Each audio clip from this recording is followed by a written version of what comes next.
Good afternoon, Synod. We come now to item 504, the first consideration stage for the Armed Forces Chaplains Licensing Measure.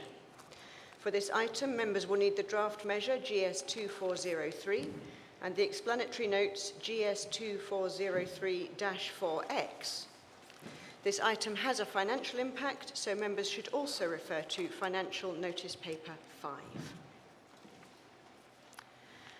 I now call on the Chair of the Steering Committee, the Venerable Jonathan Chaffee, to move item 504 that the measure entitled Armed Forces Chaplains Licensing Measure be considered for revision in full synod. He may speak for up to 10 minutes.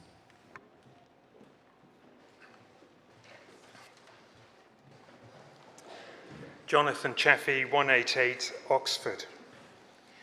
Chair, it gives me great pleasure to speak to this proposed legislation.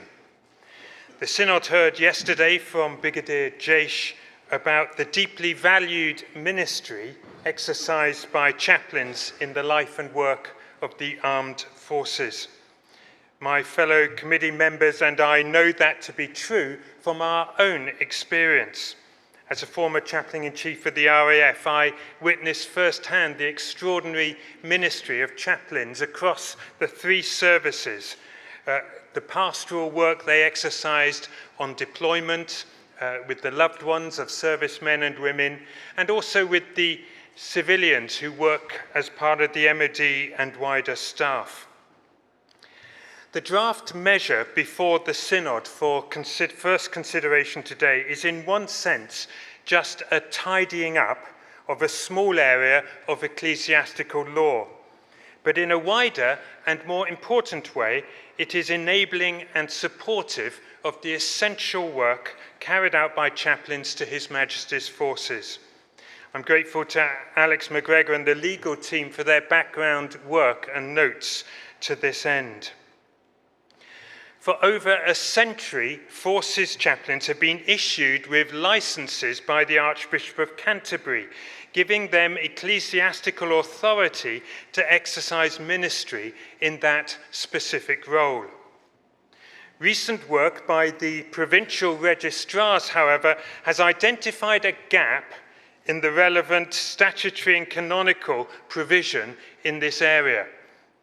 To be honest, I've known that for many decades, but we got by custom and practice, but we now need to regularize things.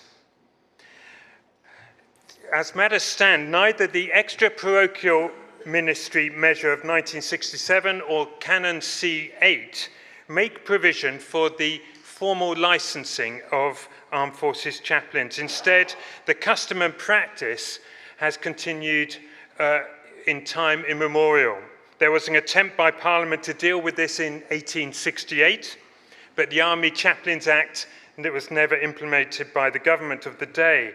And another elaborative legislative proposal was considered but rejected in the 1980s. It is timely now to deal with it and not wait for another 50 to 100 years. The absence of a clear basis for conferring ecclesiastical authority has resulted, therefore, in a problem of status and, therefore, of bureaucracy as well. Without this measure, each chaplain should need to obtain a license or obtain permission to officiate from the bishop of each diocese in which the chaplain is to exercise ministry. Not only would that give rise to a significant burden on bishops and their offices, it would also create problems for the chaplains and the armed forces themselves, because chaplains need to be mobile. They serve with military personnel wherever they are, which could be across dioceses and in the Diocese of Europe, for instance. It is impractical for them to obtain further authority to exercise their military ministry each time they move to a different part of the country. This measure addresses the issue by putting the previous custom and practice on a secure legal footing. It does that by inserting a new section headed Armed Forces Chaplains in the extra-parochial ministry measure.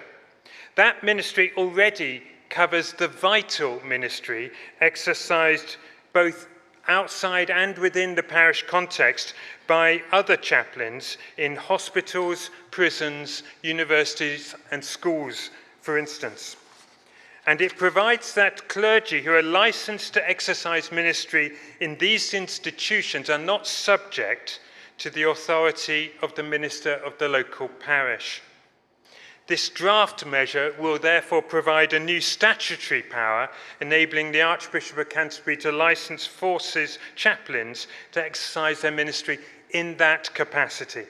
That is, in the exercise of ministry to which they have been commissioned or appointed under the King's regulations for the relevant service. It's important to note that those exceptions apply only where he or she, as a chaplain, is working in the capacity of a forces chaplain. Any other ministry that an individual chaplain might exercise, for example, being involved with a local parish church on a regular basis, remains subject to the usual rules about authority and permission to exercise ministry. I support that distinction, and my own experience would suggest that it is therefore mutually beneficial, regardless of this licensing, for armed forces chaplains to consider getting in PTO in their local setting. It is really mutually beneficial as they learn from each other, dioceses and chaplains.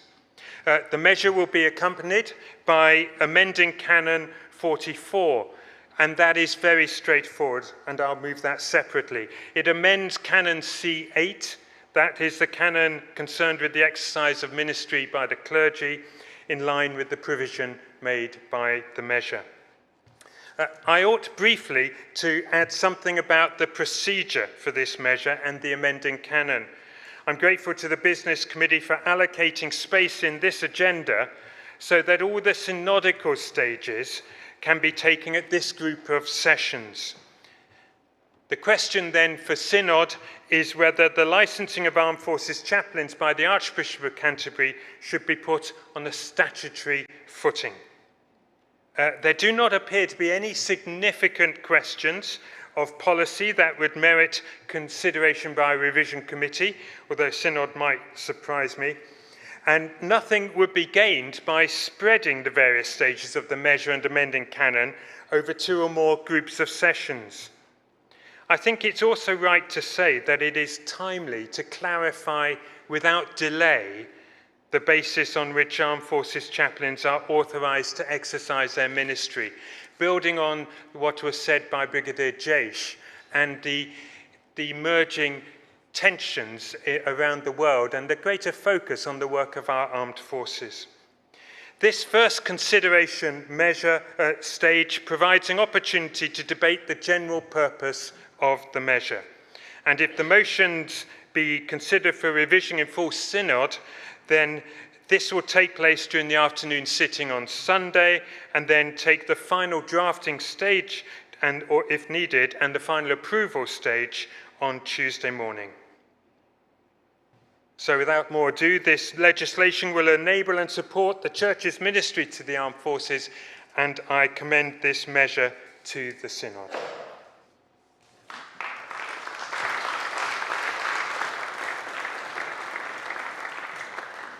Item 504 is now open for debate.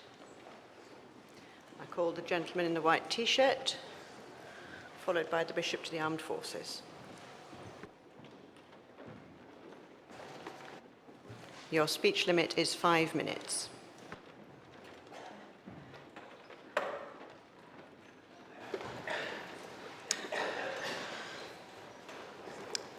James Mingus, Salisbury 211. Thank you, Chair, for calling me to speak. Before lunch, a couple of my military colleagues and I were discussing would there be any possible reasons why anyone would oppose this particular proposal. Perhaps if you thought the Church of England wasn't bureaucratic enough, you'd want to hang on to the legislation as it exists. But on a more serious note, this particular proposal will make a great deal of difference to those who are serving as armed forces chaplains. In my own particular context as a reservist chaplain, My area of ministry extends across many different counties, ranging from Shropshire in the north, Gloucestershire, down to the south in Wiltshire, Dorset, Devon, and so on. I know from talking to other colleagues within the military that this proposal will enable us to do our work with a great deal of ease and than currently exists. I know perhaps for some of us here today this feels less than relevant. It feels like we're talking about a sector ministry that's great for those who are involved. But I just want to highlight something that's really important to me, particularly as a minister and in the way that I think about ministry, is that as the Church of England we are here not just for particular confessional groups, but we're here for the whole nation. And Armed Forces Chaplaincy is a key part of that delivery. So if you choose to get behind this motion, which I very much hope you will, what we're doing is we're enabling ministry in a far wider context than simply the parochial. We're able to support our serving sailors, servicemen and women, airmen and women. This is an extension of your mission, of our mission. It just happens to be that some chaplains find themselves on the forefront of that. The other thing I'd like to highlight as well, is that the chaplaincy works best, Armed Forces Chaplaincy, perhaps like other chaplaincies, when there are good links between the chaplains and the local context, the local parochial context. An example of that is last Sunday.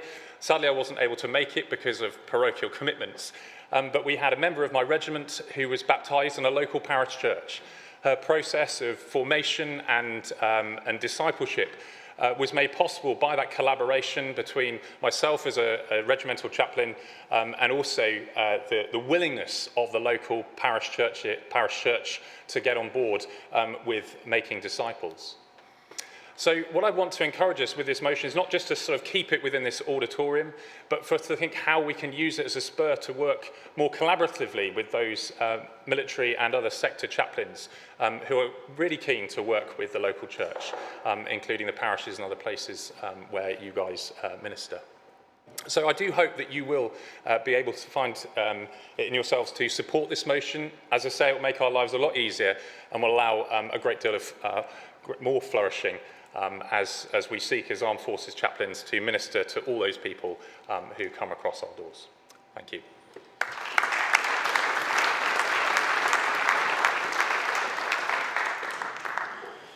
Hugh Nelson, 044, Bishop to the Armed Forces.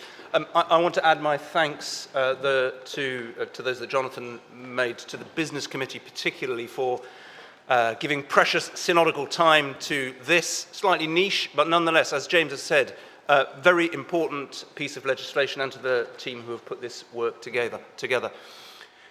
Just to reiterate, this is not the expectation that chaplains, the requirement on chaplains to have PTO in order to do the job that they were already doing, have been doing for 150 years, was not because someone identified a problem that needed to be solved. It was simply a fix for a gap in some legislation. And what we're doing today, what I hope you will vote for shortly, fills that gap in an effective and efficient way, at a time when, as a church, we are seeking to be simpler in every way possible. This will, as James has just described, enable chaplains to do the job that they are called, selected, trained, and sent to do.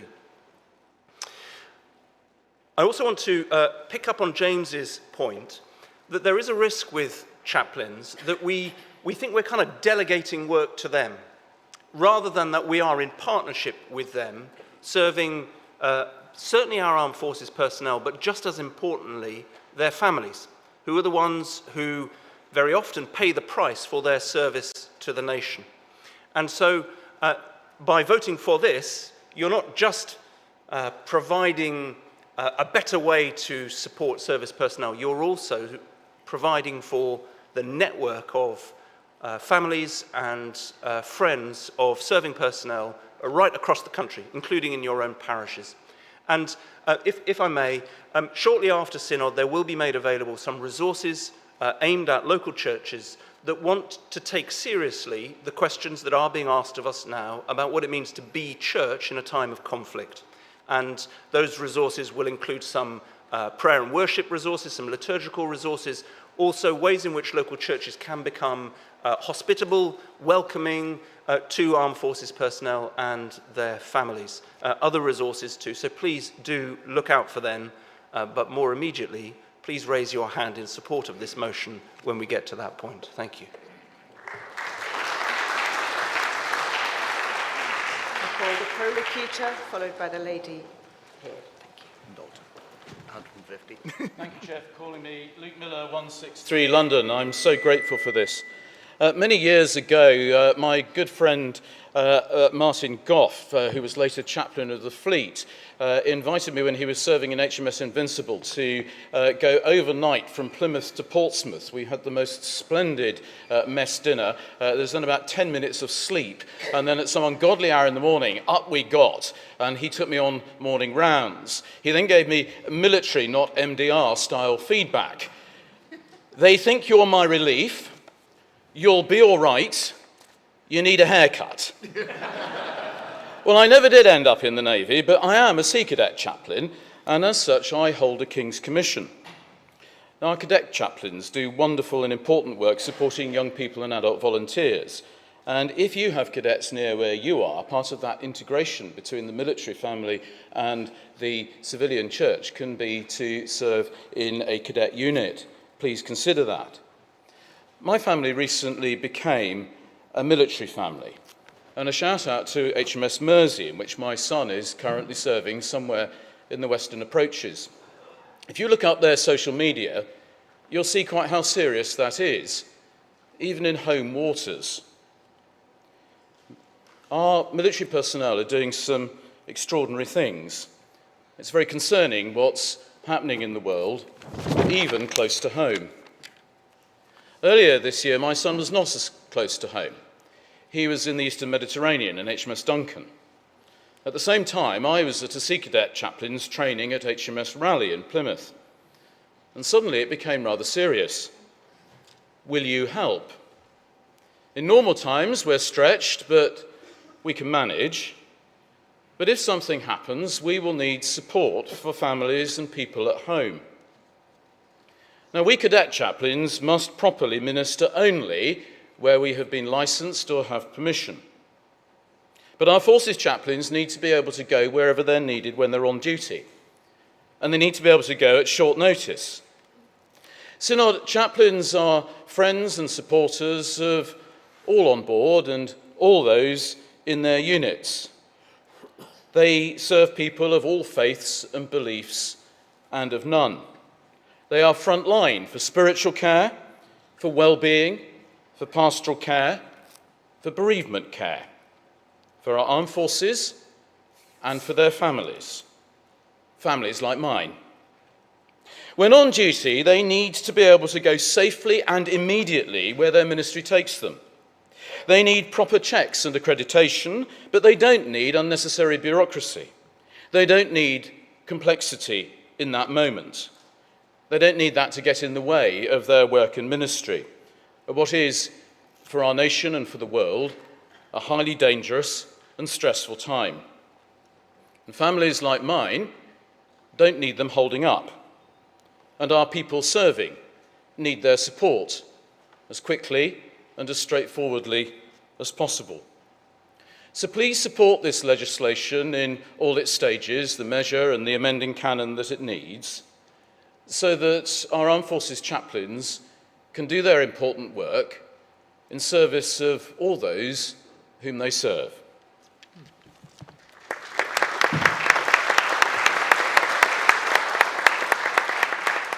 After this next speaker, the speech limit will be reduced to 3 minutes.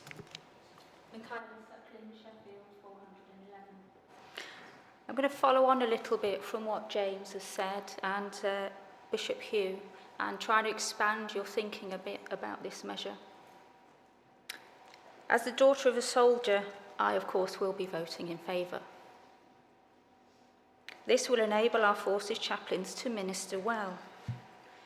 Thankfully, my father was not deployed to a war zone. Had he been, I would have taken great comfort knowing he had the opportunity to make his confession, receive the anointing of the sick, or viaticum for his last journey if needed, and knowing that he was ministered to and prayed for by someone he knew and trusted. Please allow our chaplains the honour of sending our men and women into battle fully prepared in body, mind and spirit, with no doubt of the forgiveness of their sins and no question of being marked for something they have done in the past, and trusting in the love of God, whatever happens, strengthened by the Holy Spirit to face what lies ahead. But I'd also like to open up our thinking a bit further. When I was 11, my father was sent to the Falklands. Having my father on the other side of the world had a huge impact on my family and on others too. These letters still evoke extreme emotion 40 years later. And I notice on the back for the first time, having looked at them in a very long time, that the BFPO number is 666. I think that says a lot about the origins of war and the effects of war. Being left behind can feel like your own hell. In all these letters, my father asked me to help my mother and not to upset her. I wasn't a naughty girl. In fact, of one of the letters, he praises me for getting 84% in a history exam. But that does highlight the pressure on the children of men and women sent to war. I would ask all churches with any link at all with colleges or bases of the forces to consider very seriously your response to your local regiment when it is called to active duty. What can you offer frightened children trying so hard to be good and not to upset mum while dealing with their own emotions? What can you offer spouses, partners, or parents of those left behind? Maybe space to talk, or a break from the kids, or something practical like taking them shopping. I still remember those awful bus trips on a Saturday morning, spreading the shopping bags between us because my mum didn't drive. For others, when their parent is sent away, it's actually a relief because they no longer have to deal with the physical or emotional elements of abuse. Thankfully, that was not my situation, but it was for one of my friends. Churches, are you ready to respond to disclosures of domestic abuse when that person feels safe enough to do so, when their partner is away? So please do vote in favour of the measure, but I'd also ask you to make your plans for when it happens and pray to God that it never does.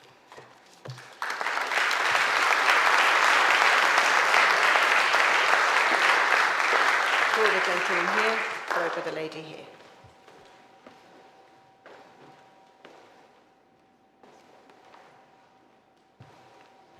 A reminder that the speech limit is now 3 minutes.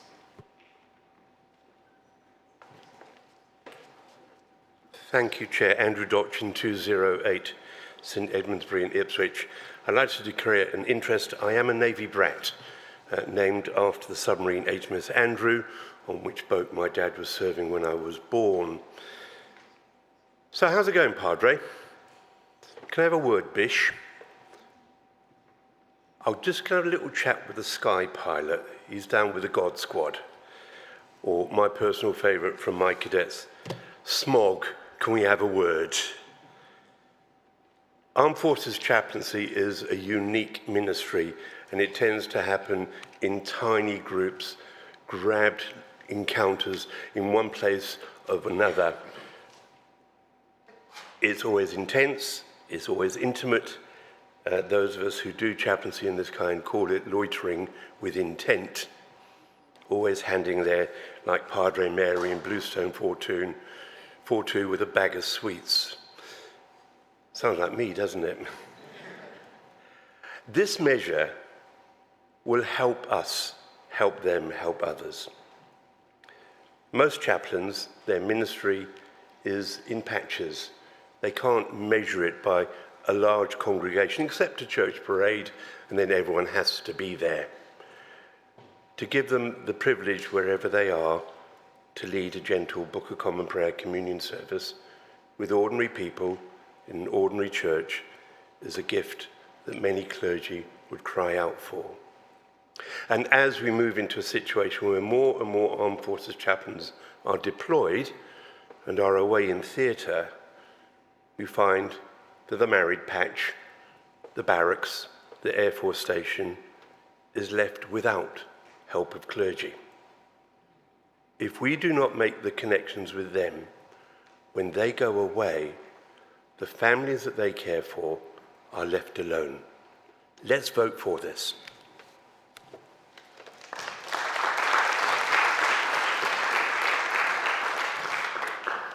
Karen Chapiewski, 313 Gloucester. Thank you, Chair. I really just have what may be a really naive question.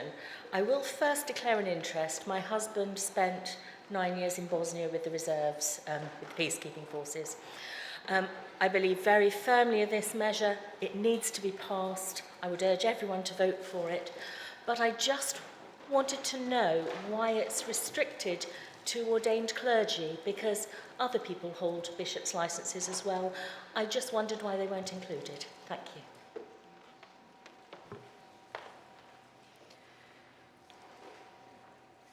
Thank you. I call the gentleman in what from here in the light looked like a check shirt, but might not be. Apologise if it is not. And the Bishop of Norwich.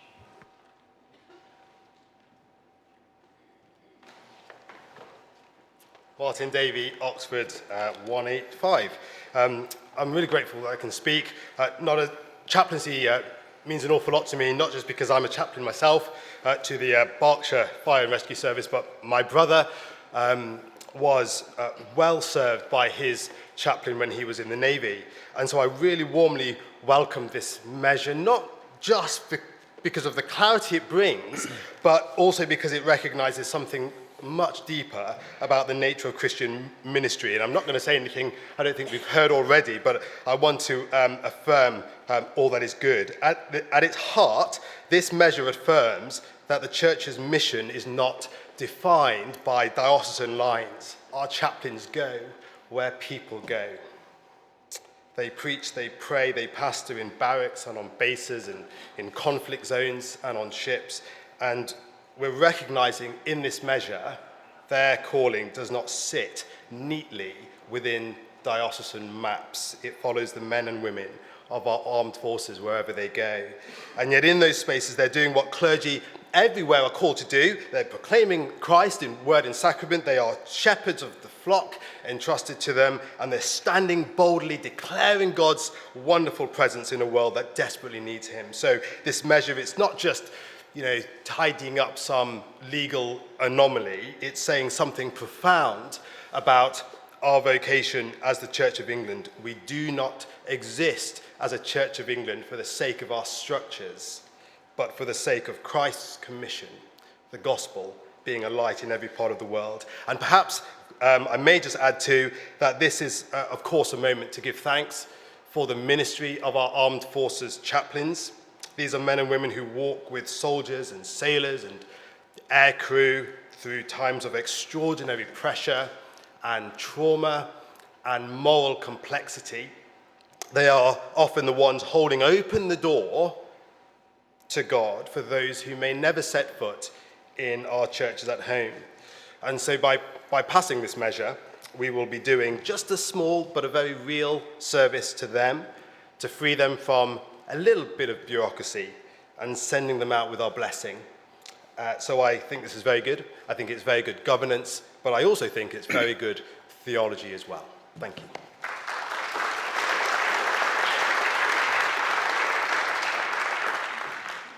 Chair, thank you for calling me. I fully support this measure and have 3 brief comments to make. Name and number. Graham Usher, 029 Norwich. My first comment is that this measure is focused largely on a group of young adults who we particularly want to reach. Forces chaplains particularly work with 16 to 25-year-olds. And if we're wanting to grow younger and more diverse, this is one of the arenas in which we should be sharing the gospel and making that as straightforward as possible. Secondly, I would encourage Forces chaplains, even with this new licensing proposed arrangement, to be in touch with the local bishop wherever they're serving. Often they move fairly quickly into a new place. But I have particularly appreciated Forces chaplains being in touch with me so that I can pray for them, so that I can visit them, and also host them. Earlier this year, I was able to visit the Santa training ground on the anniversary of the Russian invasion of Ukraine and spend time there with both Anglican chaplains, chaplains from Australia, and chaplains from the Ukraine, as well as meeting the very brave Ukrainian men and women who are being trained by the British forces. And my third point is a grateful thanks to those chaplains who offer to provide support in local parishes. Some bases, some environments don't have worship on a Sunday, and chaplains are particularly keen to help out locally. And I'm always glad to be able to give them permission to officiate, to support the ministry of the church locally, which adds something very rich to local parishes. So, fully supportive of this measure and very grateful to those who've put work into it behind the scenes.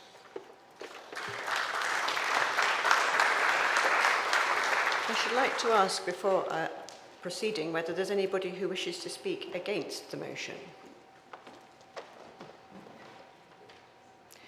In that case, I shall take two more speakers, the lady at the back there and the gentleman here.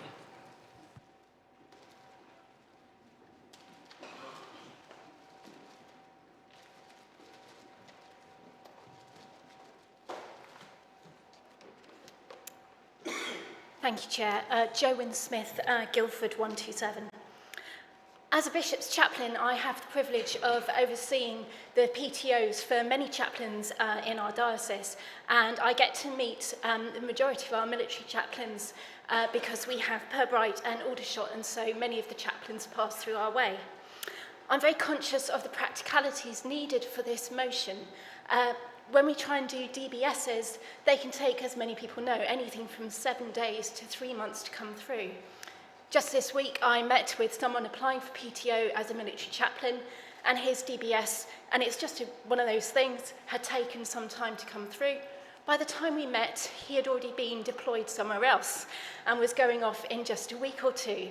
And so his PTO, theoretically, would only be for such a short period. And so this is a very practical way of going forward and dealing with this. I just want to raise a couple of questions which need to be dealt with, hopefully pastorally through Bishop Hugh. The main thing being that, obviously, if someone is going to be deployed for a significant period of time, they may well make a strong relationship with a particular parish, and therefore it might be appropriate for them still to have PTO in the diocese, and we should make sure that happens. In addition, because the chaplains are moving around a lot, it's still helpful for them to have relationships with the local church. And so I would just urge the military chaplains to still make contact with their local diocese so that they can have mutual support, whether it's for training, whether it's for joining deanery chapters, or other things like that. And in particular, I know that if they're doing basic training for young recruits, they often get the opportunity to do baptisms by the end of that period, because a lot of people, on having that opportunity to reflect about what they're doing, turn to Christ, which is a joyful thing. But it may be an opportunity also for local bishops to offer confirmations, because Bishop Hugh can't be all over the country all the time. And so I would just urge that connection and relationship still to happen, even if they don't get PTO with the local diocese. Thank you.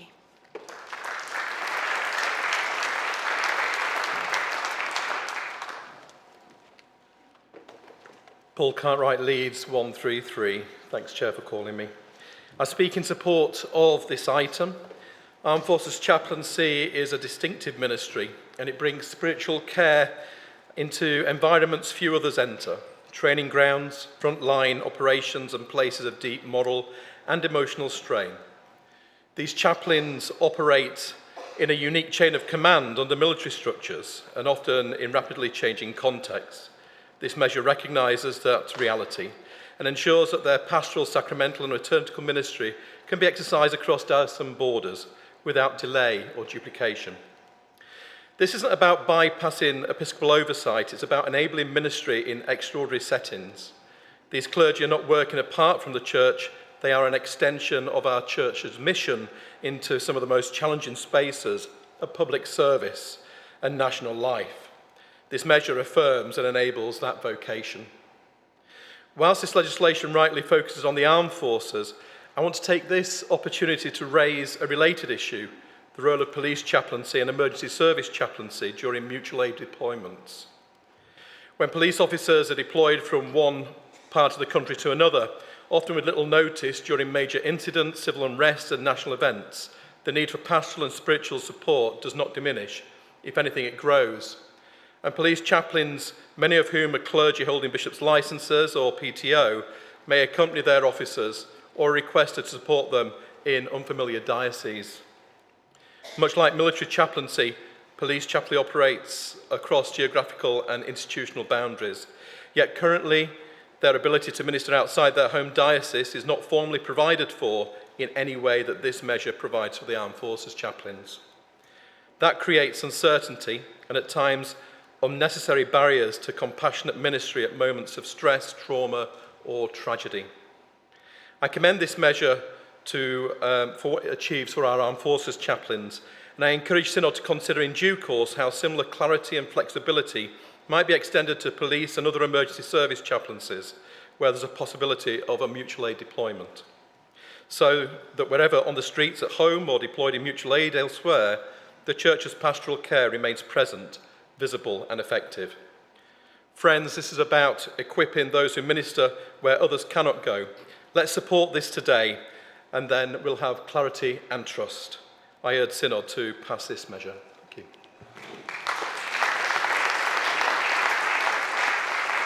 I'm minded to take 2 more speeches. If anybody else wishes to stand, I take the gentleman here, thank you.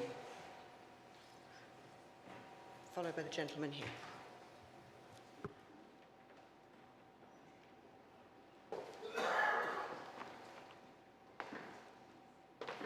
Robin Brims, Newcastle 367. I spent 39 years in the army. I was in the infantry, which is the rough end of soldiering. And I benefited hugely from padres, to me personally, onto those people for whom I had responsibility.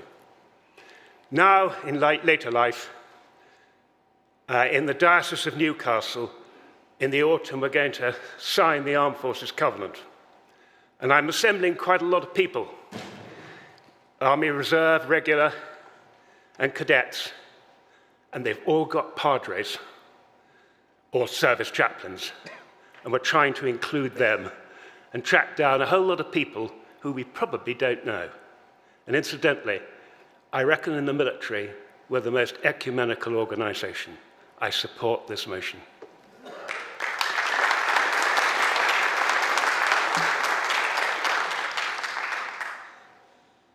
John Wilson, Lichfield 341. Thank you for calling me Chair. First of all, thanks to Jonathan and your team for bringing this forward. I think I should declare an interest, and I'm a veteran.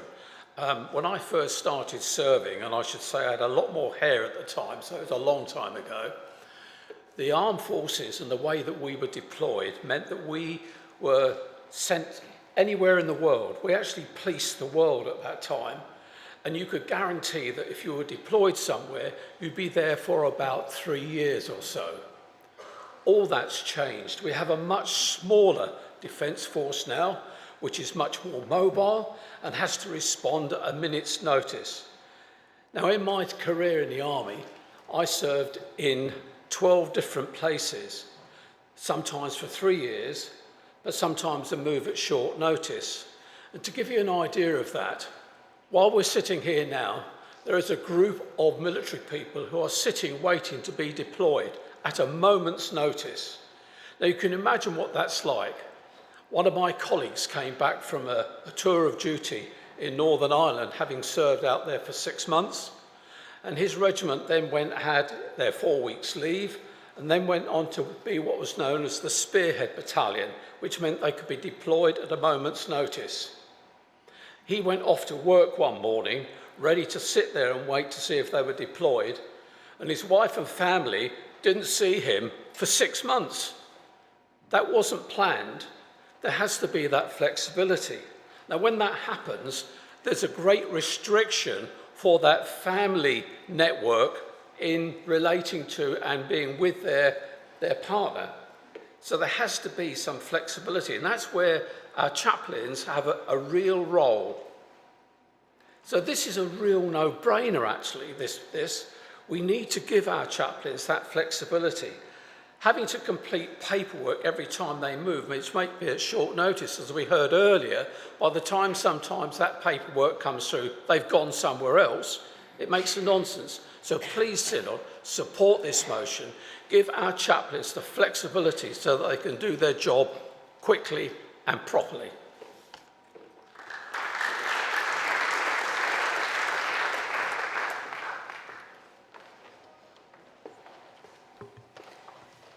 Since I see nobody else standing to speak, I now call upon Jonathan Chaffee to respond to the debate.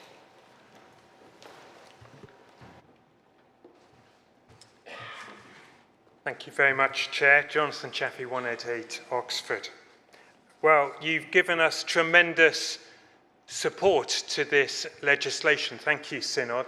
Thank you for the affirmation that you have offered for the work of military chaplaincy in all its forms, and for highlighting that very important ecclesiological and theological principle of the Church of England being there for the whole nation, and the partnerships that can be built across with civic society from church.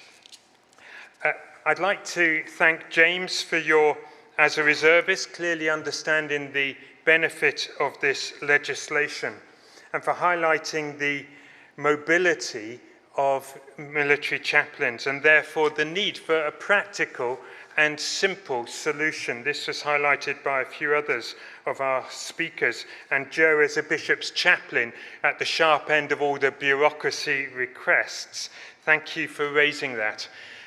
I'll leave you to have further discussion with Bishop Hugh about things like the PTO and the connection between service chaplains and local dioceses, but I know that the service archdeacons would really support that sort of partnership. I was interested that Bishop Hugh and Bishop Graham talked similarly about this being aligned to our UK C of E principles of being simpler and younger, and of the work of partnerships that will come out of that. As Bishop Hugh said, this measure would simply enable those who are called, selected, trained and sent to be done more simply and speedily. And we welcome the resources that may come out to help the partnerships of church and the military in the coming years. Thank you to those who've highlighted the broader work of chaplaincy, Luke in the Cadet chaplaincy, and also Paul with the police chaplaincy. And I'm sure if you took that sort of commissioned work up with the National Police Chaplaincy, the board of that and the National Police Chaplain, that would be a worthwhile conversation, and with the other emergency services. Michaela, thank you for reminding Synod of the personal experience and impact of military service, not just on those who've served, but on their families as well, and therefore yet more the need for chaplaincy. And John, you also highlighted that. Andrew, thank you for reminding us of the immediacy of chaplaincy and the sometimes intense ministry, and therefore yet again the need to move quickly into different places. And we had a question from Karen about lay ministry. We don't want to diminish any form of authorised ministry in chaplaincy, let alone armed forces chaplaincy and cadet chaplaincy. This measure is very specific for those who are ordained and therefore commissioned into His Majesty's forces. So thank you, in conclusion really, for the wonderful way that Synod has shown how connected we are as individuals, as local churches, as a diocese, with the work of our armed forces and their families. And the chaplains are at the interface of that ministry. So I encourage yet more greater partnership wherever possible. And therefore, I'm keen to ask the Synod to support this motion, this measure that I move in my name.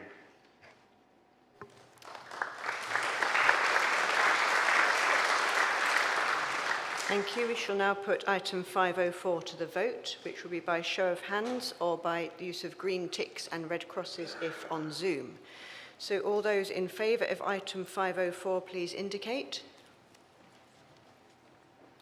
Thank you. Those against, please indicate. That item is carried. The next item of business is the first consideration stage for amending Canon 44, which accompanies the measure.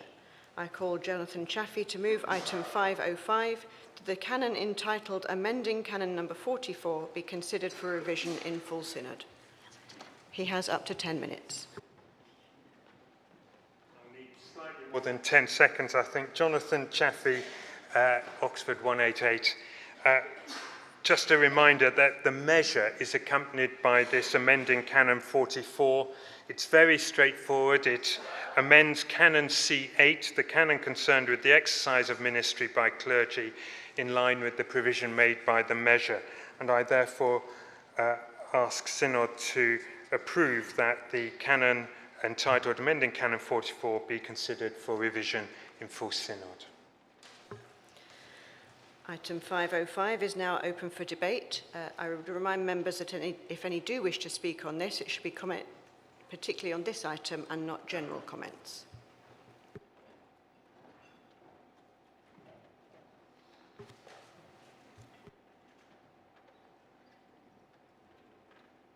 There being no one wishing to speak, I cannot call upon Jonathan to respond to a debate. We therefore move straight to a vote on item 505. So I put motion item 505 to the vote. This will again be by a show of hands or green ticks or red crosses on Zoom. All those in favour of item 505, please indicate. Thank you. Any against, please indicate. That item is carried. The measure and amending canon now proceed to the revision stage in full synod. That will take place during tomorrow afternoon's sitting. We now move to the next item of business.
We now move to items 9 and 10, the appointment of 2 members of the Archbishop's Council. Members will need GS 2405. The two separate motions will be moved by Carl Hughes and Alison Coulter, and they will speak for up to 10 minutes. But we're going to start, if we may, with item 9. So could I ask Carl to speak to the item? He has up to 10 minutes. Thank you, Chairman. Carl Hughes, 467 Archbishop's Council. Synod, I do apologise that you are hearing rather a lot from me in this synod, but I do want to make sure there's no morning or afternoon session that goes by without you having a presentation from me on some subject. So now for something completely different from what I've been talking about hitherto. So this item seeks the approval of the Synod to appoint Peter Doyle as a member of the Archbishop's Council. For those of you who are new to General Synod, the Archbishop's Council obviously is one of the national church institutions, and its objects are, in the words of the National Institutions Measure 1998, shall coordinate, promote, aid and further the work and mission of the Church of England. The Council oversees work, including the work of the Strategic Mission and Ministry Investment Board.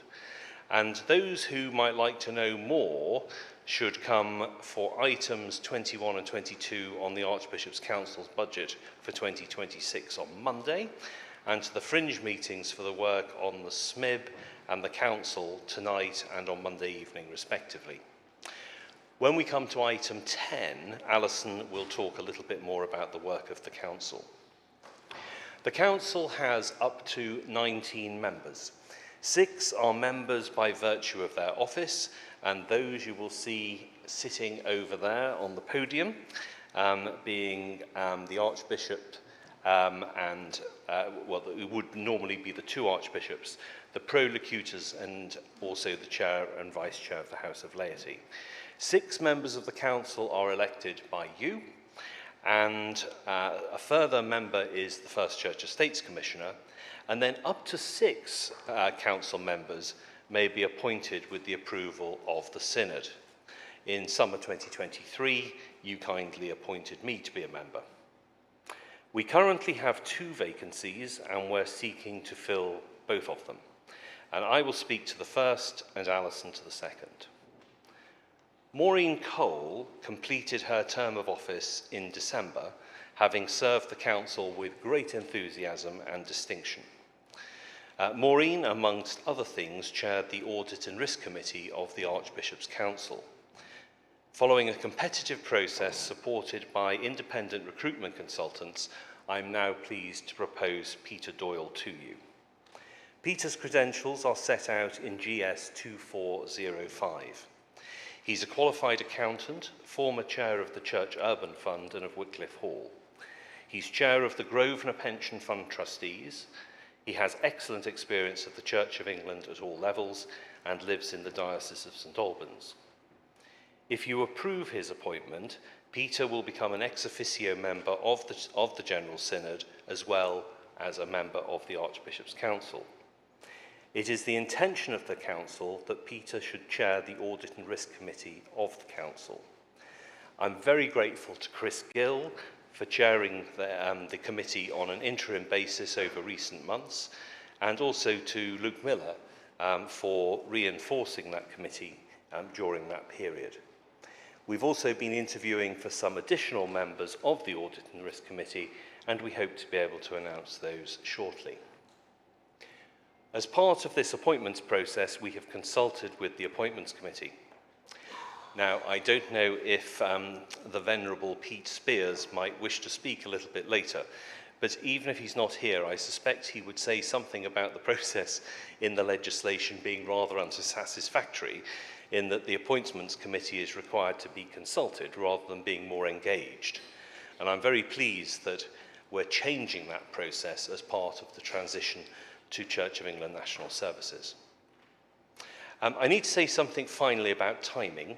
Normally these appointments are for 5 years, but Synod members will have spotted that the National Church Governance Measure will bring to an end the work of the Archbishop's Council and transfer its functions to the new Church of England National Services.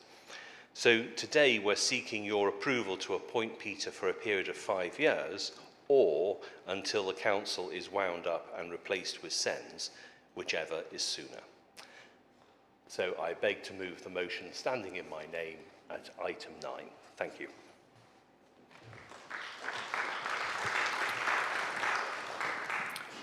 Thank you, Carl. If anyone would like to speak now, they're most welcome to do so. 5 minutes is the speech limit. Ian Paul, please.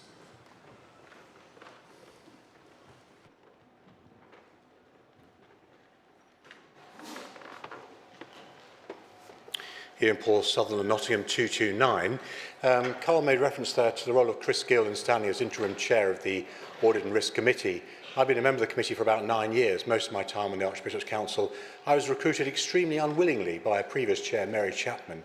But I've also realised since then, not only is the work of the Audit and Risk Committee challenging, it's also hugely significant. In the last 2 years, we've had an extremely difficult time for a number of reasons, which I won't go into now. Chris Gill stepping up into the role has been absolutely fantastic, and I just want Synod to know that I think Chris has done a fantastic job, and we really owe him a debt of gratitude as he steps down from this position. Thank you.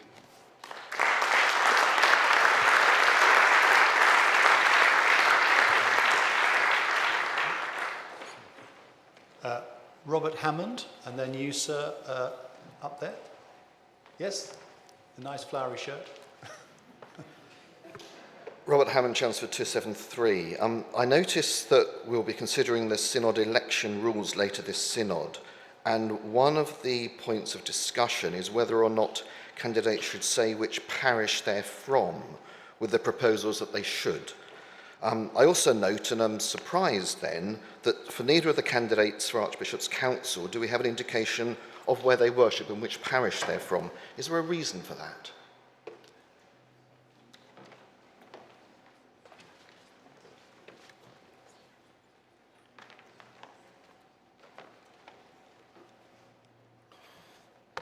Ian Johnston, 387 Portsmouth. Thank you for calling me, Chair. I'd just like to make a comment about the process that we've seen unfold in Archbishop's Council Order Report over the last few years, and in which it has been reported in its own report. It is quite extraordinary, really. I think we've had one chair resign, we've had a couple of members resign, one unfortunately died. We ended up with an audit committee which was or hardly a committee, and then indeed Chris came in and did what we've heard is a wonderful job. But before that, we had a member of Archbishop's Council itself appointed to the interim chair of Archbishop's Council Audit Committee. And if there was ever an example of poor governance, then that has got to be it. Earlier today I mentioned that in my opinion, I think in many others, the National Institutions Measure 1998 oversight provisions were hopeless at the time and have got even worse. And this is an example of it. We have no view of this in Synod at all. All we do is to take what's fed to us, sometimes through reports which are laid before Synod, which frankly I don't understand why people waste their time doing it, because we have no consequential action that we can take. So while I absolutely agree with this appointment, there's no question about that at all, we need to have that committee built up with the strongest candidates that we can. I support that entirely. I think the process that we've been through over the last few months has been absolutely deplorable. Thank you.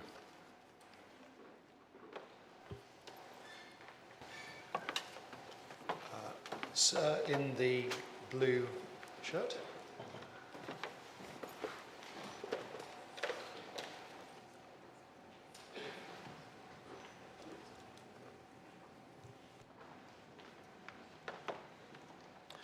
John Wilson, Lichfield 341. Thank you for calling me, Chair. It's really just a quick question. In your speech, Carl, you mentioned that the appointment is for 5 years or less if the Synod comes into operation. What happens? I don't want to be a doom-monger here, but I know the Church of England works slowly. But what happens if it takes more than 5 years?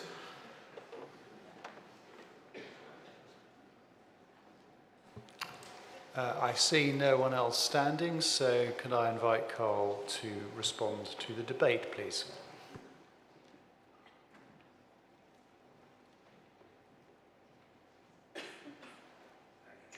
Well, given the adulation for Chris Gill, I'm really pleased that the Audit and Risk Committee report has been undeemed, so that actually the Synod will be able to see Chris in action on Sunday evening. So thank you, Ian, for your comments about Chris. Robert, your question about which parishes the candidates come from, we've just been conferring. There's certainly no reason why we've not put the names of the parishes in. Peter Doyle lives in Chorley Wood, so we'll go to one of the churches in Chorley Wood. And Julie Jones's husband has just retired as a vicar in the Diocese of Lichfield, so we are sort of presuming that Julie probably worshipped in her husband's church. But we can obviously find that information out for you, and I'm sorry that that has not been included in the paperwork. Ian, in terms of your comments, I'm slightly unclear how to answer your concern. First of all, the role of the Audit and Risk Committee is not to audit the work of the Archbishop's Council. It is to actually oversee the audit processes within the Archbishop's Council. And I would just stress that Chris Gill, in taking on the interim role of chair of that committee, is not and was not a member of the Archbishop's Council. And then finally, John, your point on what we would do if for some reason the governance measure took a long time to implement. Well, effectively at the end of that 5-year term, we would then need to consider whether or not to reappoint Peter, or indeed to go through another recruitment process. So I hope that addresses people's questions. Thank you, Chairman. Thank you, Carl. Could I now put item 9 to the vote? That can be through a show of hands and green ticks or red crosses on Zoom. So please, those in favour. Thank you. Those against? That is carried. So could I now invite Alison Coulter, please, to speak to item 10. She has up to 10 minutes.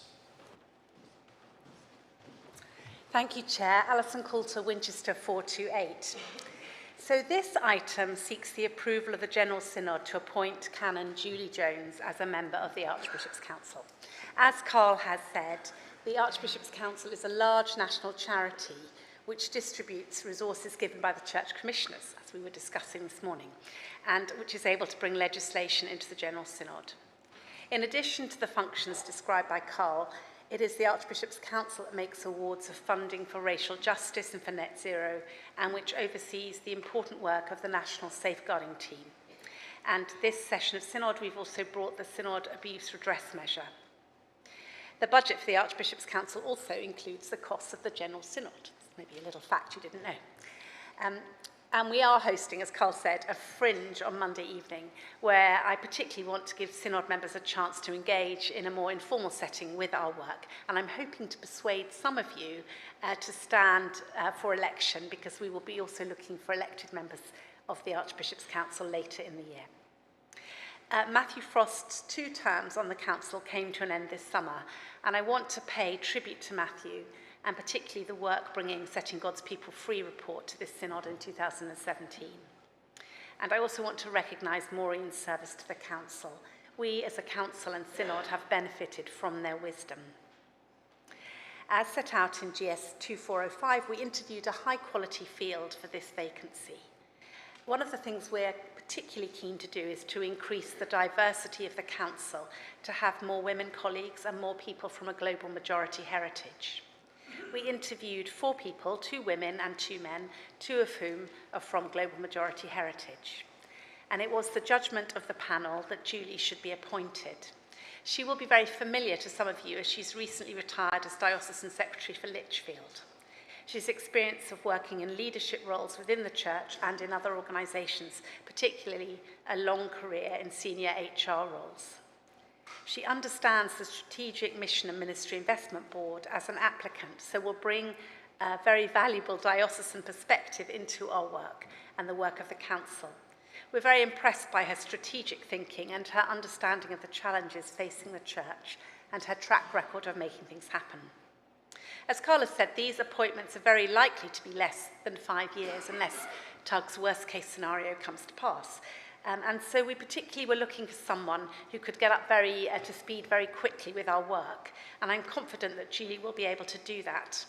In her interview, she spoke of the Archbishop's Council ending well, which was a very helpful way to frame these last months of our work before we transfer our functions to the new SENS board. So if you approve her appointment, Julie would become an ex officio member of the General Synod as well as the Archbishop's Council. And it's our intention that Julie would join the Strategic Mission and Ministry Investment Board. I beg to move the motion standing in my name at item 10. Thank you.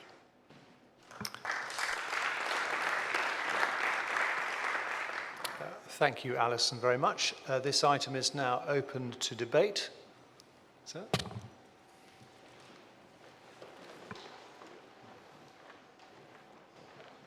Speech limit is 5 minutes, should you need it. Thank you, Chair. Adrian Greenwood, Southwark 415. We just want to check whether Matthew Frost is in the chamber, because I'm going to say some nice words about him. As Alison alluded, Matthew was the person who chaired the seminal report known as Setting God's People Free, which was published and launched in 2017. It was a transformative report, although sadly I'm not sure that the new intake is fully familiar with it. If you're not, I highly commend it. It's a brilliant report setting out the importance of seeing the church as the whole people of God, where every member has a role to play.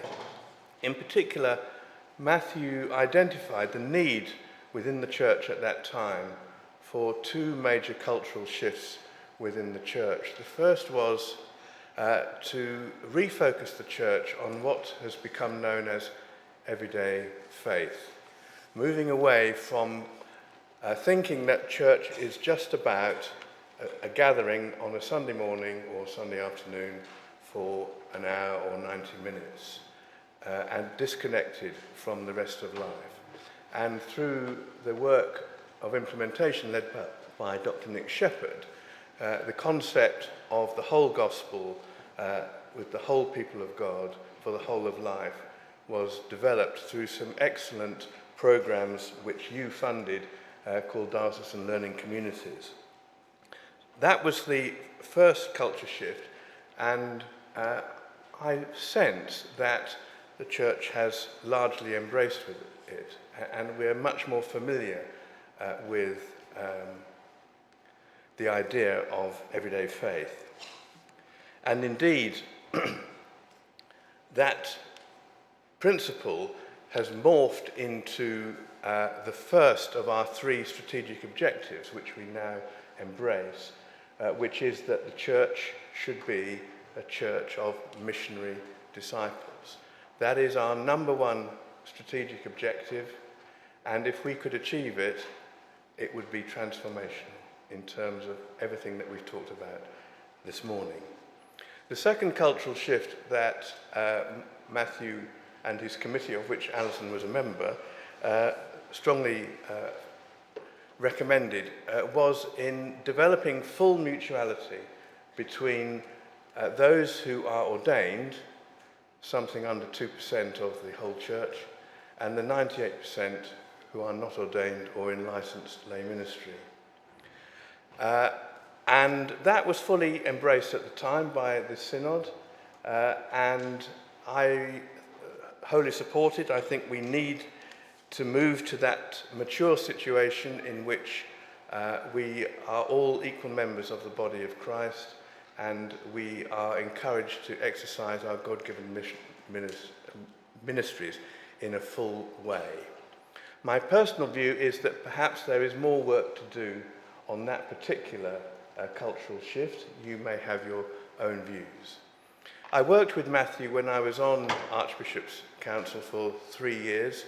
He was, as Alison has said, an extremely wise friend to the Church of England. He was a very, speaking in the past, in his role he was very gentle and discerning, thoughtful. He was always willing to let others speak first and then to respond. So he did a great job. I was tempted at the time to think that we should call Setting God's People Free the Frost Report, but I realised that that had unfortunate connotations, so I'm glad we didn't go there. But if you haven't read Setting God's People Free, please make it a top priority, because it drives the whole vision which Archbishop Stephen has led us on, that we should be a church of missionary disciples. Thank you very much.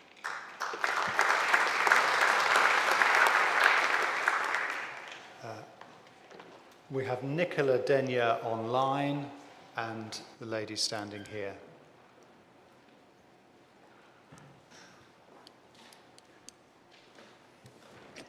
Nicola Denya, Newcastle 368. Just a very brief comment that I agree absolutely, and I'll vote and support this appointment. But just to ask a question really about the balance of Northern and Southern Province reps on these kind of things. Thank you. Thank you.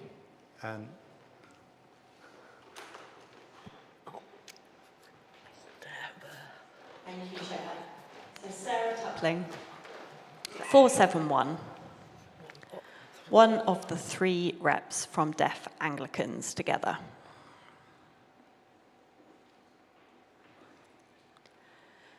Alison, I heard what you said about diversity,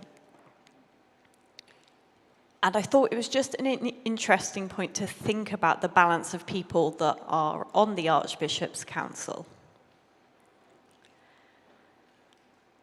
And whether we've got the balance right in terms of diversity. Because you mentioned about women and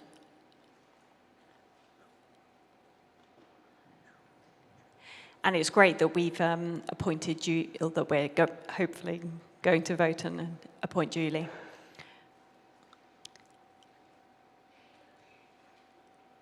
And I think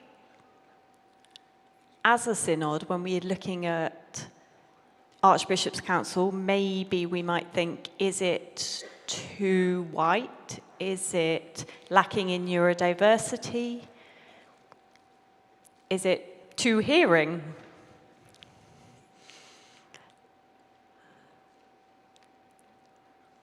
And I just thought I'd drop that in as you were mentioning diversity, that it's just worth us keep bearing that in mind. And I think you mentioned about your fringe on Monday night as well, and that might be something I might come and grab you and have a conversation further about it.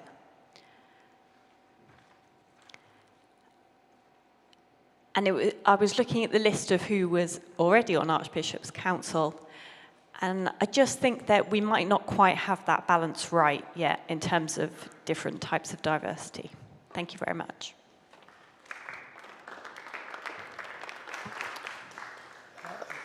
Thank you. I see no more. I beg your pardon? Could I reduce the speech limit to 3 minutes now, please?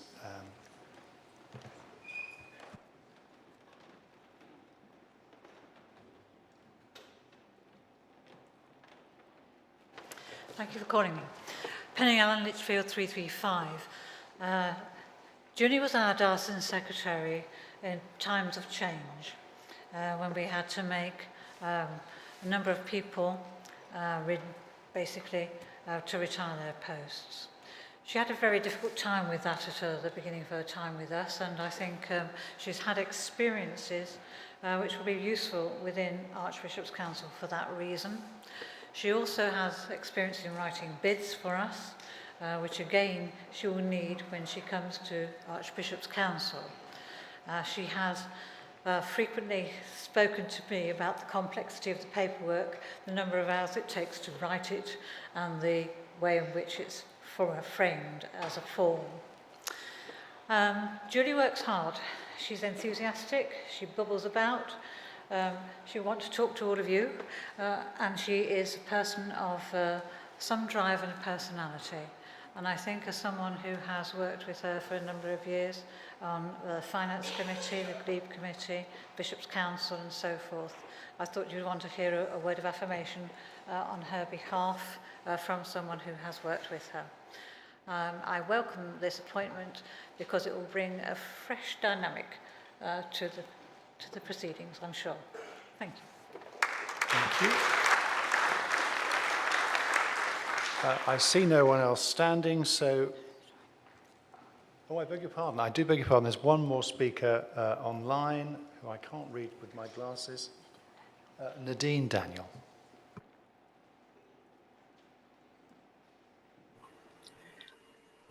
Nadine Daniel, 347 Liverpool. Thank you, Chair, for calling me.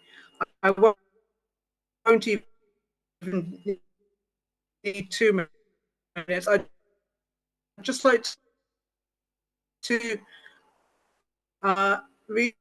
reiterate what my friend Nicola Denyer has just said about balance in terms of provinces. When I was a national officer, the entire time I was there, from the Northern Province, representative on the central section of the CNC. And it means that OT, gender, sexuality are going unrepresented at national level, and we need to look at doing something. I'm all in favour of both of these candidates. They're both excellent candidates. This is not about them. It's just about the appointment process, which is skewed in ways not even I could work out whilst I was working at NCI. It's biased against the North. And you never, ever want to upset us Northerners because you don't like us. We're not nice when we're mild. We really aren't. Thank you.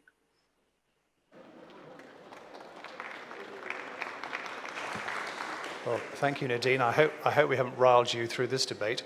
I see no one else standing or indicating online, so could I invite, please, Alison, to respond to the debate?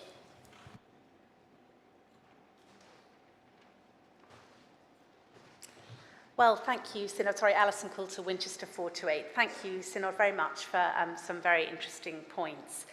Adrian, thank you so much for adding much more to my recognition of Matthew's work. And I just want to say that actually,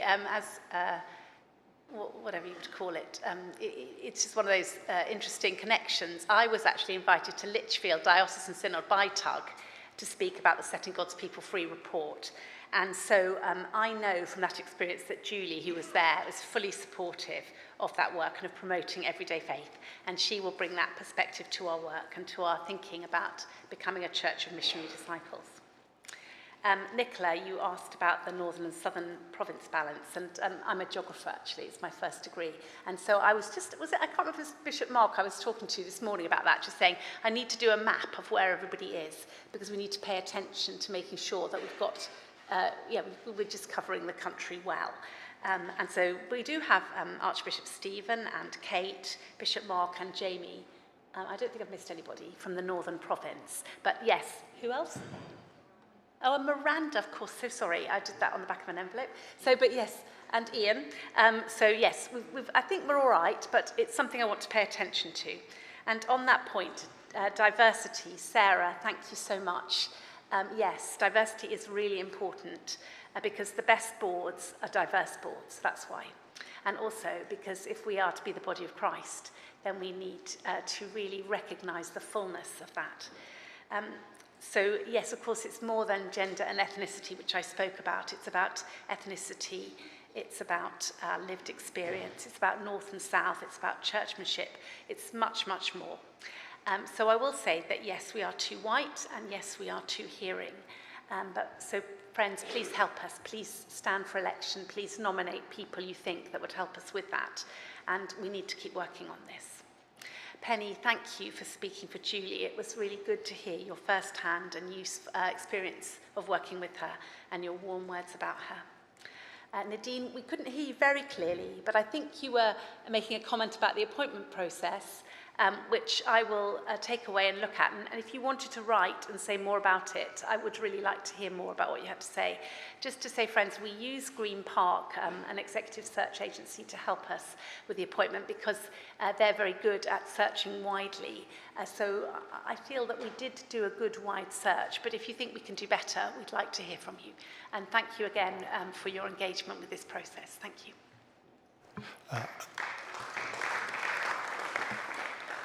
Thank you very much, Alison. I now put item 10 to the vote, which can be through a show of hands and green ticks to indicate for and red crosses to indicate against on Zoom. So those in favour of item 10, please show.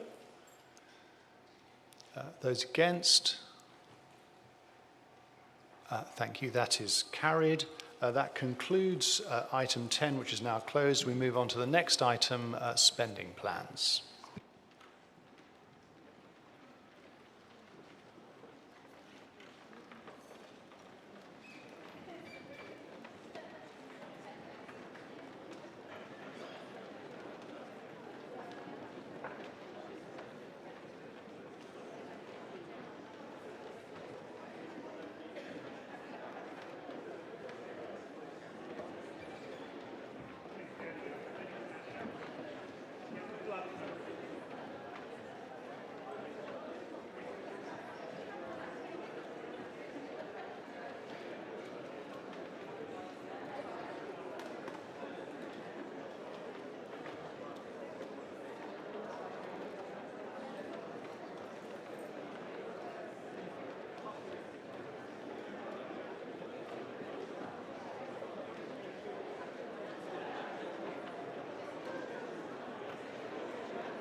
We come now to item 11 on the agenda, the debate on the Church Commissioner's spending plans for 2026 to 2028, developed by the Triennium Funding Working Group.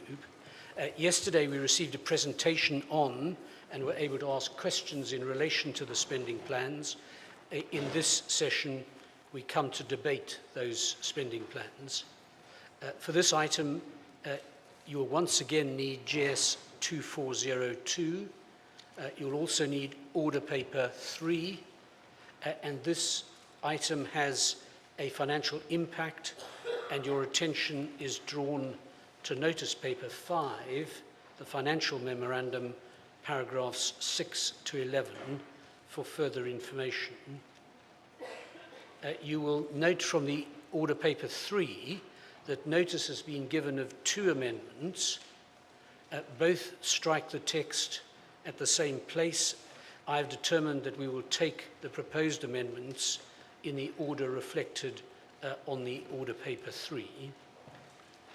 Further, as both amendments propose the addition of words at the end of the motion, I will allow a longer debate on the unamended motion than might normally be the case before turning to the amendments. I now call on the Bishop of London, Sarah Mullally, to move item 11. Bishop Sarah has up to 10 minutes. Thank you, Chair. Sarah Bly, 003 London. Synod, we have spent a lot of the last 24 hours talking about money, but more importantly, we have talked about how we use our God-given resources to serve the gospel. We now have the opportunity to welcome the financial package set out in GS 2402, which you heard about in the presentation yesterday, which includes the 2026 to 2028 spending plans, the diocesan finance review recommendations to ease financial stress in dioceses and simplify our financial processes, and the significant improvement proposed to clergy pensions. This is a comprehensive financial package which represents careful and diligent work, reflection and prayer over many months, listening to the voices of many people across the Church. It represents a careful balancing of many of the complex financial arrangements, interrelated elements, and demanding financial priorities for the Church at this time. The Church Commissioners have made a huge step up in their distributions to 1.6 billion for the next 3 years, and we hope 4.6 billion over the next 9. This has allowed us to respond to some of the challenges we face and make a step change in some important areas. Importantly, we have upheld our commitment to safeguarding, both in confirming the 150 million for redress, but also in enabling us to adopt the safeguarding structures for the future which Synod have agreed, and which we pray will continue to make the Church safer for all. We have also developed a very highly significant package of measures to enhance clergy well-being, seeking to respond to the deeply held concern for those who serve on the front line in our parishes and worshipping communities. And that includes increasing clergy stipend to catch up with inflation since 2011, and standardising stipends across the diocese to bring consistency and simplicity with the intention to track inflation going forward. Improving stipends will also improve the starting rate of pensions, but the package includes even more radical and expansive proposals, including restoring the pension to 2/3 of the pensioner's stipend and uplifting benefits to reflect a 2/3 accruals rate since 2011. We also propose to standardise arrangements for clergy HR, for example, in relation to things like maternity, paternity, and sabbaticals, etc. Again, seeking to bring consistency for clergy and improve clergy experience.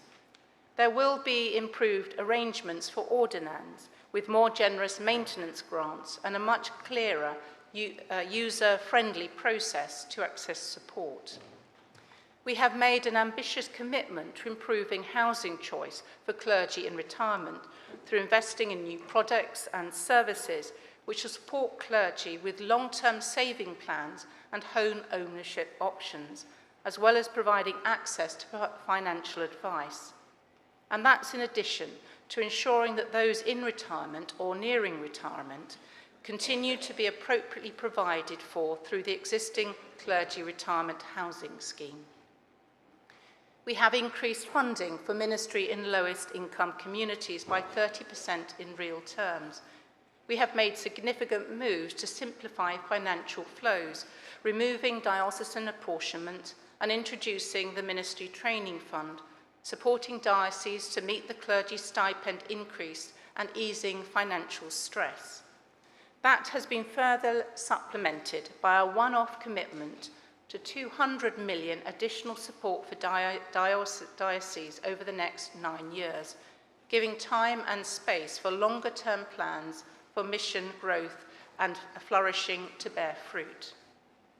This is on top of making the 236 million available for the Diocesan Investment Programme, with the National Church investing in partnership with dioceses based on diocesan strategies for growing, flourishing ministry in their parishes and worshipping communities, tailored and appropriate to their context.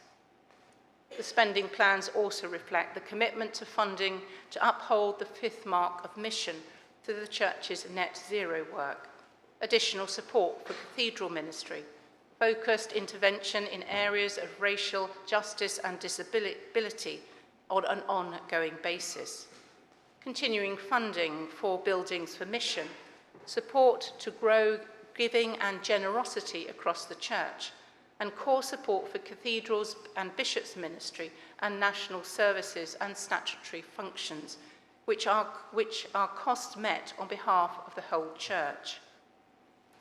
As I explained yesterday, the TFWG did not face an easy task, but we believe that what we have put together strikes the right balance at this time, with bids in excess of 2 billion and the money being available only being 1.6 billion.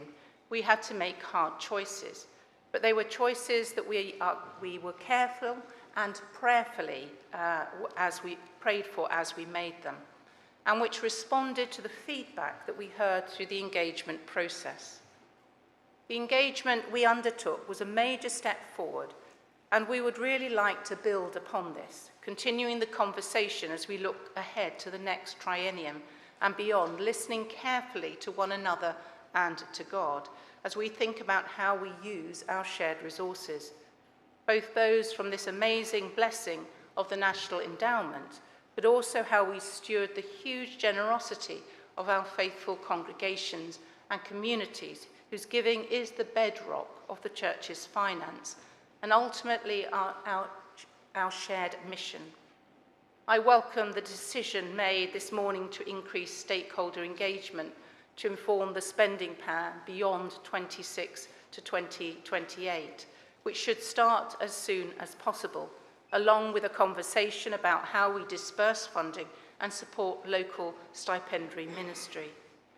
Synod, this is good news for the Church, and I hope that you will feel able to welcome this carefully costed package with confidence. I move the motion standing in my name.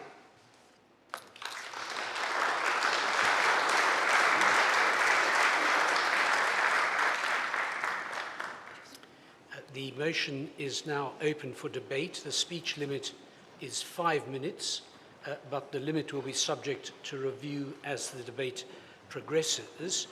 We have a number of speakers who are wanting to give their debut speech, and I'm going to call two of those to begin with, Leslie Jones and Christopher Landau.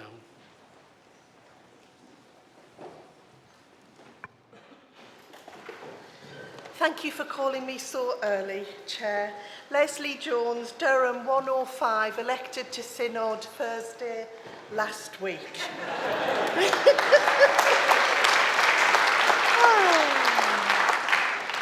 I'm a parish priest in Jarrow and Simonside, South Tyneside.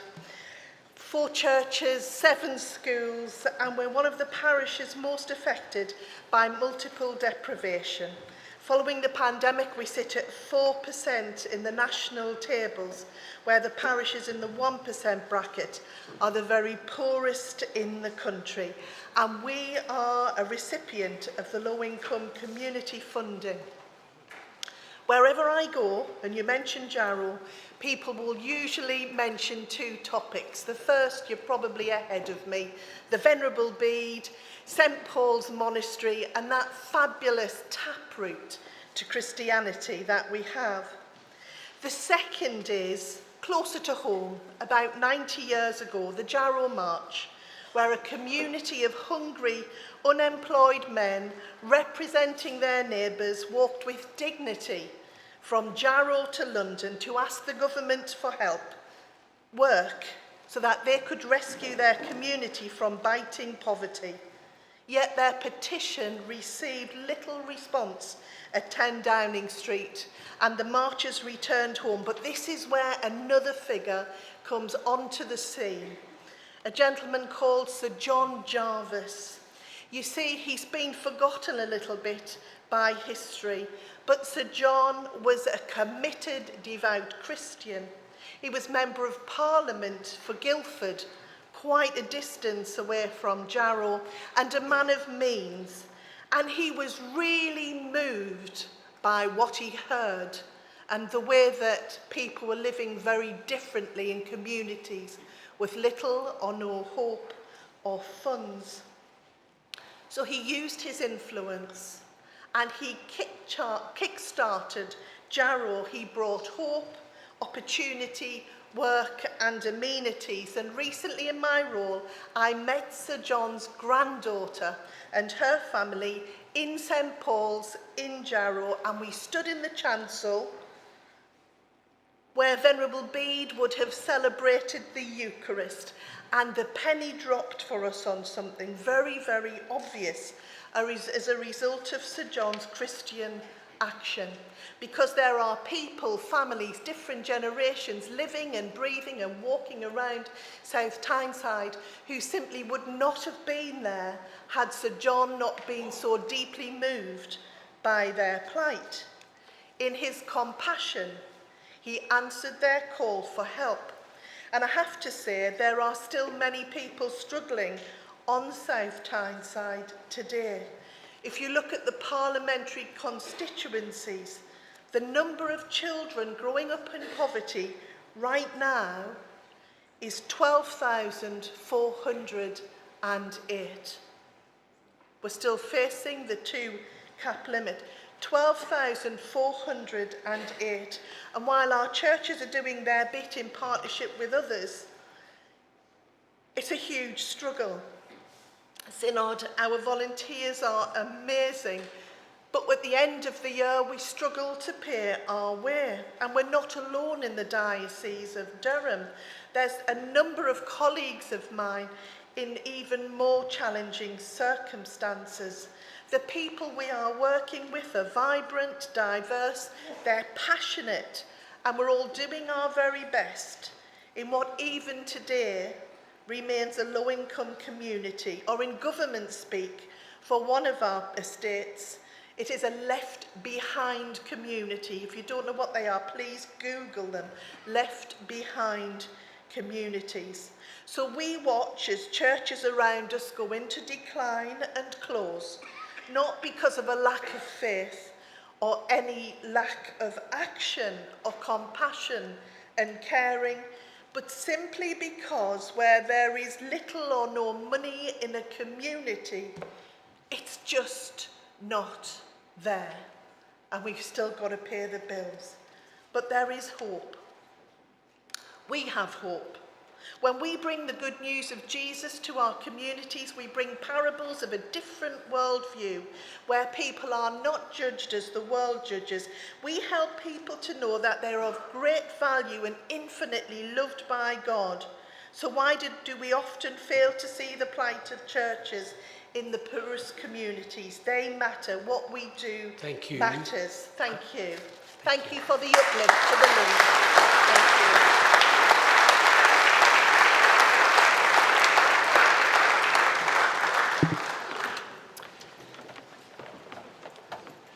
Christopher Lando, Lichfields 146. I was grateful for the Archbishop of York's invitation yesterday into the deep waters of spiritual and theological renewal. We should surely therefore ask, how are we to nurture this deep life with God? How might the training and resourcing of future clergy relate to this need for depth? I believe it was the theologian W.H. Vanstone who likened the church to a swimming pool in which all the noise comes from the shallow end. I have the privilege of playing a small part in the remarkable work of Emmanuel Theological College in the Northwest, so I see and know the value of deep, non-residential theological training. But I'm profoundly concerned by the health and viability of full-time residential training for ministry as one vital option for the formation of future clergy. If we want future leaders in our church capable of real theological depth, we need to recognise and value the place for some of an extended period of residential training, which we know affords the possibility of deep immersion, not just in study, but in the formational life of a residential Christian community. The proposals for the new ministry training fund, I quote, allow prospective ordinands greater clarity and confidence about the support they would receive. But there is no mention of similar clarity or confidence for our TEIs. I was grateful for the Bishop of Chester's answer to my 2 questions about residential training, but I will admit I was shocked to discover the scale of collapse in this sector. The proportion of ordinands in residential training has fallen from 46% in 2014 to just 20% in 2024. Meanwhile, if you look at the answer to question 128, you will see that half the TEIs offering full-time residential training each had an intake into this programme of just 5 students or fewer in the current academic year. One college welcomed just 1 residential student. I recognise the constitutional independence of TEIs in relation to the Ministry Development Board, but the dioceses too are independent charities, and these spending plans seem to have given very careful thought to the relationships with dioceses. Can I urge those with responsibility for the development of the Ministry Training Fund to take these questions about the future viability of residential training seriously and ensure that no diocese has a disincentive to encourage candidates who might benefit from residential training from exploring this option? We have ended up with a situation where now just 1 in 5 ordinands trains residentially. I don't know how much people in this room feel they've had a stake in that now being the state of affairs. This figure already represents a stark and indeed existential challenge for many of the colleges involved. And I would urge this synod not to wash its hands of the future of residential training, not least if we want to be a church marked by a depth of spiritual and theological renewal. Thank you.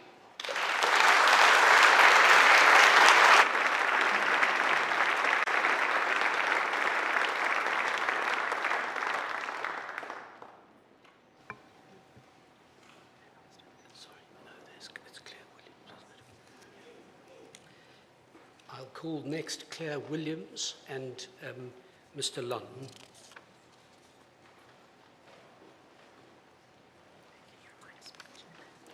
Yes, the speech limit is still 5 minutes.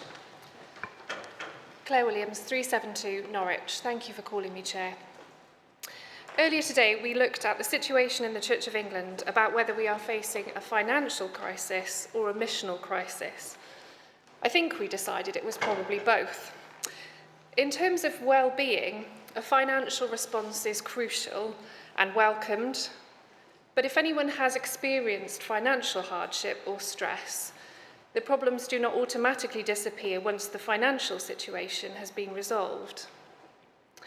I would therefore argue that a financial crisis in this context may also be a dual one and may be coupled with a mental health crisis. Financial stress can put other aspects of life into stress too. Relationships, access to educational or extracurricular opportunities, as well as physical and mental health. The Spending Plans report states that the aim is to honour the covenant to support ordained ministers to flourish in their service to the mission of God within and beyond the Church. I would therefore like to argue that a true honouring of that needs to take seriously a wider look at supporting clergy well-being, where funds are used to support a standardisation to accessing mental health support and counselling. Bishop Sarah talked about standardisation in many other areas. However, we are currently in a situation where there is disparity in this area. In my own diocese of Norwich, clergy can access unlimited support by a dedicated diocesan counsellor, whereas in Bristol diocese, for example, a cleric can only access up to 6 sessions. Too often, clergy well-being is not taken seriously enough, and my worry is that while this is taking seriously certain needs, it would be seen as a significant financial investment, and therefore further action would not easily be taken, as a big box appears to have been ticked. However, I would argue that proper holistic support needs to go alongside financial assistance, and in particular, standardisation of that holistic support across dioceses. Thank you.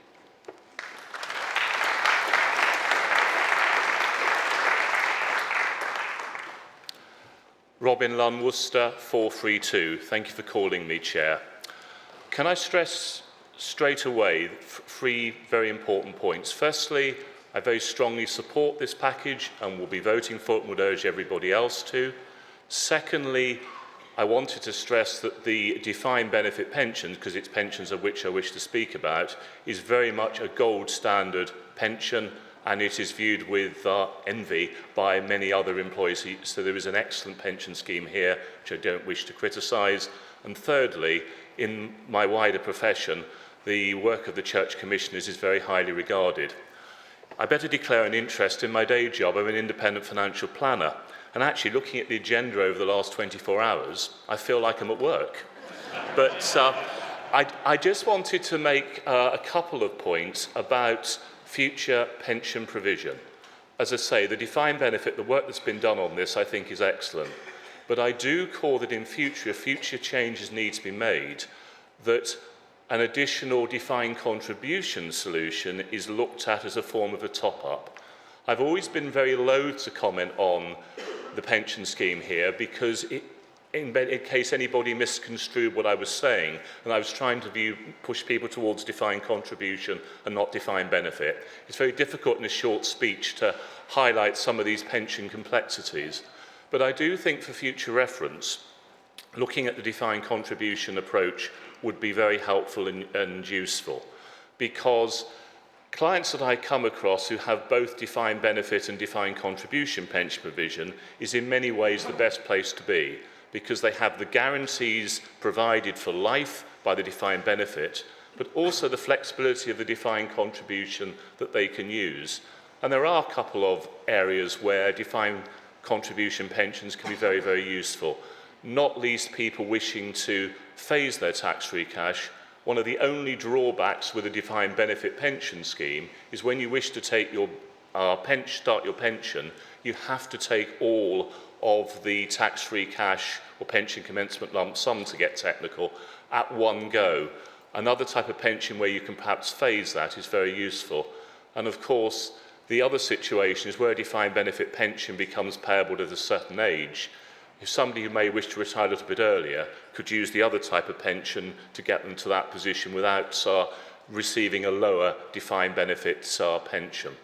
So I urge flexibility on that point. And I also just wanted to comment on a point that the First Church of States Commissioners mentioned in the debate this morning on the subject of the 1%. I fully appreciate if somebody's having to provide a fixed level of income over a period of time, that you need to change perhaps the way in which your investments are structured. But if it's a fixed percentage figure, my question simply would be, why? Because, of course, investments can go up and investments can go down. So I was rather puzzled about that. But as I said, I welcome these measures. All I would say to us is, I want it to remain a defined benefit church, but perhaps with little bits of defined contribution on the edge. Thank you.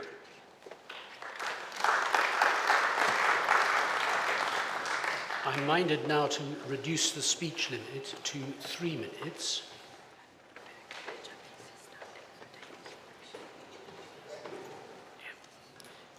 It's Claire Jackiss for a debut speech. And please forgive me if I pronounced your surname incorrectly, but you'll correct me in a moment. And Rob Sutherland also for a debut speech. Claire Jackiss, Chester 90. At last, I feel there is some hope. There in GS 2402 it says, an ambitious commitment to improving housing choice for clergy in retirement. At last, hope for my friend and colleague, Father Robert. He is nearly 90 now and continues to assist very ably in parish ministry. 10 years ago, he realised that the present Pensions Board house that he and his wife live in wouldn't be right for them as they aged. He began arrangements with them for a suitable place to live. They have no family. Their support network is a group of local friends. Properties in other distant parts of the country were offered, far from their support. Their present house is actually in a very affluent area. It would attract a price much higher than the cost of the kind of property that they needed. The board would make a profit on the sale. The housing people agreed to sell and buy another. Win-win. But every property Father Robert and the Archdeacon suggested was rejected. There was cladding. There was too much wood. There was a management fee. Father Robert offered to cover that with his savings. Unacceptable. Things became more urgent. The housing team requested an occupational therapist's assessment. The OT said, this house is unsuitable. She outlined in detail what they would need in a new property or critical alterations to their home. Silence. The assessment was lost, apparently. A request was made for another assessment. The same therapist went through the same process and produced the same report. And then new properties were no longer being bought. Alterations would be the answer. A surveyor came and drew up a plan. A project manager scoped out costs. Nothing. Father Robert rang again. An AIDS and adaptations officer replied. Maybe they could alter the bathroom and do something about a step from the kitchen. The local authority would offer a grant. The pensions board applied. Time passed. The local authority then denied any knowledge of the claim. A pensions board meeting wondered whether an occupational therapy assessment might be appropriate. Give me strength. His wife's mobility is worse and now memory poor. He is now her carer. 10 years of stress and failure. This isn't justice or compassion for a faithful servant of the Church. Synod, please vote not merely for funds to house retired clergy, but for those who have the power to use that money with ambition and vision and imagination. Thank you.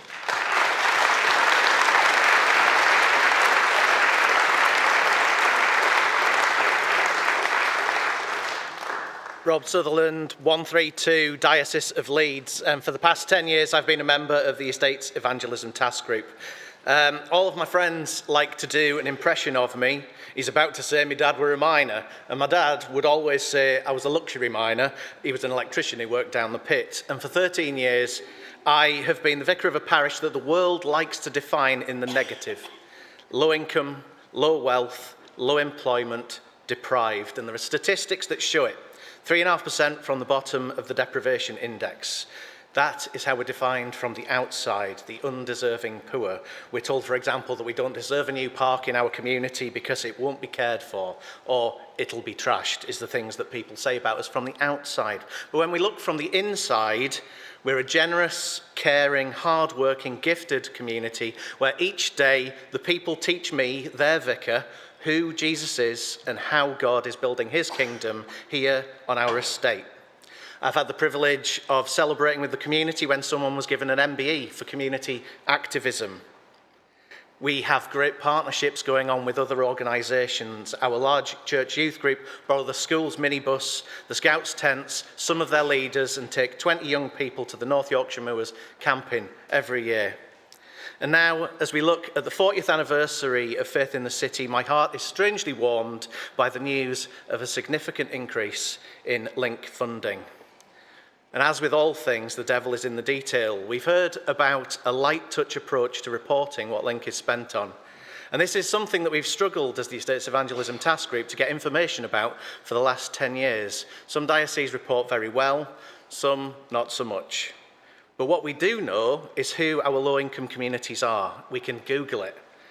EETG did the hard work of defining our estates and how that relates to other low-income communities. And low-income communities is a term that cuts across all of the other geographic markers: rural poverty, coastal towns, pit villages, outer urban estates.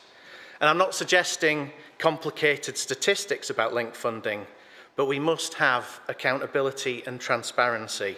Link funding must be directed to the places where it is so badly needed and where Synod says it is intended. I do not want to snuff out the creativity of which Bishop Phillips spoke this morning. We need to know where it's spent, not necessarily what it's spent on. Which brings me back to local people, those caring, gifted, generous people. Often we get people who are sent to fix us in our community, and it comes with the illusion of consultation. We argued for our new park and we fought for it, and every day, all day long, it's full of kids playing on the swings, and it fills my heart with joy as I see parents walking their toddlers up there to play. So what we need is combining accountability to see that what we have is invested in our low-income communities, to see that we're not the church for the poor, but the church of the poor, ministering together to the whole of our nation in every community together. Thank you.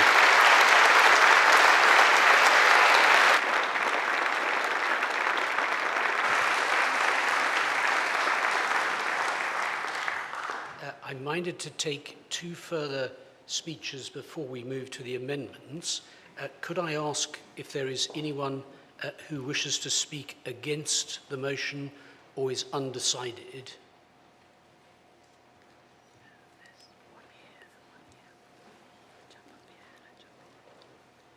Is there someone further this way as well? No, just Ian Boothroyd. So it's Ian Boothroyd, is it? And the lady here.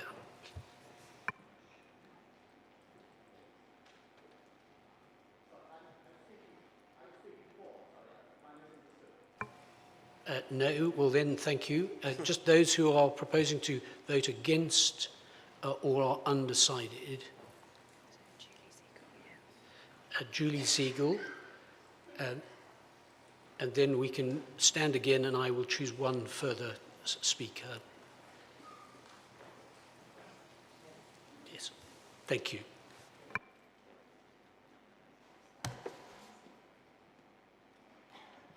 The speech limit is still 3 minutes. Thank you. Julie Siegel, Oxford 377, Chair. Thank you for calling me. I am a member of the Archbishop's Council Finance Committee.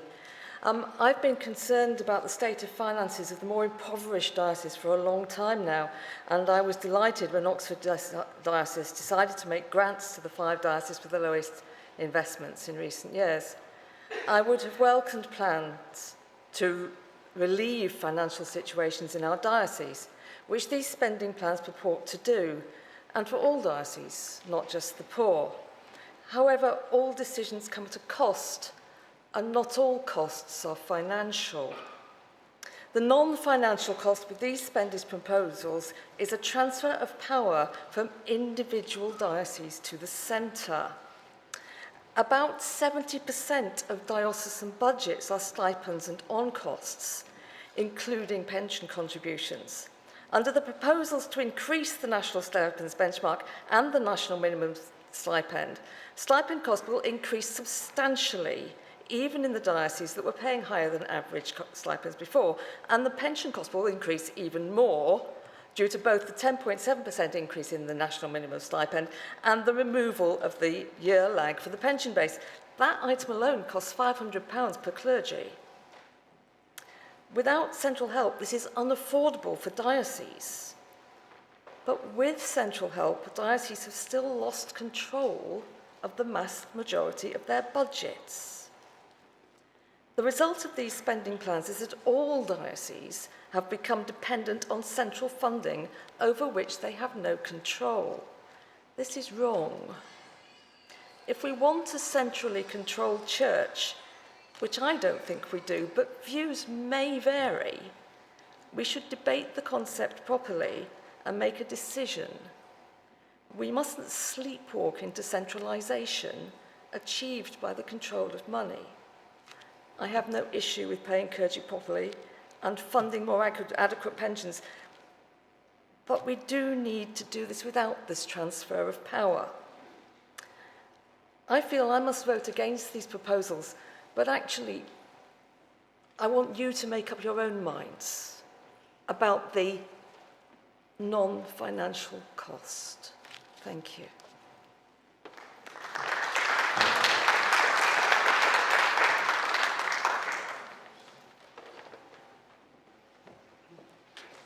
Roy Faulkner, Leicester 333.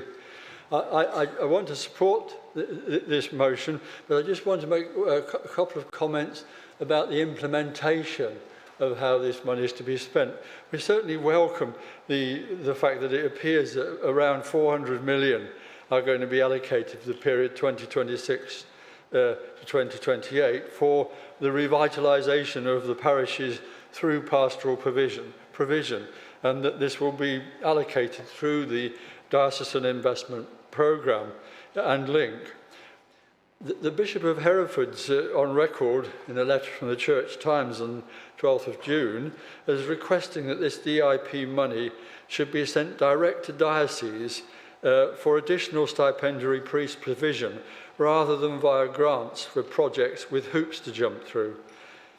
What I want to know is whether the chair of the finance organisation or the Bishop of London can confirm that this approach will be considered as part of the plans for the disbursement of this extra TFWG money.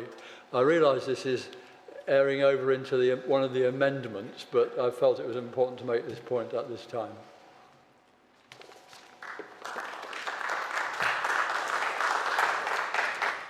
Thank you. I'm now going to invite Nick Tall to introduce the amendment at item 30 on the notice paper.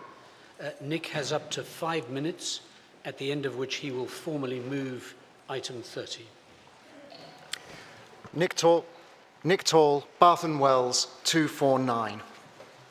This is a friendly amendment to the main motion as it accepts the overall shape of the spending plans package.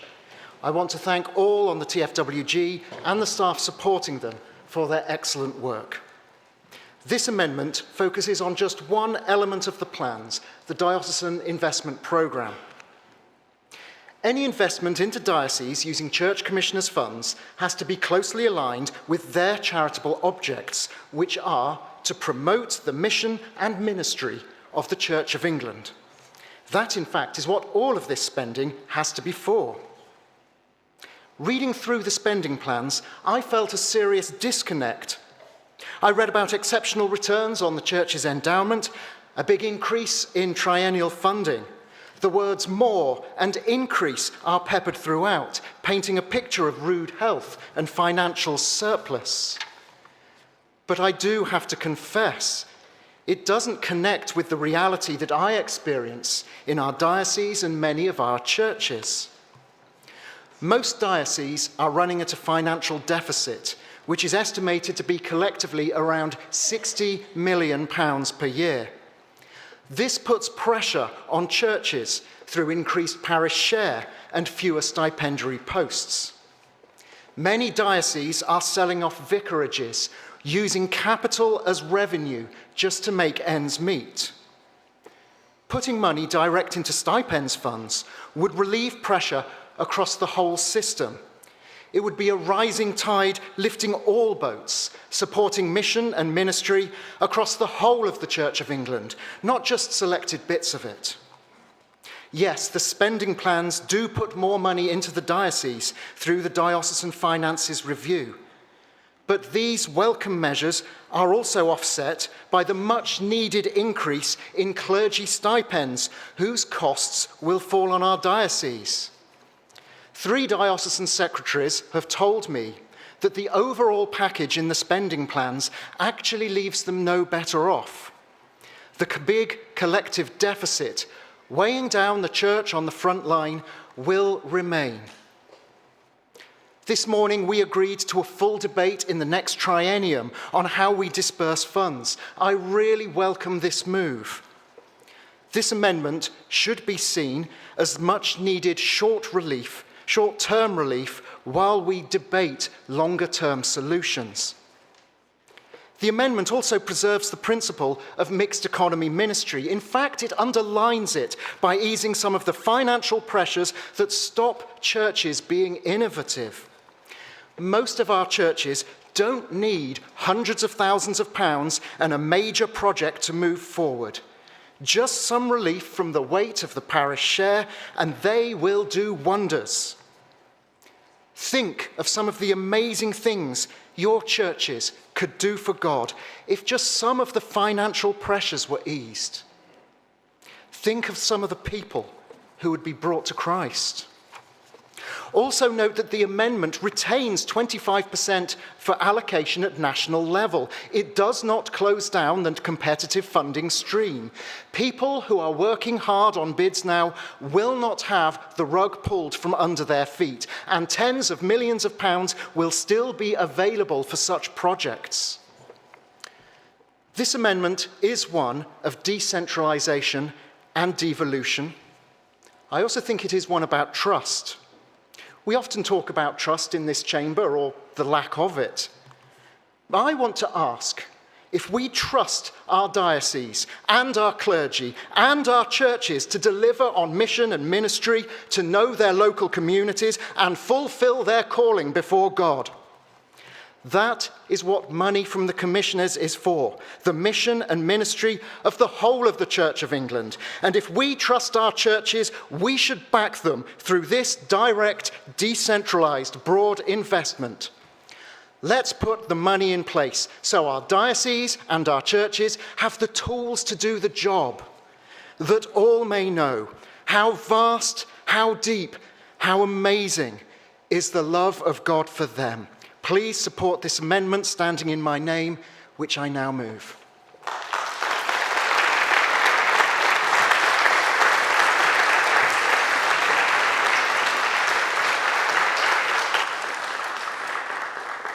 I now call on Bishop Sarah to respond.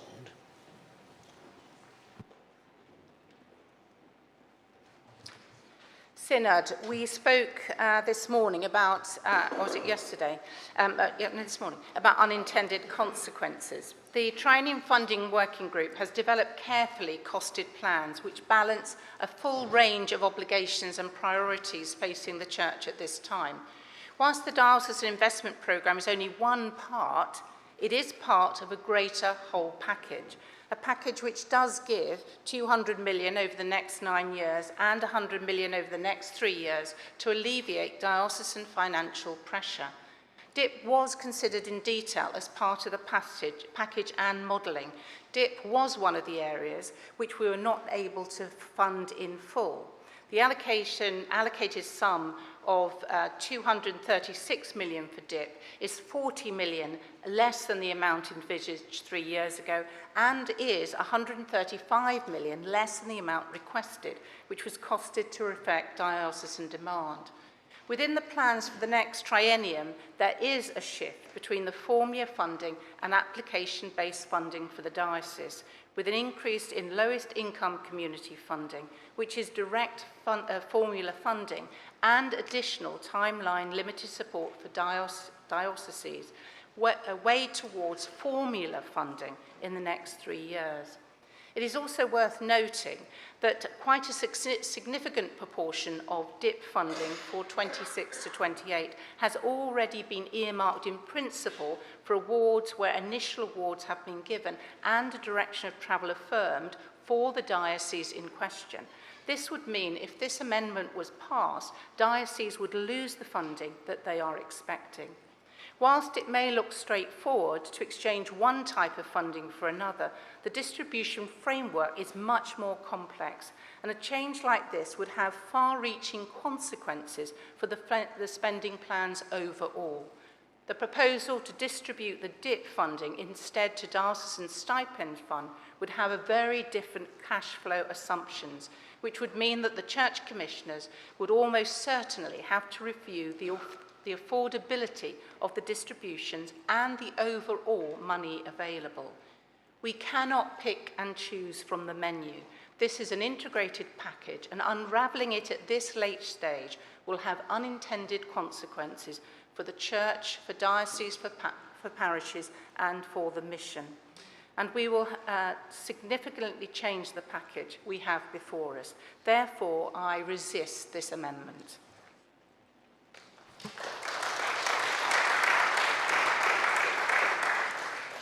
As Bishop Sarah resists the amendment, unless 25 people stand or otherwise indicate, including on Zoom, the amendment will lapse.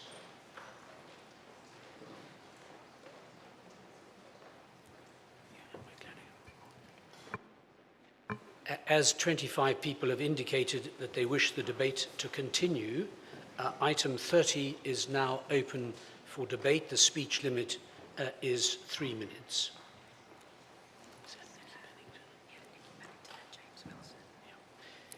The lady over there, and it's James Wilson, isn't it? Thank you. Nikki Pennington, Carlisle Diocese 079. I'm speaking in support of this amendment.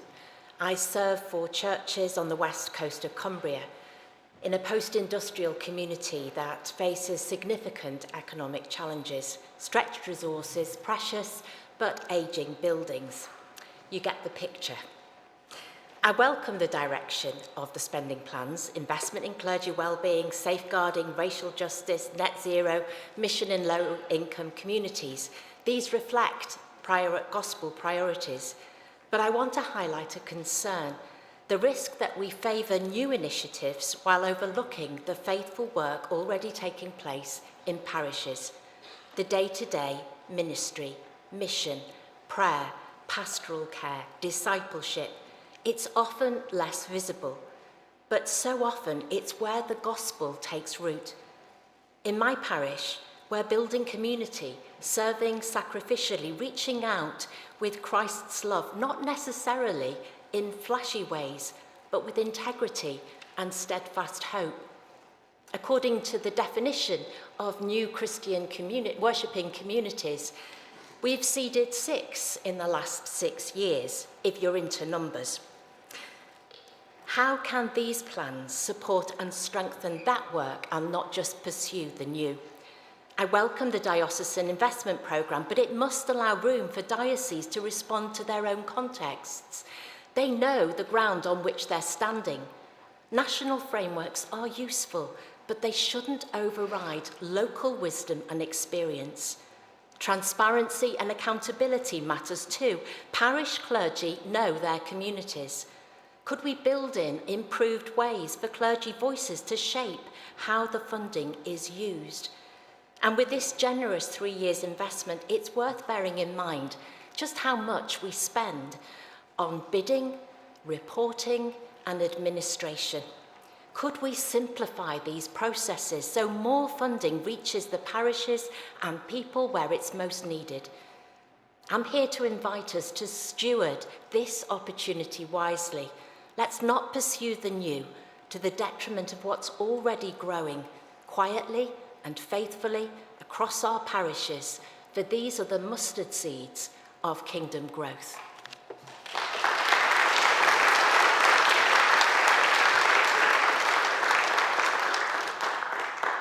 Thank you for calling me, Chair. James Wilson, 366 Manchester. I'm speaking in favour of this amendment. Being a lay representative for Manchester Diocese on General Synod isn't the first elected role I've held. I served as a local councillor for 10 years until I stood down last year. Now, my council, in common with many local authorities and other public bodies, regularly commission charities and third sector organisations, for example, to work in a certain area to deliver public health services or to support an underrepresented community across the city. And they commission these services using a tendering process. However, what I found and what I sometimes had to challenge was that many good local charities who were in tune with the needs of the area they operated in, but who weren't very good at writing funding bids, often lost out on those contracts to big organisations with less knowledge of what works in that locality, but who had specialist employees to write funding bids. Synod, I fear we've imported some bad habits of the public sector into the church, particularly when it comes to funding mission initiatives. Now, this amendment isn't about cutting money for mission, it's about devolving it to the local some of it to the local level, in the belief that often the people who know what an area needs most is the people who are on the ground. What works in London won't always work in Lincoln, and what works in Lichfield won't always work in Liverpool. Yes, I acknowledge Bishop Sarah's point that the money this amendment frees up will need to be used sustainably, keeping in mind that it might not be there in the future. But with the greatest of respect, as much as I value the wisdom and experience that we have in our NCISs, they don't have a monopoly on wisdom.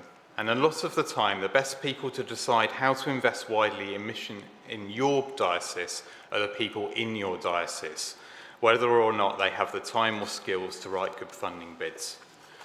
Maybe funding for mission is spent more wisely and effectively if we spend less of it on business plans with KPIs and more of it by watching out for where the Spirit is moving and sending resources that way. That's what this amendment empowers our parishes and our dioceses to do. Synod, I urge you to support it.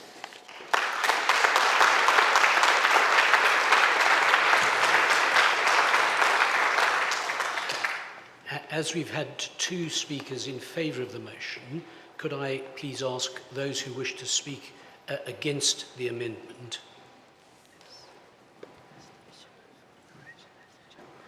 Yes, the Bishop of Norwich and Mark Wallace.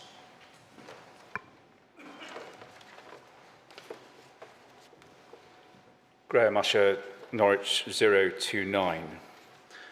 I'm speaking to you as a member of the Church Commissioners' Assets Committee, and I pay tribute to its members, the knowledge and expertise that they bring, their analysis, probing and challenge of the actuarial advice is impressive, always seeking the maximum distribution for the mission and ministry of the Church of England.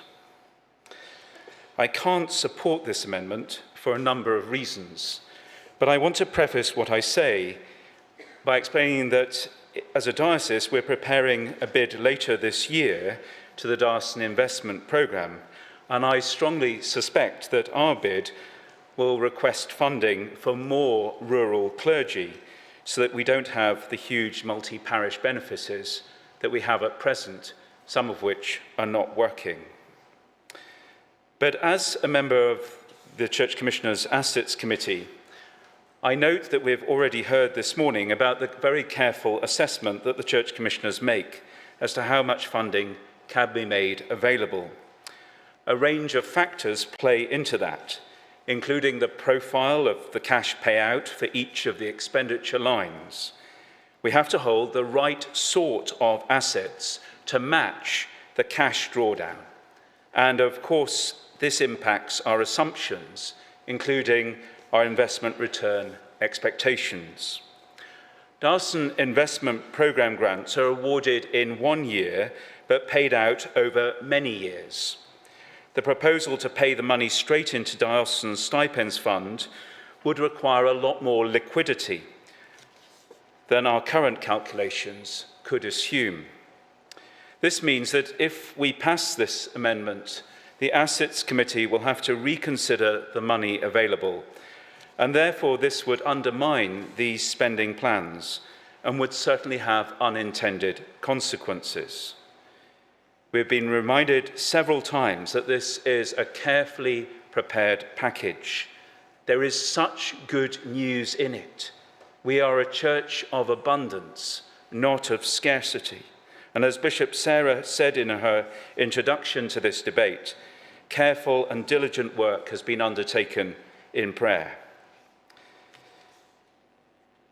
We simply can't start pulling away at 1 or 2 strands, because we'll find that pretty quickly the whole package starts to unravel.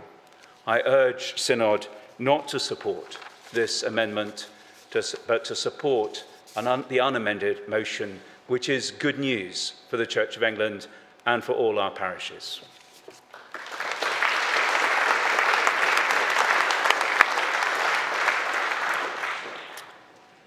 Mark Wallace, Guildford 124, thank you for calling me chair.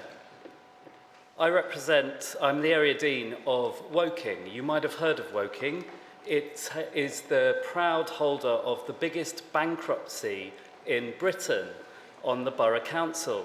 Woking owes £2 billion. That's somewhere in the region of £20,000 for every man, woman, child, however you want to describe yourself, in Woking, we owe £20,000 for you. Woking is in Surrey, not a particularly deprived part of the world. And indeed, most of the people of Woking, with some notable exceptions, are not particularly deprived. Synod, the elected authority of Woking, was not best placed to make good decisions about the work that went on its patch. I just want to caution us against the thought that the people on the ground always know best, because if the people on the ground are not experts in what they're doing, if the people on the ground are not well versed in mission and ministry, they will not spend money that is sent to them wisely and well. So I'm going to be voting against this amendment. I really, really welcome the package that's in front of us. And I think we need to be very, very cautious about how we spend our money. Thank you.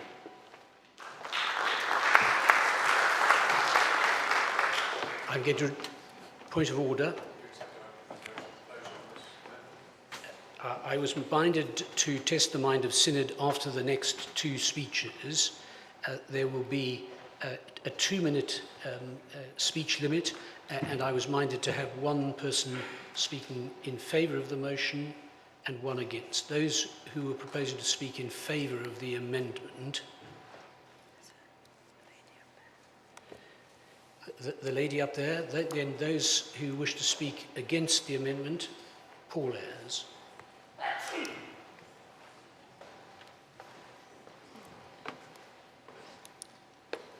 The speech limit is 2 minutes. Rosie Austin, Exeter 116. When I arrived in my small, deep rural parishes 10 years ago, full of energy, as Bishop Sarah may remember, we discussed mission action plans for each of my 8 churches, and God laughed heartily, I'm sure. In the years since, I have found that God has delighted in the small, the unexpected, the fragile, and yes, even in the broken. We've seen God's light shine through broken pots.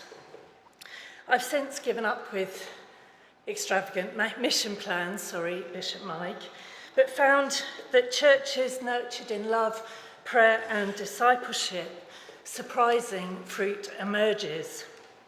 The SMIB model is not well suited to the small, surprising and fragile. So instead of the gentle watering of small shoots, as Nick described, the small amounts of money well focused, we find that those small shoots are not being nurtured. A diocesan funding model with local knowledge and expertise is better suited, but the cupboards are bare. Investment in mission needs to be long-term, especially in small places. It needs to be locally inspired and led. And while we celebrate what's happening in the big churches, please, even if this amendment doesn't go through, please listen to the small, the fragile and the surprising, where God is working. Thank you.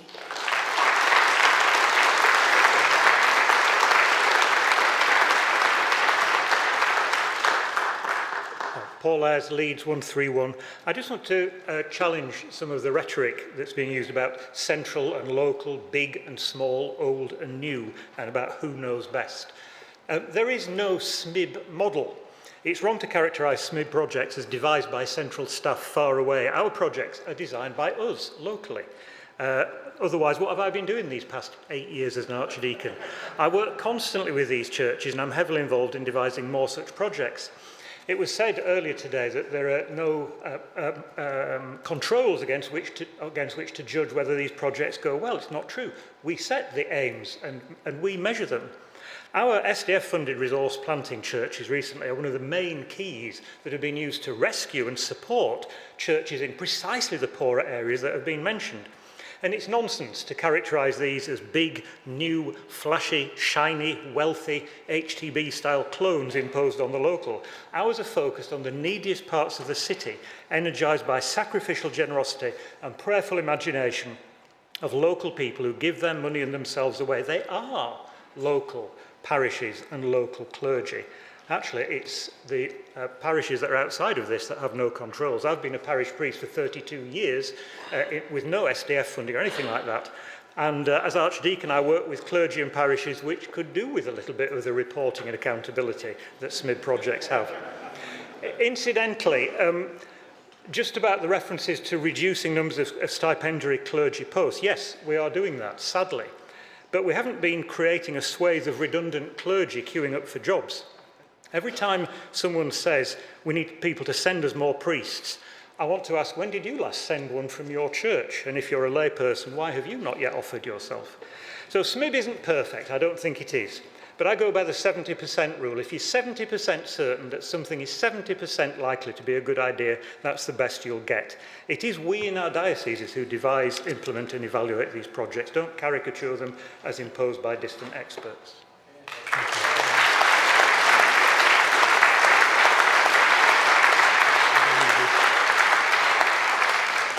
I now wish to test the mind of Synod on whether item 30 has been sufficiently debated. I therefore put the motion of closure on item 30. Those in favour of the motion for closure, please show either by hand or green tick. Those against the motion of closure, please show either by hand or red tick. The motion for closure is carried. I now put item 30 to the vote. This will be through a show of hands, or for those on Zoom, green ticks for those in favour and red ticks. I've got 2 points of order. Yes.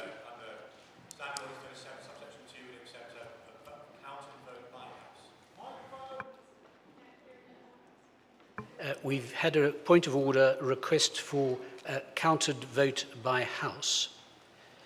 I'm minded to grant that request, so we will have a counted. Sorry. Yes, I'm being reminded by those wiser than I that I need to have 25 people standing for that.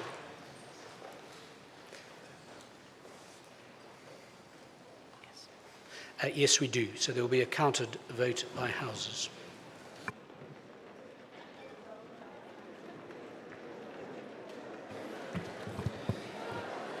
I'm about to ring the bell to warn members that a counted vote by houses is to take place.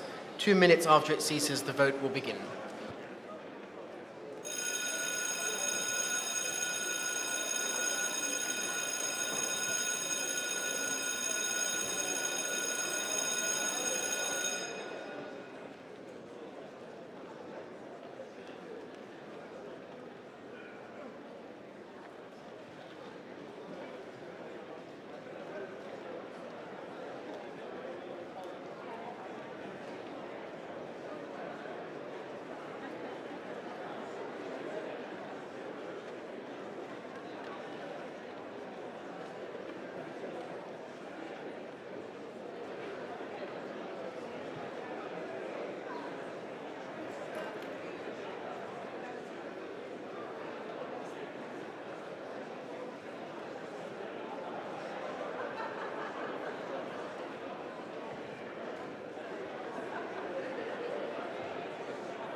This is a counted vote by houses on item 30.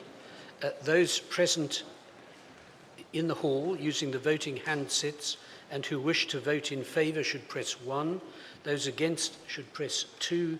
And those who wish to record an abstention should press 3. Those participating remotely should use the online voting platform and vote or register an abstention using the buttons on the screen. The voting period is now open and will end in 1 minute.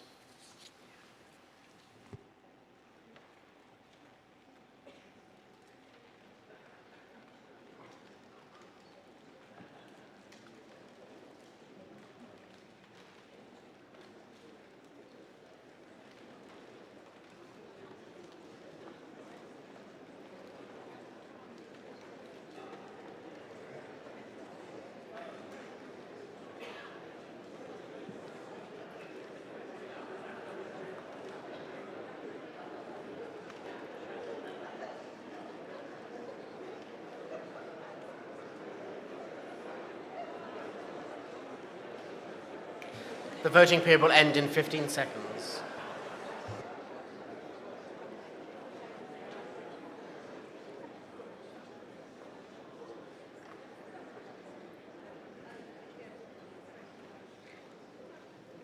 The voting period is now ended.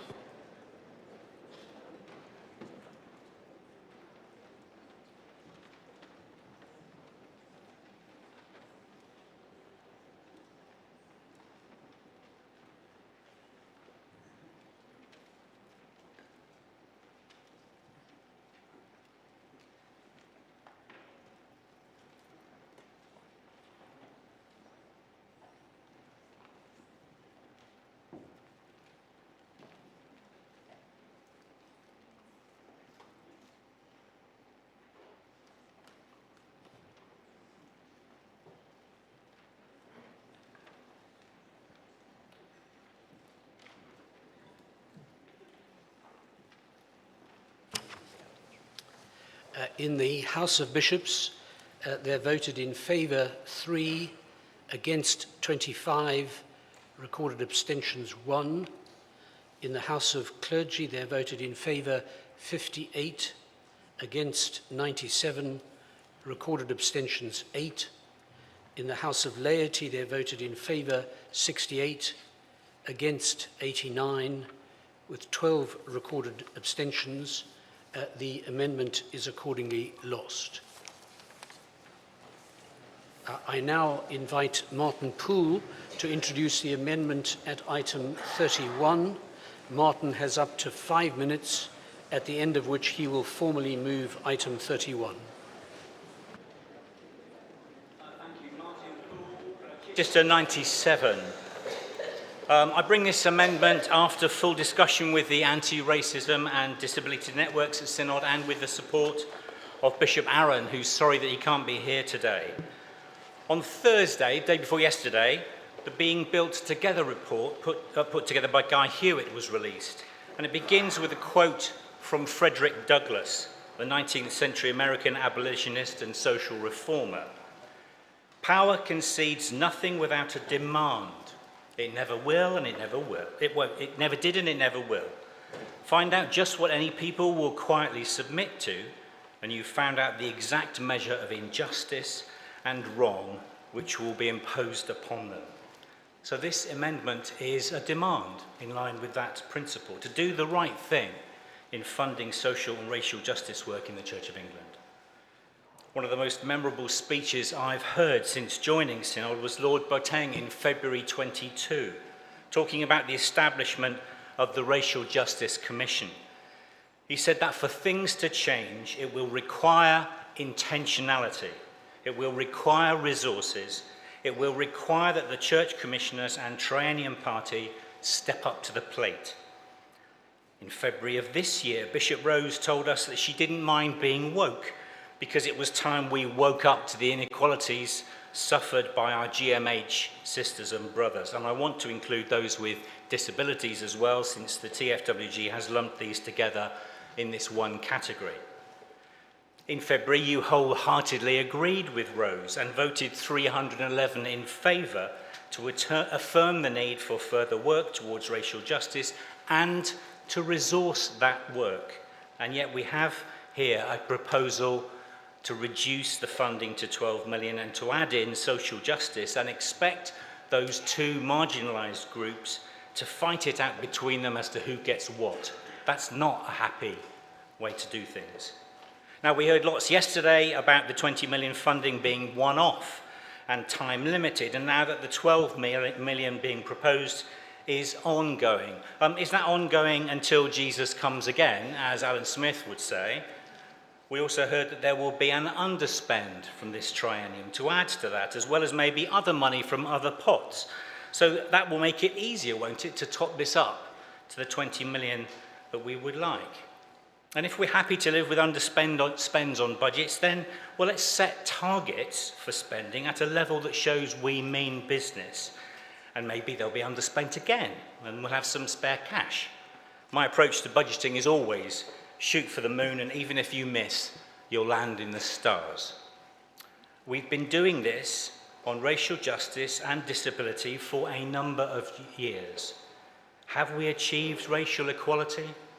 Are all disabled people and those who are deaf fully included and able to take a full part in the life of the church? Clearly not. The report behind the stained glass points out the gap between what the church says it wants to achieve and the lived experience of those at the receiving end. And this is exemplified by the inadequacy of funding to right this wrong. There will be an argument about where to find this extra money, and we heard lots yesterday about the difficulty of deciding who gets what with £2 billion worth of requests for a £1.6 billion budget. And I don't envy the TFWG their task in allocating this, but this request is a pittance in comparison with the figures being talked about there. Maybe we could allocate a little from the 47 million people and partnerships line. Or how about snipping a bit from the 236 million DIP programme, since one of its key aims is to increase diversity, something that's sometimes forgotten in the drive for a younger church. I'm sure the church commissioners are much better at swapping Lego pieces around than I am, and I'm sure they can shuffle some money around to allocate a few more million to social and racial justice, especially as we now know that there might be underspends. The author of the first letter of John says, if anyone has material possessions and sees a brother or sister in need but has no pity on them, how can the love of God be in that person? Dear children, let us not love with words or speech, but with actions and in truth. Going back to Lord Boateng in 2022, he held up a long list of previous recommendations which had not been implemented, promises made which have not been fulfilled. He said, it is chilling, it is wounding, it's a scandal, and it has to be addressed. Don't perpetuate that scandal by doing the same, Synod, and please vote for this amendment standing in my name, which I now move. Thank you.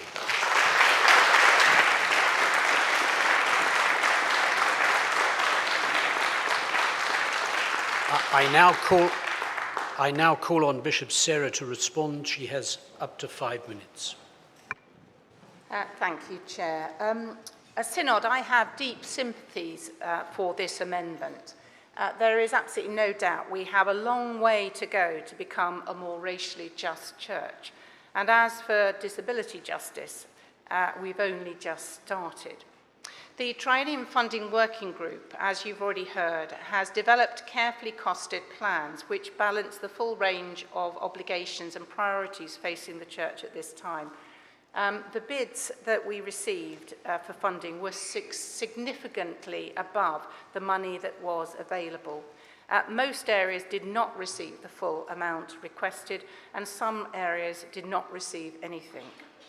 3 years ago, the funds committed for social and racial justice were modelled as a one-off sum, with just 2.5 million included in the plans for 2026 to 2028. The Triennium Funding Working Group felt strongly that an ongoing commitment should be made and therefore committed the sum of 12 million, not just for the next triennium, but reoccurring, so that over 40 million will be available over the next 9 years. We've said 9 years because that is how long we model for, but it is ongoing funding. It's also important to note that the cost of setting something that is reoccurring is much greater than one-off. In fact, it costs roughly 35 times the amount of a one-off sum in terms of the backing needed from the endowment assets. The reality is that there is no more money than the money that is in this package. Increasing the funding for one area means reducing it for another. There is very little contingency in these plans, and there remains some significant areas of uncertainty. As a result of the concerns that have been raised since the publication of the proposals, the Triennium Funding Working Group have agreed to recommend the carry forward of underspent sums from the current triennium, which as it stands is 4.2 million for racial justice and 1.6 million of the 2.5 million budget for disability from 2023 to 2025. We will also write to SMIB to ensure that all funding bids are considered through the lens of enhancing ministry and mission in the most diverse communities, ensuring that the church does become more diverse.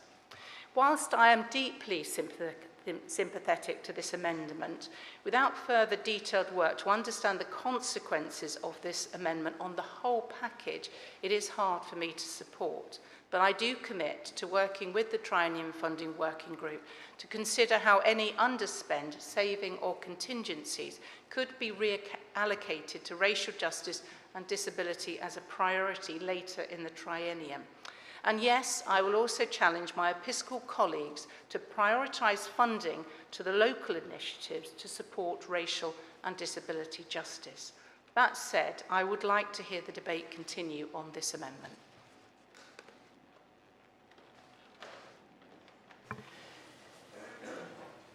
As Bishop Serra does not resist the amendment, the debate will continue. The speech limit is 3 minutes.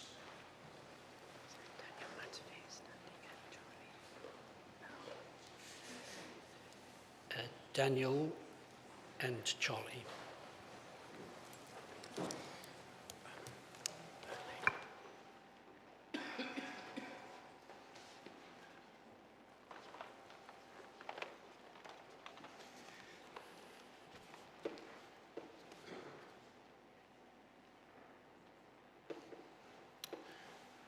Thank you, Chair, for calling me. Daniel Matavu, Oxford 379. Words are cheap. They're also meaningless unless backed by action and, importantly, resources. Our Lord cared much for the disadvantaged, the marginalized, the vulnerable. Sadly, the leadership of the church, it seems, cares little, at least for racial and disability justice. But you, Synod, care much more, as in February you voted overwhelmingly to support the work of racial justice. It is true that the motion passed in February did not itself contain a specific figure, yet it was supported by a paper that set out a detailed funding proposal for maintaining funding at a level of 20 million for the next triennium. Why then has the TFWG sought to justify the massive cut in funding for racial justice and to dress it up by reference to an outline plan produced 3 years ago, promoting an initial boost of funding? The release of funds further was delayed. We heard yesterday that separate bids were submitted for racial and disability justice. These are quite distinct. Why then have they lumped them together without specifying an amount for either, which only diminishes the priority given to each and makes it unclear how much it is to be allocated to each? The TFWG has not even named disability, but used the broader term of social justice. It looks as if racial and disability justice have been asked to share the leftovers at the bottom of the basket. We don't want your words of pity, of lament, of commitment. We're tired of your approvals of recommendations and motions without adequate resourcing to take effective action. Where your treasure is, there your heart will be also. If you wish to confirm your commitment to racial and disability justice is serious, then specify what funds are to be allocated to which. The Bishop of London yesterday stated that no figure had been specified in the February motion, which allowed the TFWG, in effect, to disregard it. This amendment will put it right. I urge you all, therefore, to send a clear message to the church leadership to put your money where their mouth is by supporting this amendment. Thank you.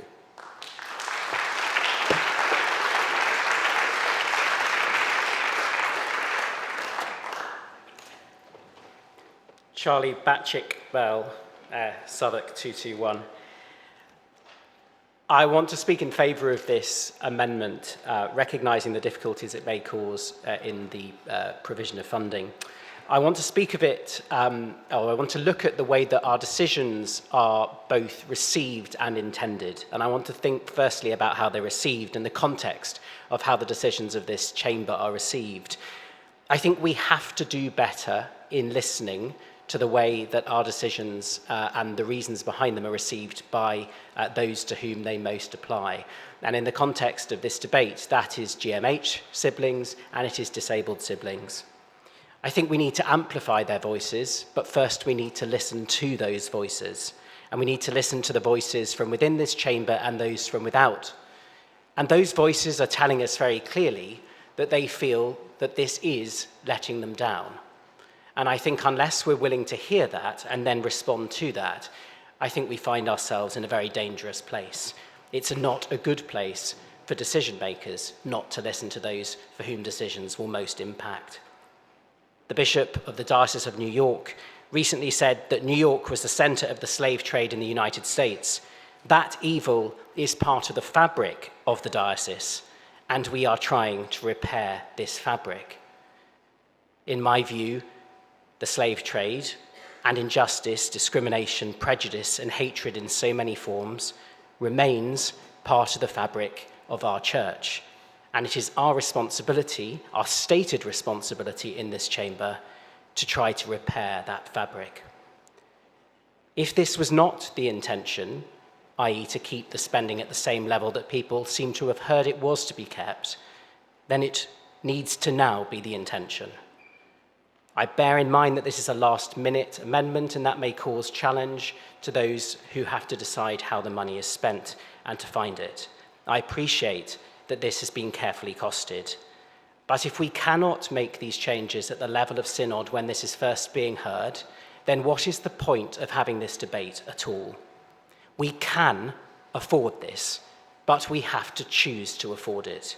And I believe we should choose to afford it. This is a sacrifice, but it is as nothing compared to the debt that we owe.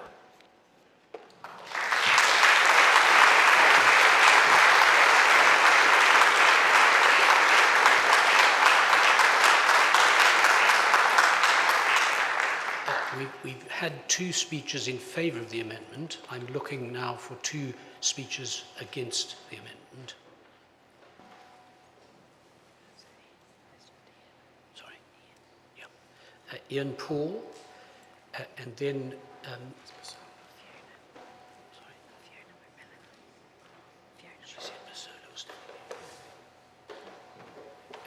yes, and Basola Sedendi.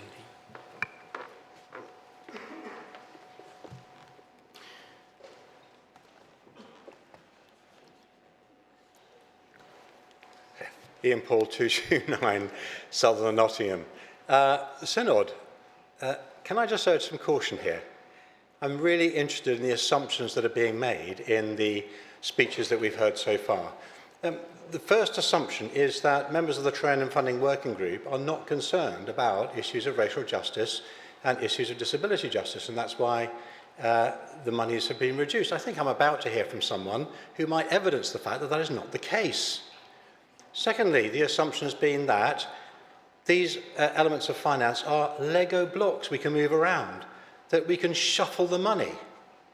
I think we need to notice the care and the detail and the enormous hard work that goes into this. My friends, the money is not simply shuffled around. It wasn't then, and it cannot be now. And the other assumption, which I think is really unhelpful, is the fact that because we've got a one-page summary in our papers, and one of the lines in that, which I'm now looking at, is social and racial justice, these things have been lumped together. No, they haven't been lumped together. This is a summary document. If you want to see the detailed workings underneath, you can do. We were presented with them in the Archbishop's Council in May this year. This is a heading. Please don't misunderstand presentation for reality. I want to remind the Synod that we've done things like this before. We've had an urgency about an issue, we've made a last-minute decision, we've tinkered with some detailed working where those who are actually convinced and concerned about these issues have done the hard work, and as a result we've had some seriously damaging unintended consequences. Synod, please let us not do that again.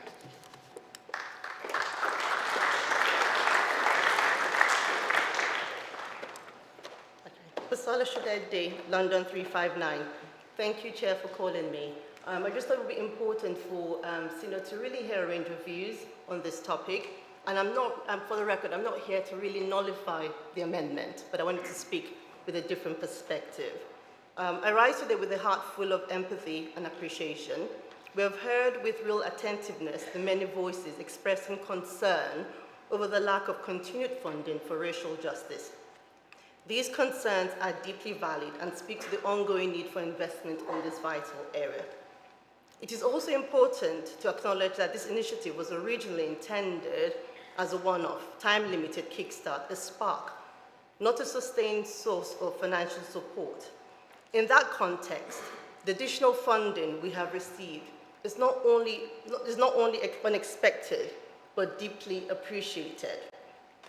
When we choose to see this as a glass half full, what was never guaranteed has, through advocacy and goodwill, been topped up with renewed commitment.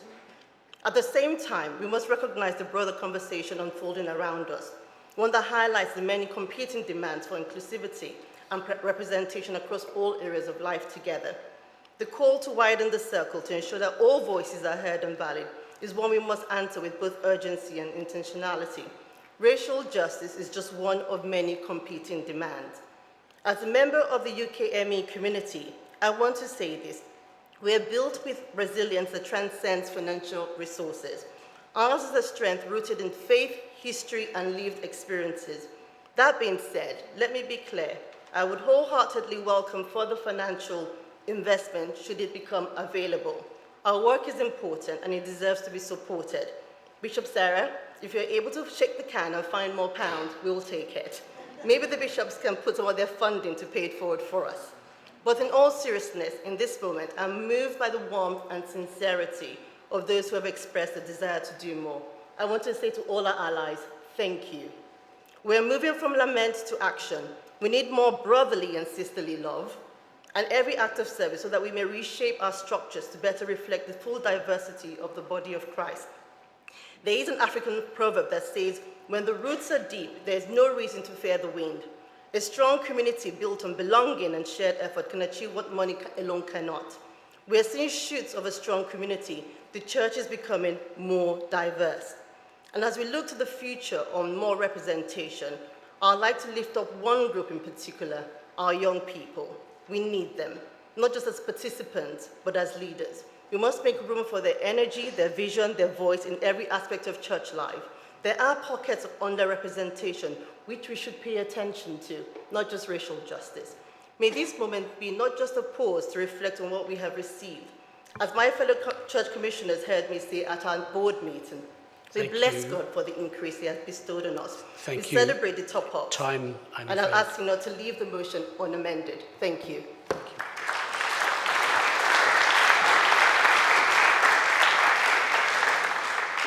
Before I test the mind of Synod in relation to closure, I'm considering taking one further speech. The limit will be 2 minutes. Fiona Macmillan. Thank you. Thank you, Chair. Can you hear me?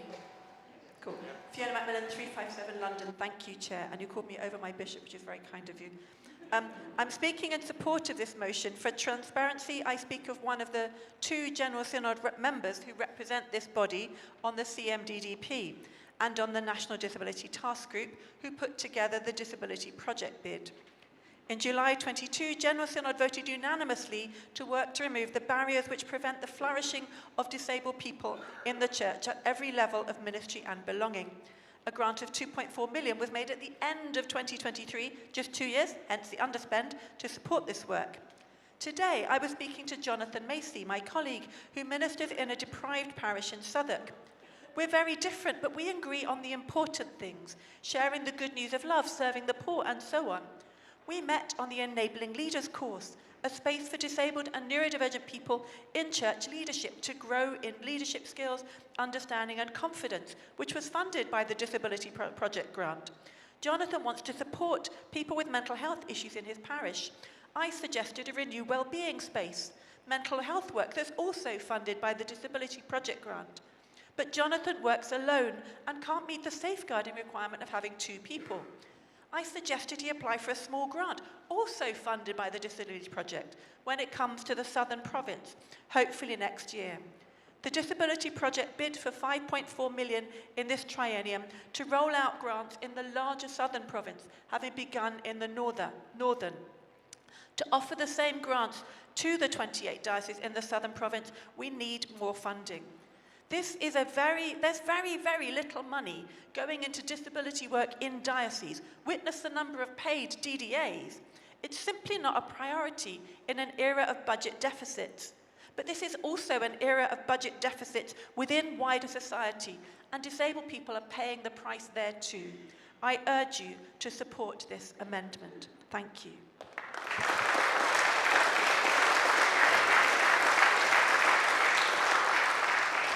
I now wish to test the mind of Synod on whether item 31 has been sufficiently debated. I therefore put the motion of closure on item 31. Those in favour of the motion for closure, please show either by hand or green tick. Those against, please show either by hand or red tick. The motion for closure is carried. I now put item 31 to the vote. Point of order.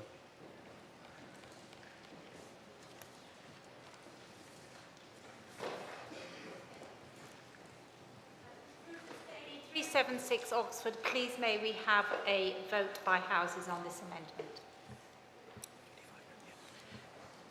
There's been a request for a counted vote by houses on the amendment, and I am in favour of doing so. We will therefore have a counted vote by houses.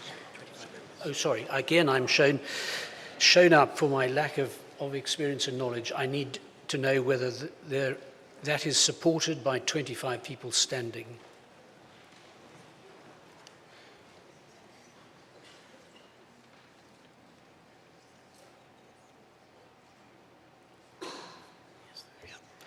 That there are 25 people standing, there will be a counted vote by houses.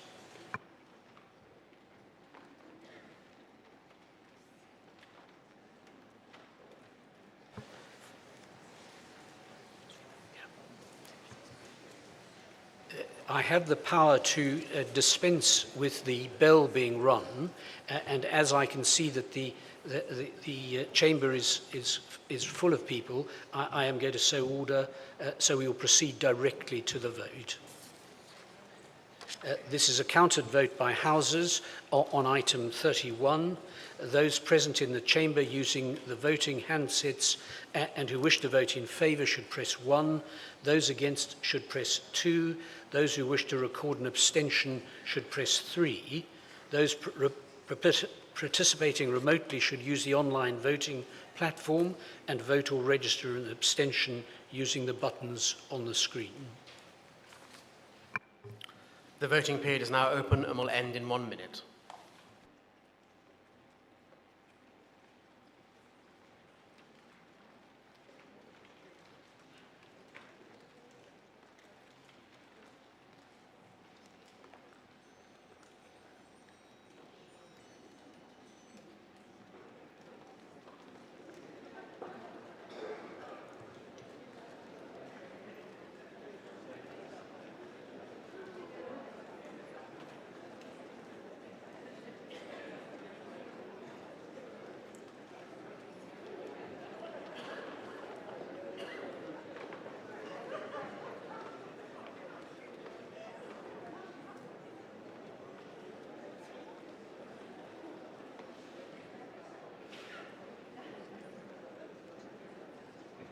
The voting period will end in 15 seconds.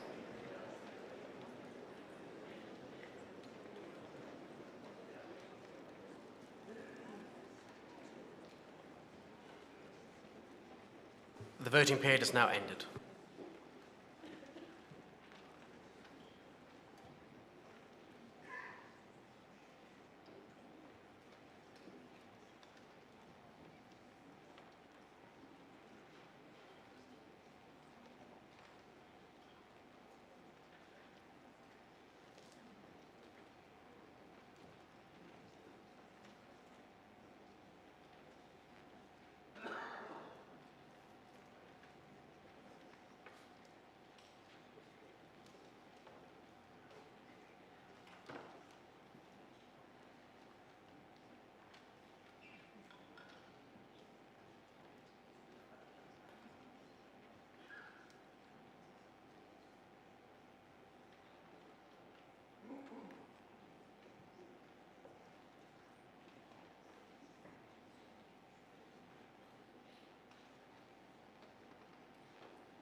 In the House of Bishops, they voted in favour 7, against 13, recorded abstentions 3.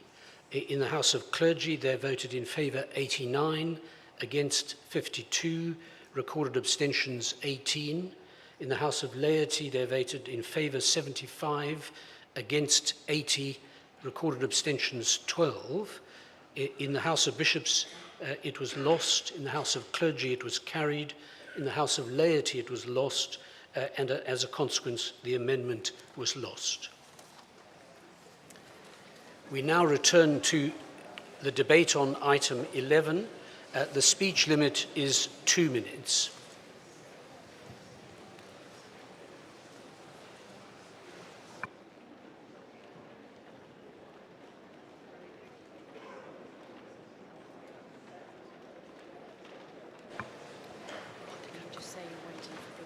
Yes, I'm just waiting for people to move so that I can be certain.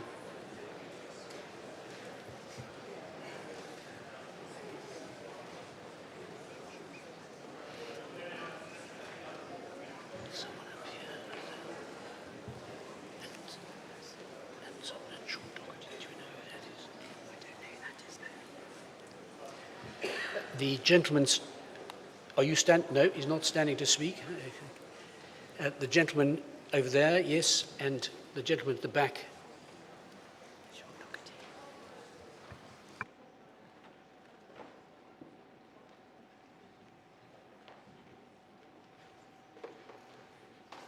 Chris Blunt, Chester, 89. Thank you for calling me to speak, and thank you for the hard work that has clearly gone into the funding package that's being discussed. And thank you also for the significant increase planned with the link funding, which I absolutely warmly welcome. I asked question 108, which was identifying which disbursements can be applied for directly by parishes. And the answer makes clear that actually all of the larger disbursements are always made through dioceses, SMID, link, things like that.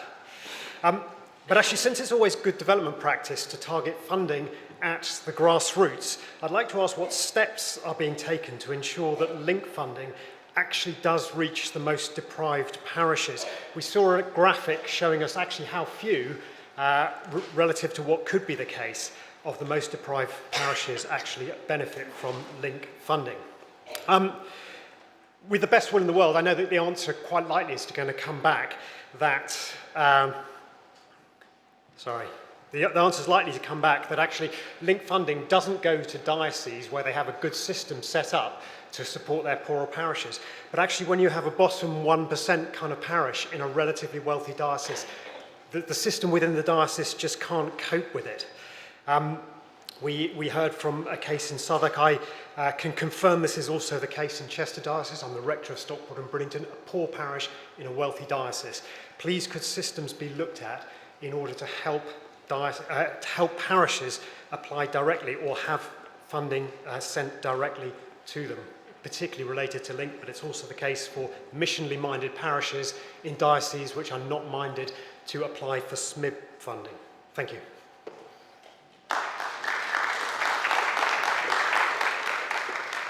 Sean Doherty, Universities and TEI's 450. Can I particularly welcome the details given in GS 2402 regarding the Ministry Training Fund? Under this fund, decisions about training will still be made by the diocese, which is absolutely right, as they know the candidates best. But having centralised administration, which the paper envisages, will reduce the admin burden on dioceses, and having a centralised fund means dioceses will not be subject to a limit which they have to fit in their training costs, which means the decisions about candidates' pathways can be based purely on what is right for the candidate in their circumstances. There won't be any financial disincentive, even subconscious, from sending a larger number of candidates into training, as the paper highlights. And I think this will also help with the shortening in average length of training pathways, the shift away from full-time training and residential training, which we've seen over the past few years and which Christopher Lando highlighted in his speech. Likewise, the plans include improvements to maintenance grants, further details of which, in case you haven't worked your way through all of the GS MISC papers yet, is in GS MISC 1427 on clergy wellbeing. Maintenance grants will be dealt with centrally, which will simplify things for ordinands, and linked to the living wage, with increased payments where there are particular additional needs. I can't overstate what a massive positive difference this will mean in terms of ordinand well-being and any dependents, and help with the quantity and, crucially, the diversity of people who are offering themselves for training. We even have, for the first time as far as I'm aware, grants for part-time ordinands, which responds to recent research about the pressures experienced by part-time, those in training on a part-time basis, juggling work and childcare demands. Thank you for these proposals. Thanks.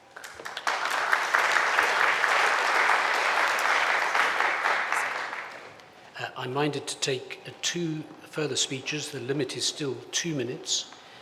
I will take Alice Kemp and Richard Atkinson.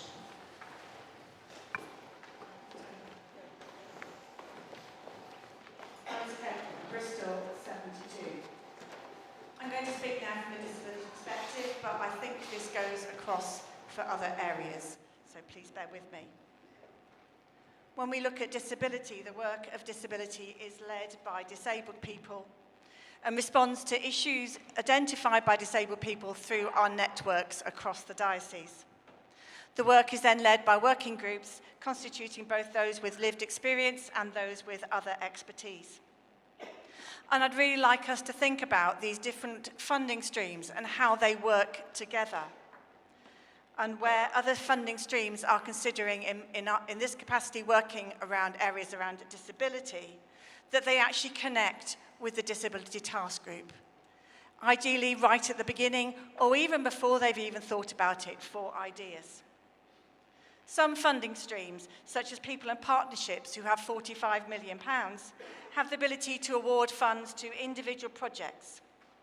And the danger is that without connection with those who have lived experience and expertise, projects which are problematic for disabled people may not sit well alongside the strategy of the CMDDP and the deaf and disability task groups. For us to create churches which are places of belonging for all, including deaf, disabled, neurodivergent people and people living with mental health challenges, we have to do this in a connected way, in a way that is co-produced with disabled people. Thank you.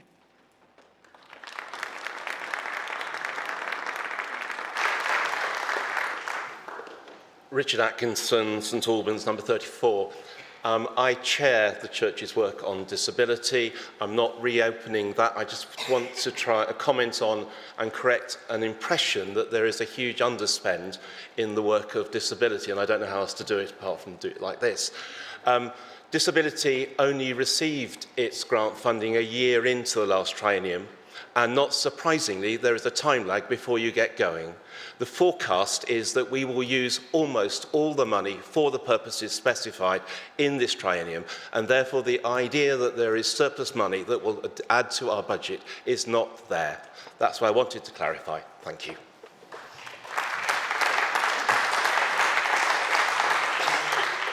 I wish to test the mind of Synod on whether item 11 has had sufficient debate. I therefore put forward a motion of closure on item 11. Those in favour with a show of hands or green ticks. Those against with a show of hands or red crosses. That is carried. I now call on Bishop Sarah Mullally to reply. Bishop Sarah has up to 5 minutes. Synod, thank you for your contributions, not just made in today's debate, but over the last 24 hours. We have together prayerfully and seriously considered the resources and the mission which is entrusted to us. I want to start by reminding Synod of something that I have already said today, that I have committed to this Synod that the Triennium Funding Working Group will consider how any underspend, saving or contingency will be allocated to racial justice and disability as a priority later in this triennium. It has been a joy for me to hear about the passion of local mission and ministry, and as always, it has been difficult to hear again the challenges faced there. I do believe that the package that you have in front of you starts to not only recognise this tension, but to somewhere to alleviate some of those stresses. Mark, I was born in Woking and still know of the challenges of councils that from all intents and purposes look as though they're working well. And Rosie, yes, I do remember with joy both your ministry and that of the church in Devon. Leslie, I'm very grateful that you reminded us of the role of the church in combating poverty, but also I hear of the real challenge that that brings. And you may be pleased to hear that there has been an increase of 0.5 million of the link funding to the Diocese of Durham in the figures. Rob, there is no doubt in my mind that there are huge gifts in estate communities. And you spoke very clearly about the need, even within light reporting, for transparency and accountability for the way in which link funding is used. Chris, just to say that in terms of the reporting that you asked for, that will be in the new reporting framework.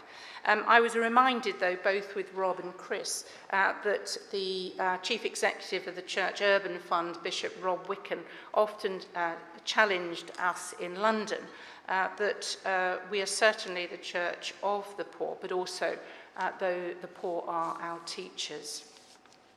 Claire, I recognise that when people are in financial crisis, it is often their mental health that suffers. And I know that Bishop Richard, who is the chair, let me get this title right, who is the chair of the advisory group for the terms and service and well-being of ministry, was sitting in the chamber and heard your call for standardisation, and I'm sure that he will take that seriously. Christopher, your call around ensuring that full-time ministry, training for ministry is fully funded and the challenges at present. I do know that consideration is being made by the ministry development team working with the TIs of some of those challenges there. But as Sean told us, that the ministry training fund will not create disadvantage for those who want to undertake residential training. The pathways are based on individual needs, and that is good news, as Sean underlined for us. Julie, we too share the concern around the financial situations in the diocese, which is why this package gives £200 million of financial relief to the diocese. In terms of centralisation, we heard about the concern about clergy well-being, and therefore rising stipends is one of the best ways of us trying to support that in terms of also particularly around retention of our clergy, if not something around recruiting clergy. The centralisation around the decision, we're not centralising the decisions. We have put money in the system for dioceses to manage this, but actually we can only invite dioceses to pay that stipend. So dioceses are still in control, and I would hope that they would take the well-being of their clergy seriously in doing that. Robin, thank you for your contribution on pensions. Those that have much more understanding of pensions will have heard it and will take note. Claire, thank you for the reminder of the challenges of housing in retirement. I am really sorry to hear about Father Roberts, but it's a reminder that money doesn't just do everything, it needs to be how we present it. It has been a huge privilege to have this historic endowment, and as I said yesterday, the distribution only represents 1/5 of the Church's annual expenditure. We must continue to be stewards at every level, and I would like to thank again those that give of their money to our churches. The package has been shaped by broad engagement across the Church, and just to finish, this is only the beginning. We have heard in the last 24 hours that in taking that engagement forward, we have serious work to do to look forward to the next triennium. Thank you.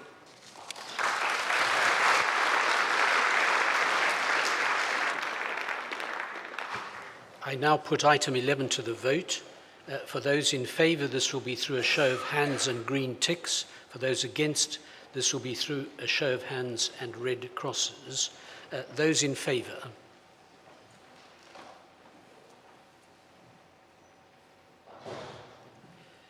Those against? Item 11 is carried. We move now to the next item of business.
Synod, we now come to item 12, the private members' motion on clergy pensions.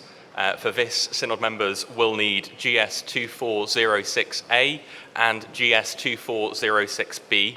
I'd also draw your attention to notice paper number 5, because this item has financial implications, and you'll be looking specifically at paragraphs 21 to 25. I'll now call on the Reverend James Blandford Baker to move this motion. He has up to 10 minutes. Thank you, Chair. James Blandford Baker, Ely 109. Members of Synod, this might be a private member's motion, but it's not in the least bit private. It does not belong to me. It belongs to a vast cloud of witnesses. Witnesses to injustice and, in many cases, poverty amongst retired clergy. An injustice that has gone on far too long and that now there is a real opportunity to reverse. Those witnesses include the many in this chamber who voted unanimously for Dr. Ian Paul's motion in February 2024, calling for the restoration of the clergy pension. The 2,000 clergy across the Church who joined the Clergy Action Facebook group, the over 700 who signed the letter to the Church Times, and the unprecedented 192 members of this synod who signed this private members' motion in record time, enabling us to be here in York debating the issue again. Since this motion was signed, much work has been done to fulfil what it exhorts the Church to do.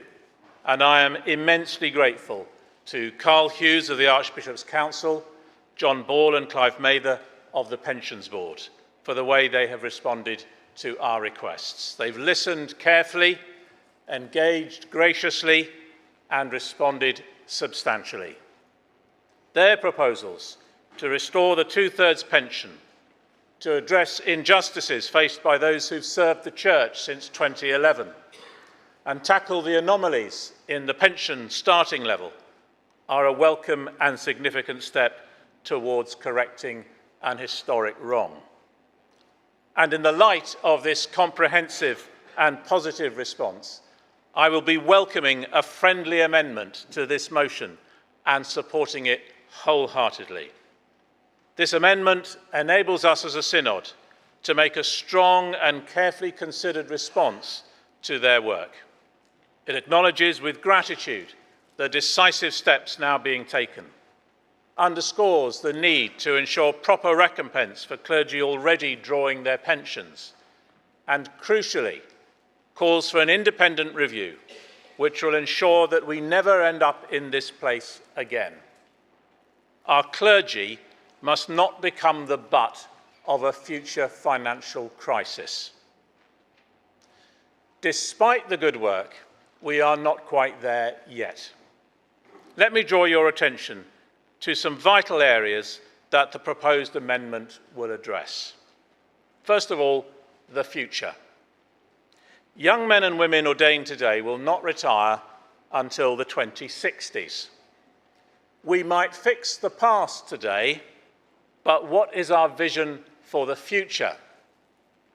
There are deep structural questions that we must now face if we are to build a truly dignified future for our clergy, many of whom continue to serve the Church well into retirement. In one of my own parishes of Impington, just north of Cambridge, the best preacher is a clergy pensioner in his 90s, who after a recent sermon received a spontaneous and heartfelt round of applause. How will we be valuing his successors in the years to come? So what are the questions that the review, together with this motion and its amendment, need to address? The current pension, whenever it's talked about, including in GS 2402, is discussed in the light of the state pension.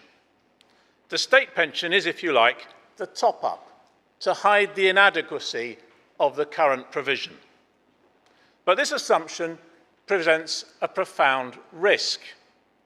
The value, the age of access, and even the long-term existence of the state pension in its current form are all uncertain. To build our clergy pension provision on such an assumption is to build it on shifting sand. No other defined benefit pension scheme does this. We shift risk onto our clergy at the very point in their lives when they are least able to bear it. The review must also address the question of how we recognise the years clergy have spent in training, years when many left other careers, stopped accruing pension elsewhere, and had no provision made for them by the Church. And how do we ensure that part-time clergy and those who have taken breaks, perhaps to care for children or for elderly parents or during a period of burnout, are treated kindly and justly?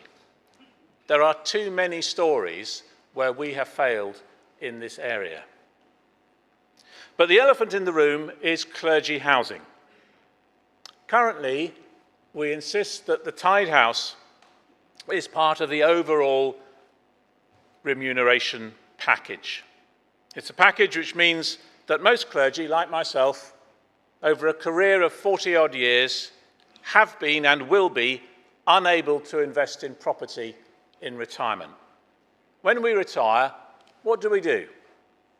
The pension, unlike the stipend, takes no account of the need for housing. Some clergy pay the entirety of their church pension back to the church through the charm scheme.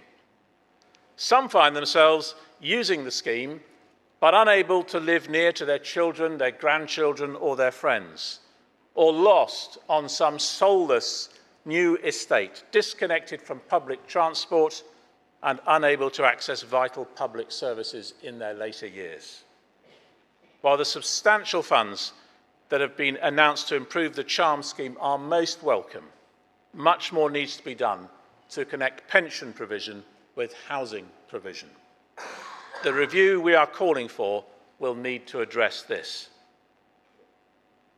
And finally, our motion and the amendment draw attention to the plight of those who've retired after service post-2011.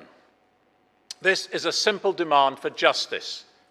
There is enough money in the church ecosystem to do the right thing and the just thing for them. We can and must make restitution.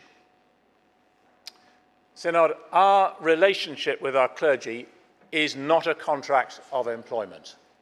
It is a covenant, a sacred promise of mutual care and support that lasts a lifetime. Scripture is clear. The labourer is worthy of their wages. St. Paul says that the elders who serve well are worthy of double honour. Note the use of the word double. That honour is not just respect, it's material provision. It's a pension that provides dignity, not poverty. And let's be clear about this. Paul in Galatians tells us that you reap what you sow. Could it be that the declining numbers of ordinands coming forward is directly a result of the current poor provision, where far from the elders receiving double honour, something rather less dignified is in store? So, Synod, I invite you warmly to support this motion and the forthcoming amendment. Let us seize the day to right a historic wrong and create a clear path to a clergy retirement which is just, sustainable and dignified, where those who have given themselves in the service of Christ and his church can continue to flourish. I commend this motion to you all.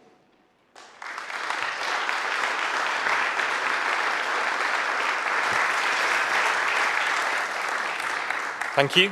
This item is now open for debate. I'll begin with 2 speeches, please. The speech limit is 5 minutes.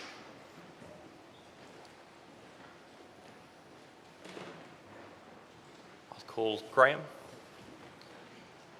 and Ian.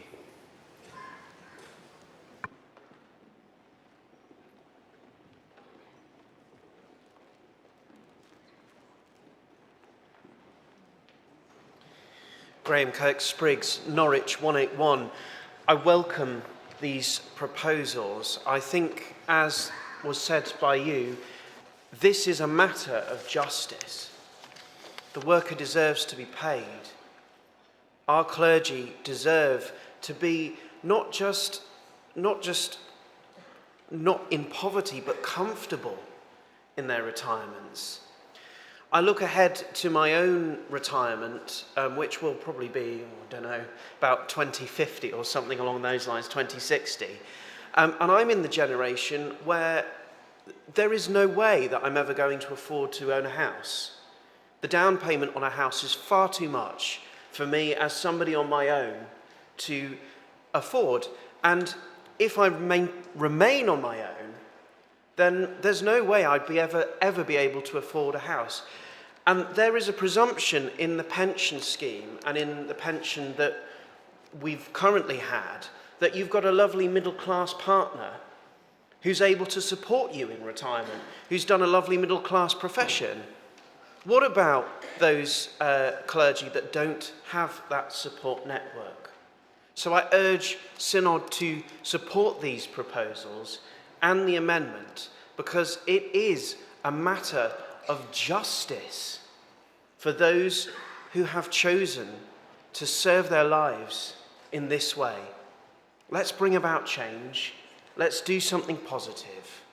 And let's use our Christian principles in being fair. We see in society at the moment the degradation of working rights, the undermining of pensions in many sectors. And we're told in the Church of England, we can't do certain things because that's far too worldly. Let's be countercultural in the way that we treat our pensioners and our clergy. So please vote in favour of this. Thank you.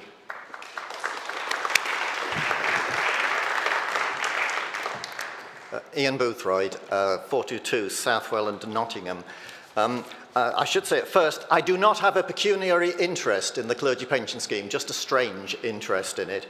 And I was a trustee member of the Pensions Board for 6 years in the last decade, which is what generated the interest.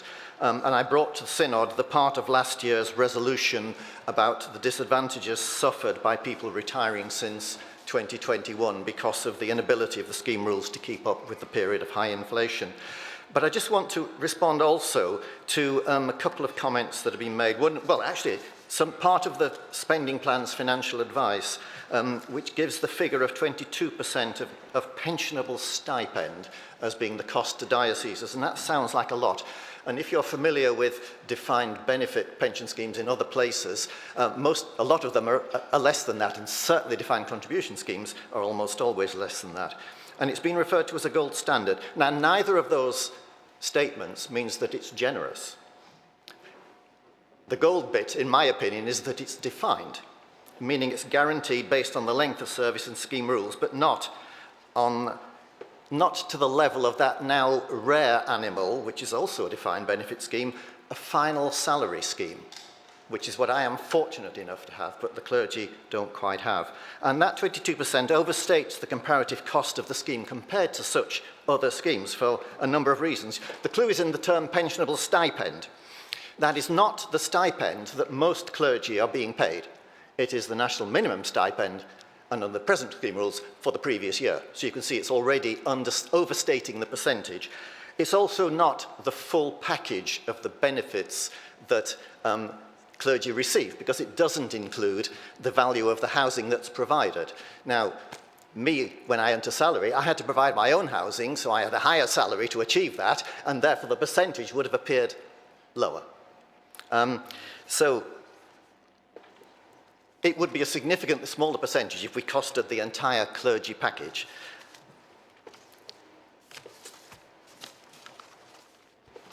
If the scheme continues to do well, that 22% may change. May change to the benefit of dioceses. So I want to support both the proposals to improve and restore clergy pension provision, but also ask you not to lose sight of the continuing disadvantage suffered by clergy retiring from 2022 to date because of the ability of the scheme continuing at the moment to its inability to react to recent high inflation needs further specific action, as in the footnote 14 in the pensions paper, which I would like to remind people of, and also to support a thoroughgoing review for the future of where this scheme should really stand, taking into account that clergy have to pay for their own housing in retirement, and that isn't included in that 22%, for example. Thank you, Chair.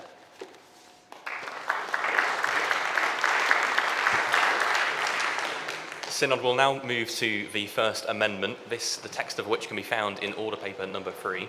And I invite Adrian Ewings to move his amendment. This is item number 32. You have a speech limit of 5 minutes. Adrian Ewings, Bath and Wells 062. This is a friendly amendment agreed with James, which will seek to update our original PMM in the light of the decisions made earlier today. Synod, just after we last met in February, something extraordinary happened. A storm blew up on social media when a vicar from Eastbourne created a simple Facebook group called Clergy Pension Action. Within 48 hours, 500 had joined. By the end of the week, 1,500 had joined. Today, 5 months later, that is well over 2,000.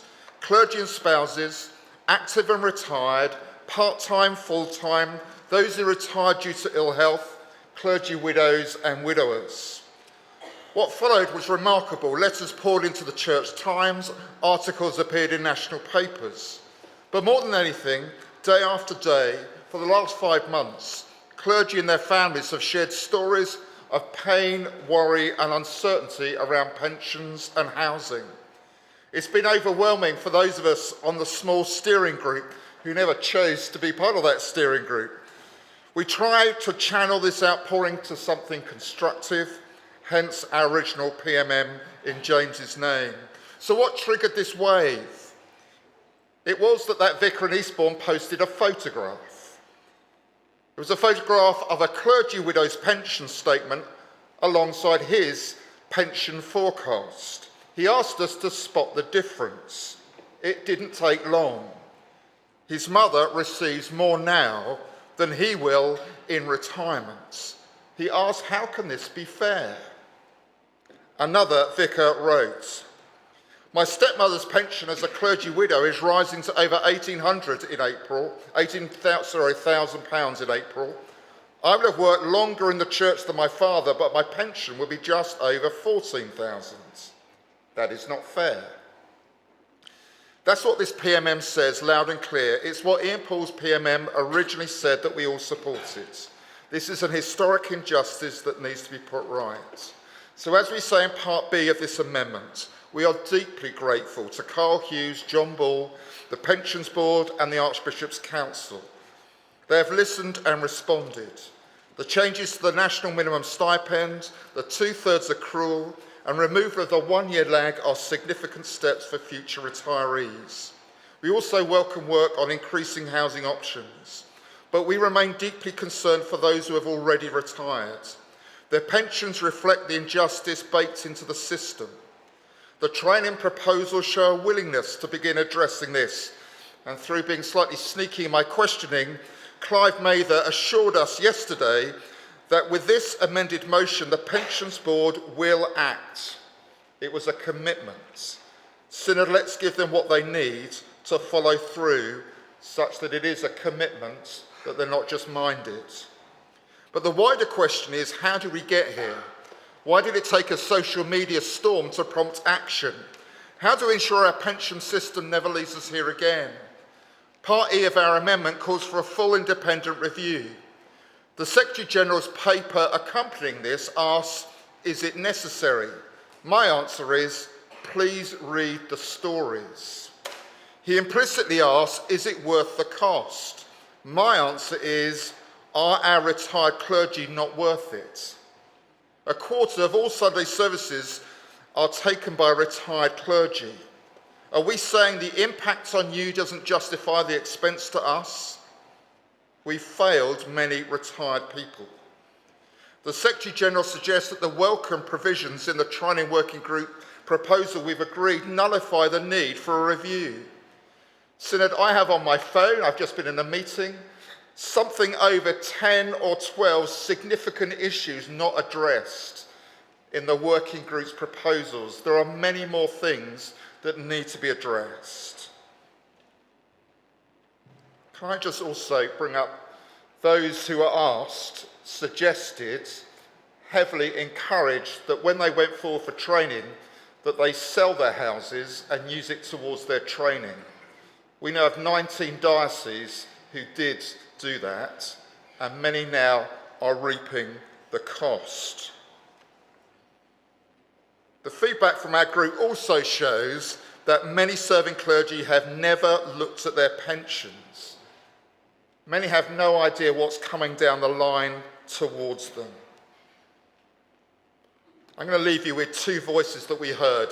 Can I just do these 2 voices? Thank you. I served 31 years in stipendiary ministry and will serve 11 more.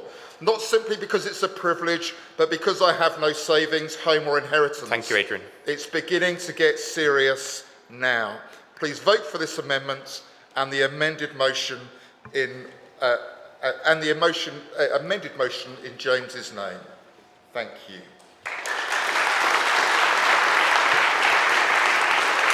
I now invite the mover of the main motion to indicate whether he would like debate to continue on this amendment.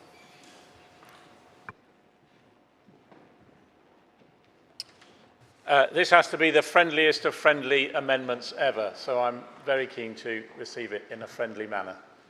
Thank you. Debate is now open on item number 32. I will take Simon and Liz.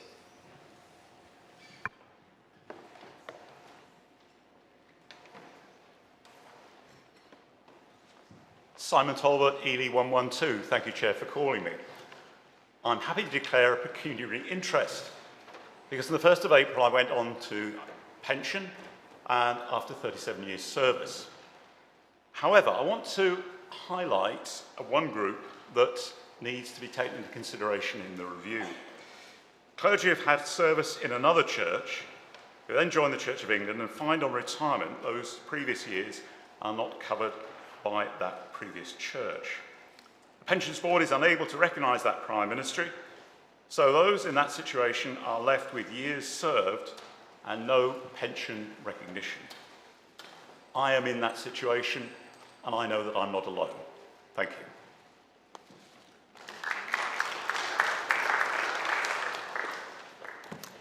Liz Goddard, London 160. Like so many in this chamber, I do need to declare an interest in this motion. I'm ordained, the wife of an ordained minister and the daughter of an ordained minister. But I do want to say a heartfelt thank you for all the work that's gone in to change things. Like the cleric in the Clergy Action Group, my mother's clergy widow's pension is larger, some 5,000 K, than my forecast will be. Despite the fact that I've worked for 30 years in the church and will be just shy of 40 by the time I come to retire. But that's not what I want to speak about.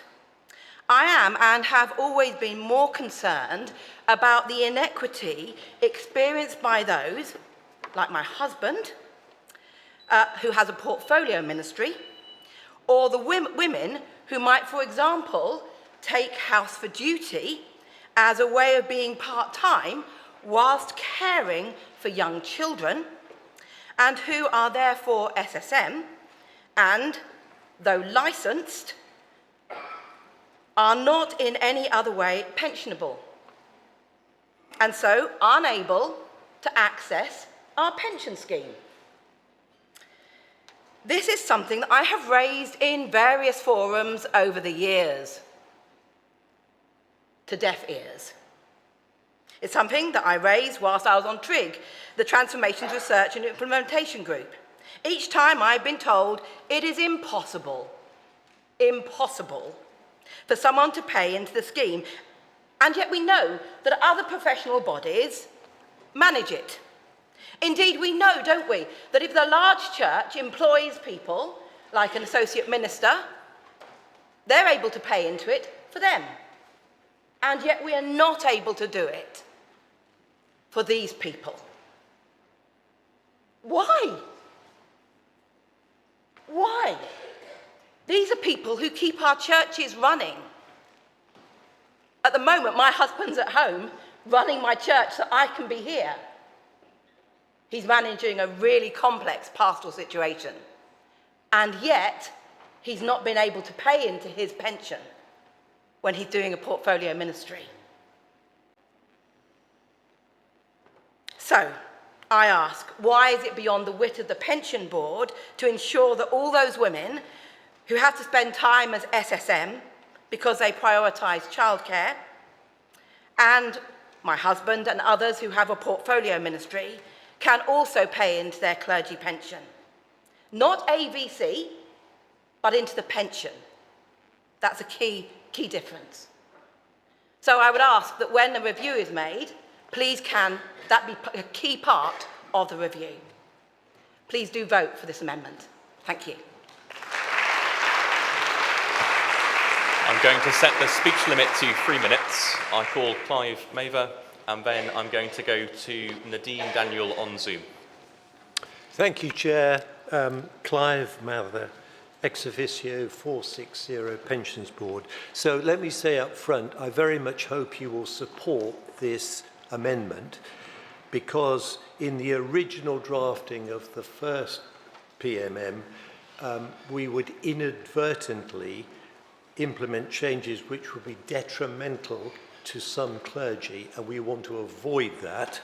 So that would risk delaying the improvements. So please, technically, could we make sure we approve this Adrian's amendment?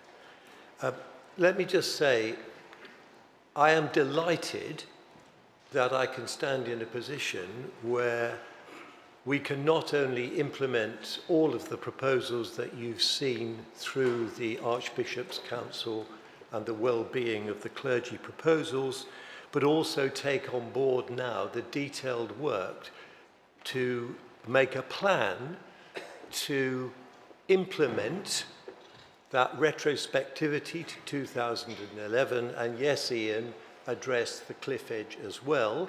And those proposals we will bring back to you in February Synod next year, aiming for a unified implementation date of the 1st of April. However, let's be really clear, this is very, very difficult. The number of individual calculations that need to be made are simply mind-bending, and there are all sorts of issues, as I flagged yesterday, around taxation and personal circumstance. So although we will commit to do that from next year, please don't start ringing us or writing to us in the middle of April and May saying, can you tell me what's happening? We won't be able to. It will take us months. What we will do is keep you updated through the web. Now, my friends, when I came into this job with John 6 years ago, we had a massive deficit. We had unsustainable contributions of 40%. We now have a surplus that enables us to deliver all that you have seen. And we indeed welcome the opportunity of a wider review to think about the longer term. How is that made possible? Well, first of all, dioceses have paid faithfully their contributions, and that has been tough, and I say thank you. Secondly, the board has cut costs in every direction. Thirdly, we've had help from gilt yields, which is the divisor in the valuation process, and of course, we have achieved impressive investment returns. Not as good, I agree, as the Church Commissioners or CCLA, but we are a regulated pension fund, so we have more restraints. Thank you. I would also just say thank you, Lord, for watching over us. All of this places a huge strain on the fund in an uncertain world, and I would just always ask everyone to bear in mind that the further you go, the more you put at risk increasing contributions. Thank you very much. Which is the one thing we seek to avoid. Thank you.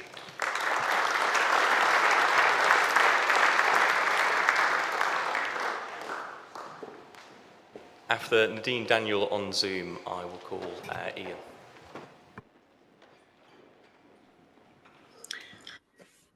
Thank you. Nadine Daniel, 347 Liverpool. Thank you, Chair, for calling me. We've heard a lot about the ministry of retired clergy and how the labour is worthy of their hire. But I just want to show you what can be achieved and how we really need to honour and care for these clergy.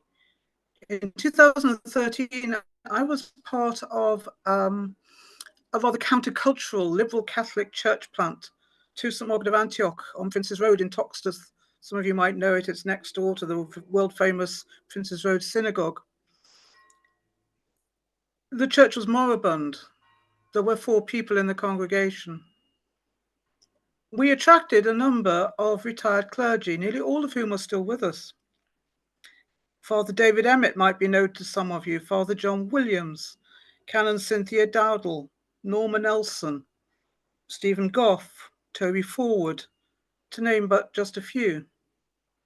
And with their help, in our 12th year now, we have sent forward for ministry 8 ordinands, albeit one of them is now in Texas. But we've sent forward for training, and they've all successfully completed their training, all 8 of them. We have a number of lay leaders. We've all been encouraged. When we finally did our first electoral roll return, or proper one, 4 had become 36. Then it became 50. Then it became 62. And we found ourselves to be a liberal Catholic, sacramentally facing church with the fastest and youngest growing demographic in the Diocese of Liverpool. Friends, these people have taught, these wonderful, wonderful priests. Norma Nelson is 95. I know Mother Norma won't mind me telling you that. These wonderful priests have given their whole life to the service of the church. The reason we have so many ordinands, and a couple more in the pipeline, and we've just got our latest new curate, Brother David, the reason that we are getting all those ordinands forward is because of the ministry of these priests. And they do, and I support this amendment because these priests need our full support. Thank you.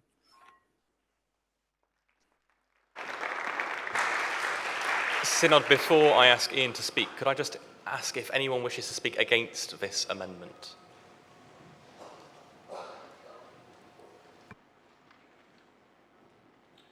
Paul 229, Southall and Nottingham. A church leader said to me recently, "I know this is important, but I've done nothing about it. Thank you for your persistence." It has taken persistence over many years to see this welcome change, and it is very welcome indeed, the changes we're going to see on pension provision. It has not been done alone. The ministry is always done in teams. This year, as Adrian has recounted, a fantastic team has been gathered around this issue, and they've injected renewed energy, focus, and campaigning, which has been really welcome. But something I've learnt in these last few months and on this issue in the last couple of years about bringing change to the Church of England, you cannot push water uphill, and that's what you're doing unless we have the right people in place. And we have indeed, for the last 6 years, had the right people in place. So I'd like to pay tribute to the engagement and support of Clive Mather, Chair of the Pension Board, to John Ball in particular, who's been exceptional in his sympathetic and his professional work, and also to Carl Hughes, who's provided essential financial perspectives. One of the things that's so impressive is that we set up a Clergy Pension Action website. And if you haven't visited that, please do so. And on that website, one section is we've gathered some of the deeply painful stories of retired clergy, of the hardship that they're experiencing and the struggles that they face. And one of the things I've been really grateful to John Ball for is that at the last Archbishop's Council in May, John and I had lunch, and John told me that he'd taken the time and the trouble to read every single one of them. Please, if you have not done so, do so now. I've had so many people contact me with their stories. One person said, "Thank you, I no longer fear retirement." Brothers and sisters, we have clergy amongst us who fear retirement. I'm afraid that over the last 10 years, we have failed. Each one of the 3 houses here, we have failed. We failed in our care for the shepherds of the people of God. It's absolutely essential that we vote for this amendment and then the revised motion, that we vote for this review so that we do not fail again. We must not be able to say in another 10 years, we have done nothing. Brothers and sisters, I commend this amendment to you.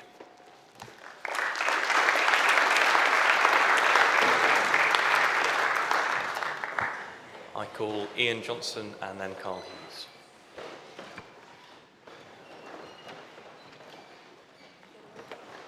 The speech limit remains 3 minutes.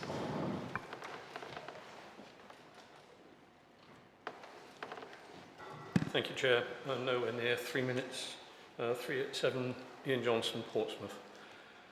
A quote from earlier in the debate was, "Independent review to ensure that we never end up in this situation again."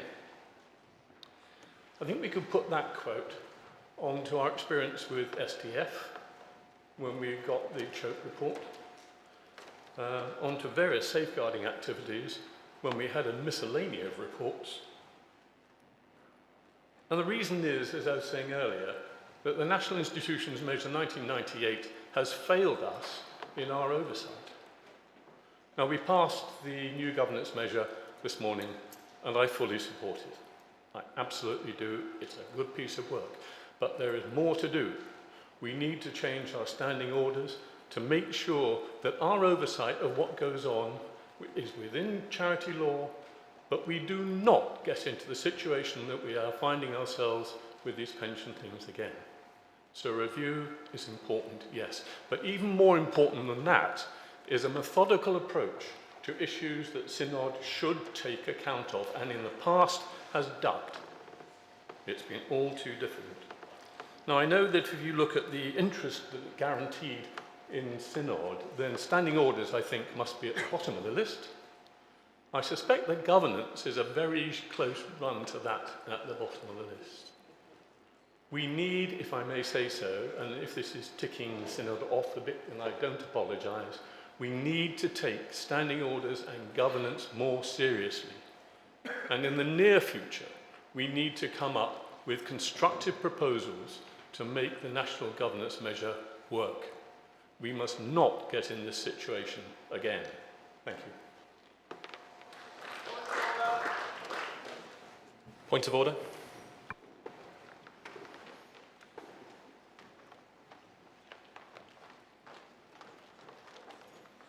Thank you, Chair. John Wilson, Lichfield 341. Given that there are very few people wishing to speak against this, under Standing Order 31, I wonder after the next speaker if the question could now be put. Thank you. I am so minded. Chairman, thank you for calling me. Carl Hughes, 467 Archbishop's Council.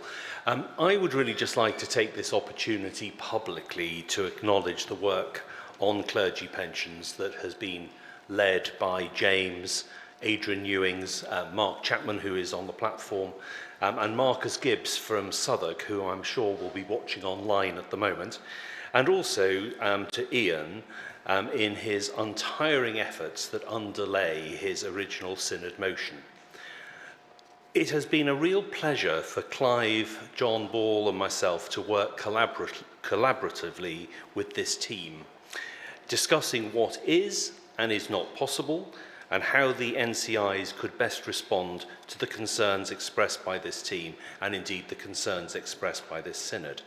And I'm delighted that we've been able to announce material changes in pensions benefits that are affordable within the scheme, given the outstanding performance of the Pensions Board, particularly in the last 3 years. I will be voting in support of this motion as amended by Adrian, and specifically I support the proposal at paragraph E that we establish an independent commission to look to the future, following what we've been able to propose already on clergy pension benefits and retirement housing. And this has the full support of the Pensions Board and I believe also the Council. So I really do encourage everyone to fully support this, and I would again just like to acknowledge the amazing work done by this clergy pensions team. Thank you.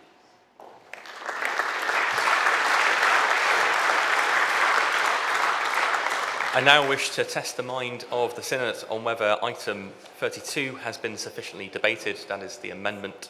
I therefore put the motion for closure on item 32. Those in favour of the motion for closure on item 32, please show. Those against the motion for closure, please show.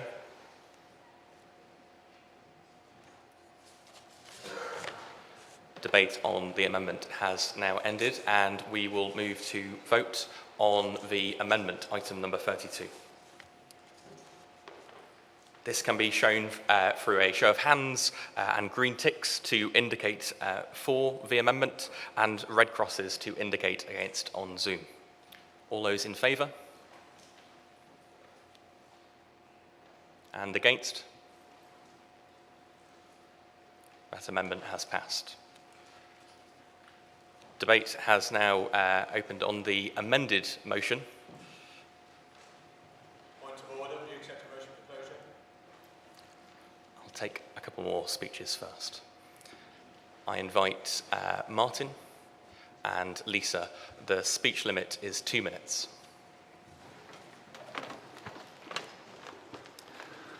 Thank you, Chair, for calling me.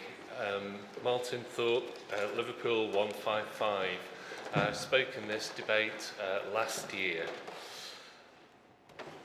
I think I really want to stress how important it is to have a really thorough review of what it takes for clergy to have dignity in retirement and have a dignified retirement.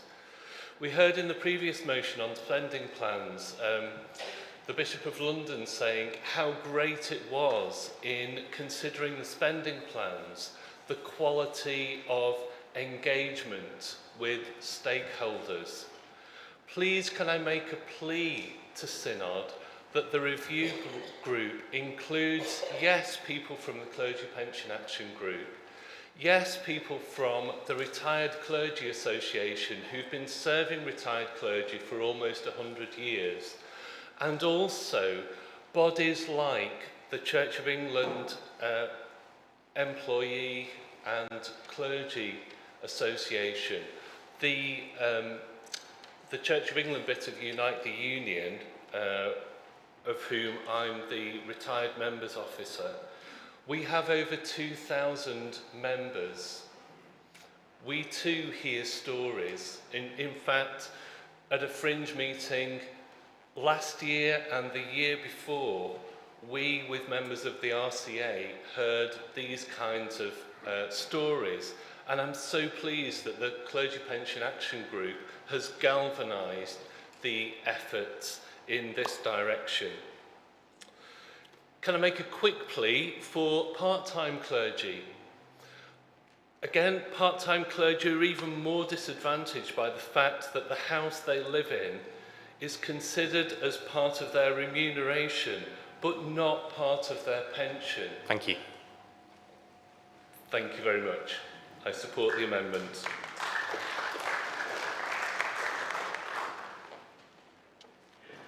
Lisa Batty, Manchester 169. I'm going to add to Martin's a kind of plea to anyone who's retired and doesn't realise that if you're retired clergy and wish to be in Unite Faith Workers branch, it will cost you £2 a month. But I've also got to share that that is too much for some members or some people, and I represent ordinands in training for whom membership of the union is too much, especially when they're funding themselves through training, which is obligatory. So there is no pension provision from either their previous employment or their future stipendiary work. Please consider them, because at the moment they're thinking only about service. Also, please, could we consider that this profession is different from others, in that in most it's reasonable to suspect that as one's engagement with one's profession progresses over time, one will actually rise in the ranks and thereby actually earn more. This is not so with clergy, who follow the call of God rather than the call of income and the call of status. So the fact that we need this extensive review, which has time and money invested in it in order to examine this kind of thing, is very clear. Thank you very much if you're going to vote for this.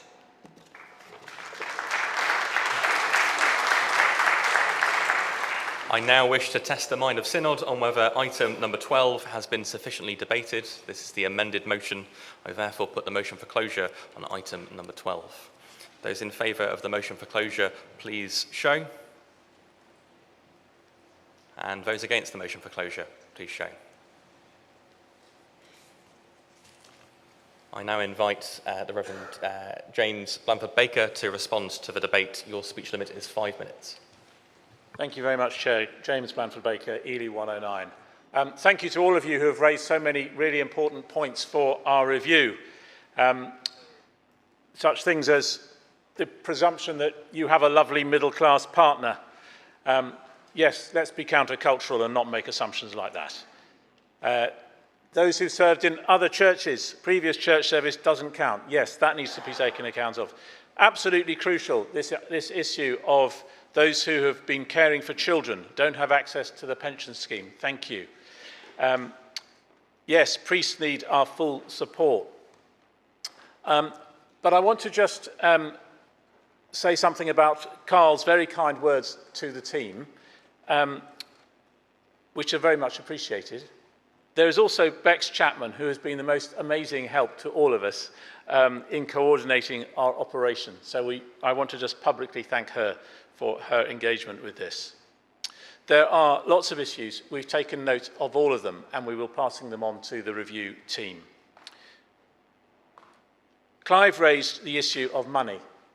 There is not an endless supply of money. Well, we have a saying in parish ministry, which I know to be profoundly true, and that is money follows vision.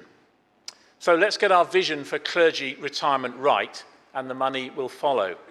The vision we're looking at for today is a just, sustainable, and dignified retirement. That is a vision inspired by the Holy Spirit, faithful to the Scriptures, and good for the servants of Christ and his church.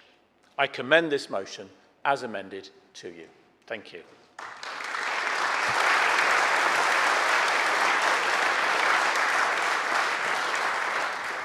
Item number 12, as amended, is now put to the vote. This can be through a show of hands and green ticks on Zoom to indicate for, and red crosses to indicate point of order.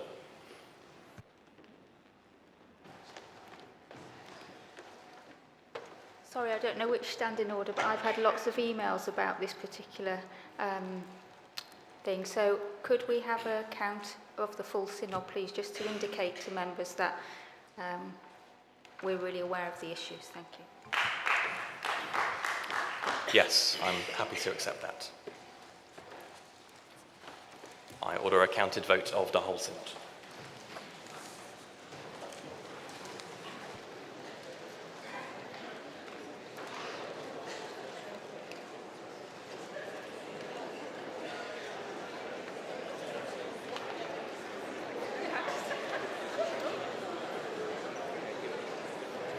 This is a counted vote of the whole synod on item number 12.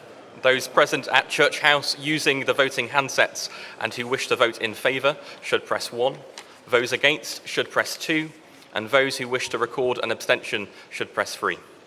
Those participating remotely should use the online voting platform and vote or register an abstention using the buttons on the screen. This is item 12 as amended by item 32. The voting period is now open or end in 1 minute.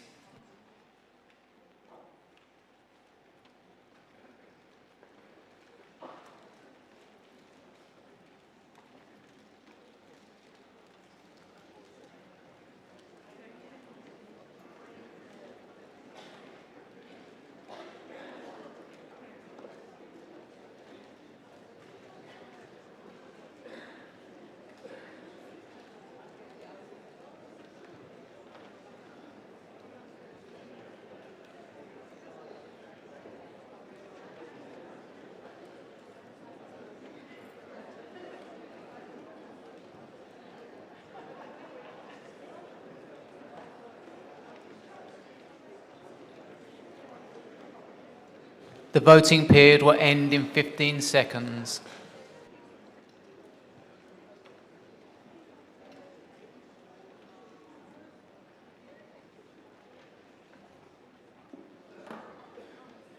The voting period has now ended.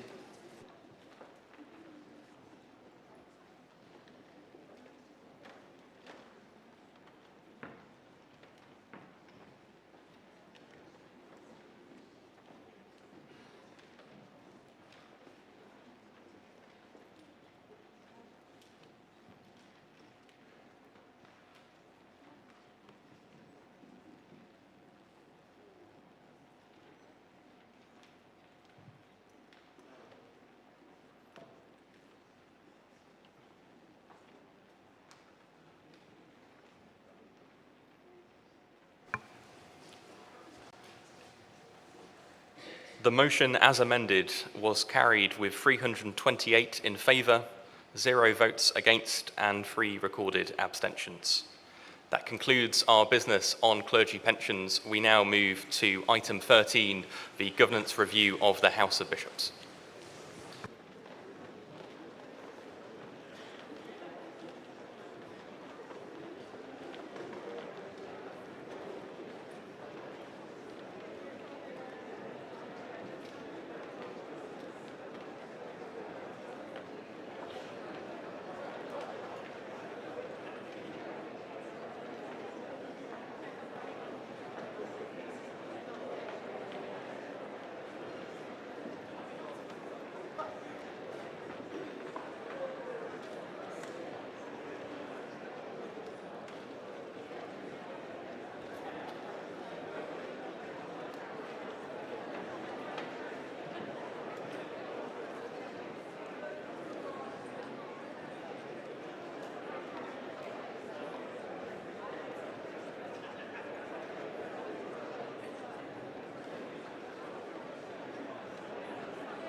We've arrived at our last item of the day, item 13, governance review of the House of Bishops.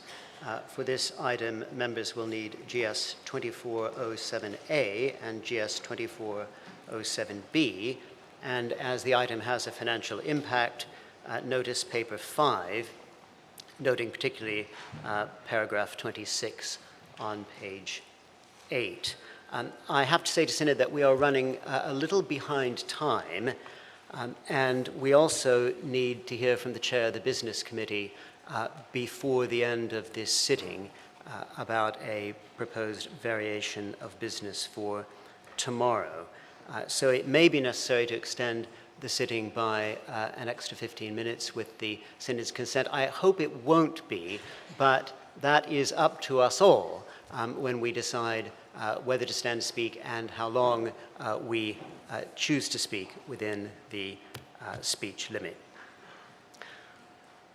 I call Dr. Ross Clark to move and speak to her private member's motion. She has up to 10 minutes. Thank you, Chair. In this motion, I am calling for a fully independent review of the governance and the culture of the House of Bishops.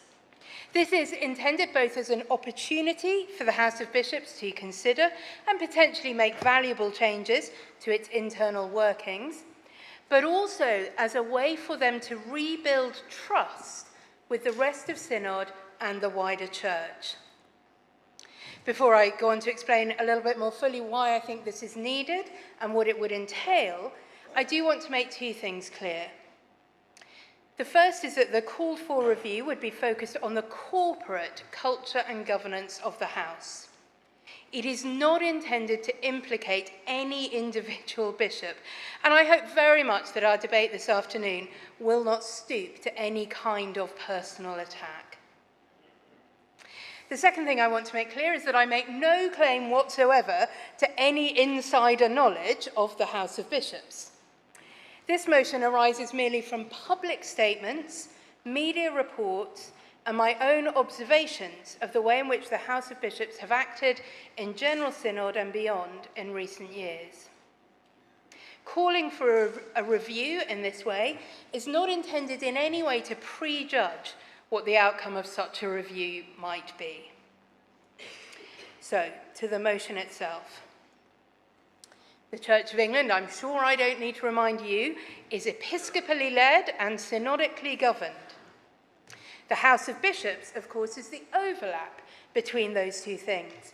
It is episcopal leadership and synodical governance.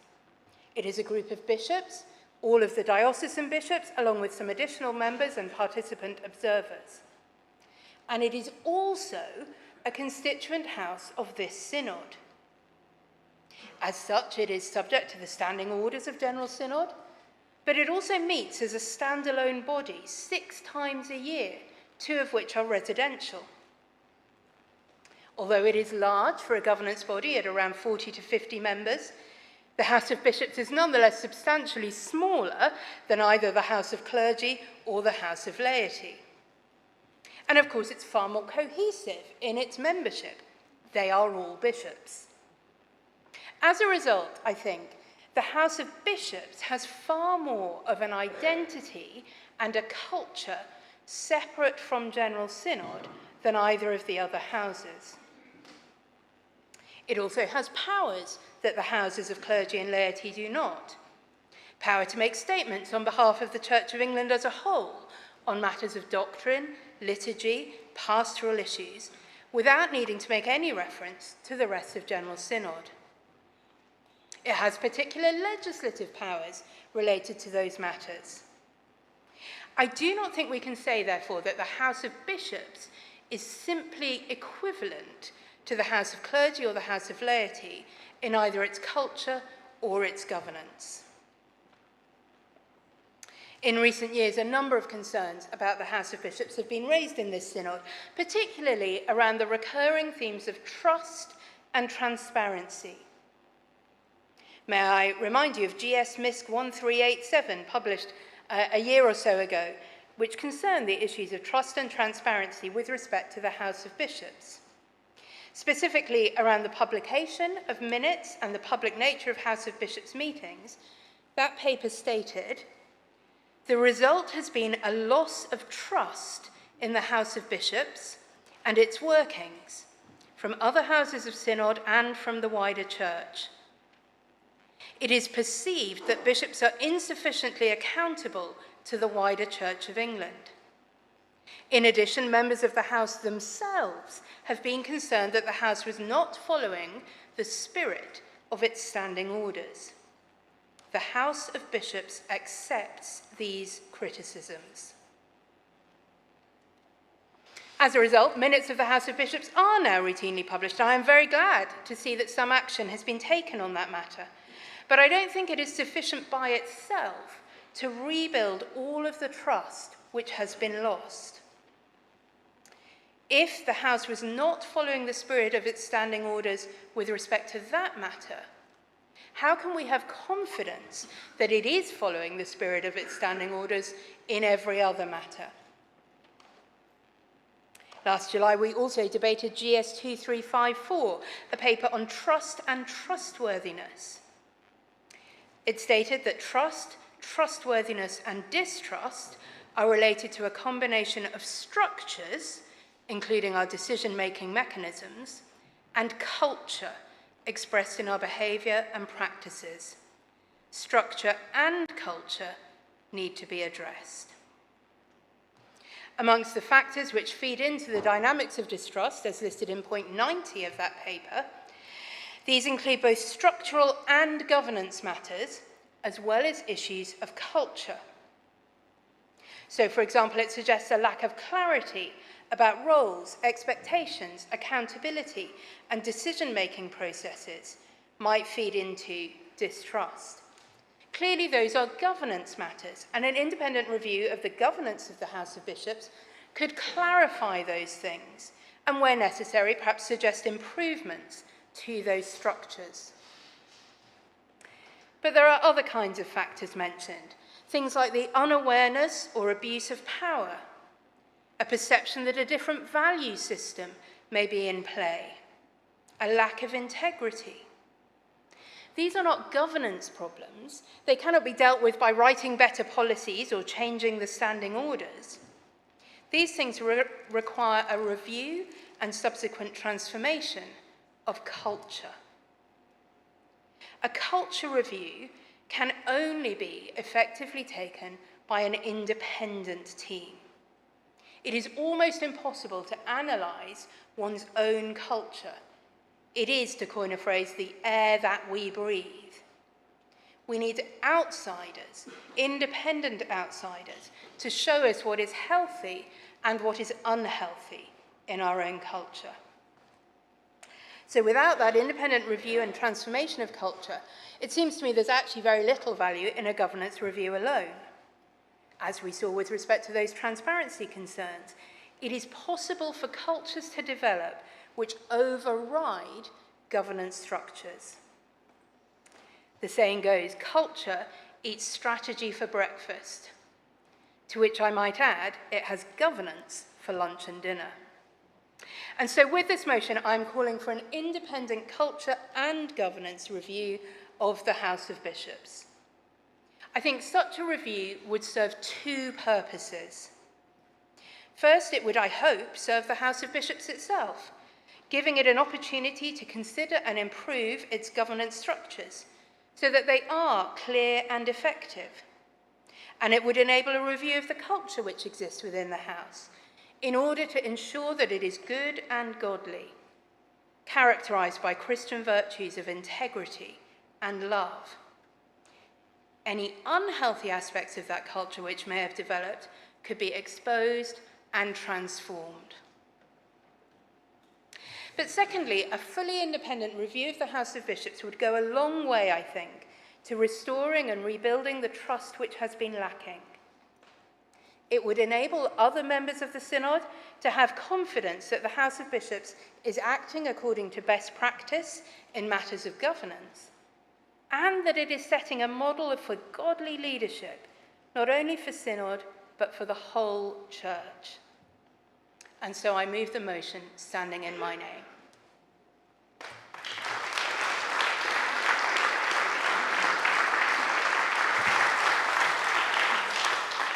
Thank you. Item 13 is now open for debate. I propose to take a few speeches before moving to the amendments.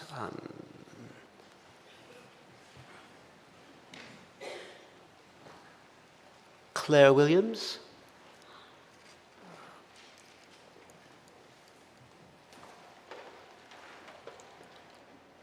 Followed by Jane Evans. Claire Williams, 372 Norwich. Thank you for calling me Chair. Ironically, in a debate about the Church of England, I'm going to speak about the Church in Wales as an example. Before I do, I should say that the Church in Wales is the church of my baptism, confirmation and marriage. It is a church I care deeply about, and yet one of the key reasons I'm no longer in that church is due to issues of governance and culture. You may be aware about aspects of this, and from recent news, many issues which have come to light within the Diocese of Bangor in particular. At the disestablishment of the Church in Wales, the Constitution left a huge amount of power in the hands of the bishops. This came about predominantly because those who prepared the Constitution of the Church in Wales at disestablishment were Anglo-Catholics, who placed high importance on the role of episcopal leadership. I count myself as one of those, an Anglo-Catholic Christian who wishes my bishops to lead, govern and guide.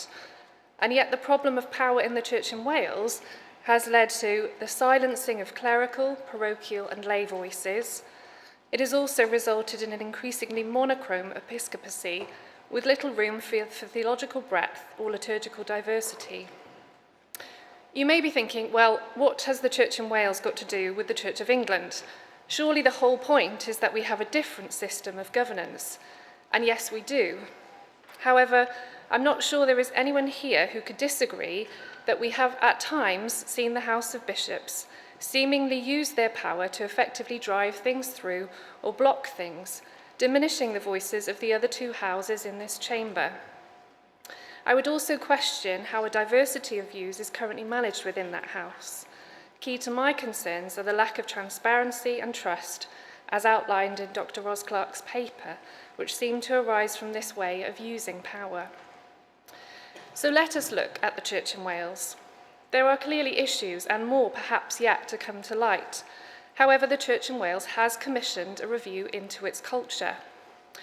Only a truly independent review into culture can assess how power can be better used, still ensuring that bishops have all the power they need for spiritual leadership, but at the same time, assessing diversity of voices within the House of Bishops, safeguarding the synodical process, the voices of lay and ordained, the need for transparency within it, and rebuilding trust, so that we can work together for a healthy whole church structure and culture, which is episcopally led but synodically governed. While the amendment does still appear to offer a review, there are two problems even with the motion as amended. One, it is as yet unclear who would be responsible for such a review, therefore would it be truly independent? And two, it clearly states in the terms of reference in GS MISC 1412 that it will be for the House to decide thereafter whether to accept the recommendations. And as it currently stands, we would not necessarily be privy to this discussion and outcomes due to this lack of transparency. Therefore, I urge you to support this motion.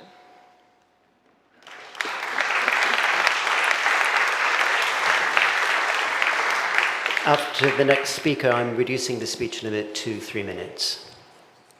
Jane Evans, Leeds 326. Thank you, Chair, for calling me. In my experience, Christians don't trust one another. That's a bit of a shocking statement. It comes from my experience working for a very large Christian charity. There were lots of ways there that we didn't trust each other, particularly didn't trust each other between different elements of the organisation, and we had to work at it. Now, why was that? Sometimes it's down to cultural differences, unconscious bias, differing assumptions, as well as structure, as has been mentioned.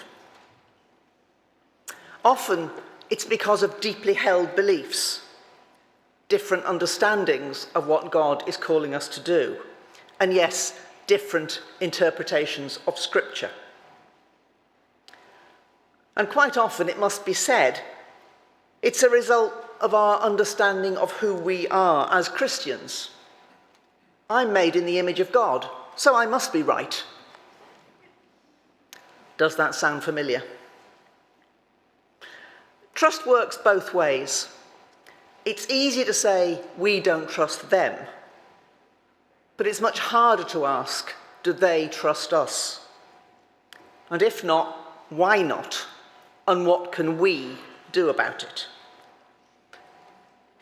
Imposing a review from outside is not the way to go.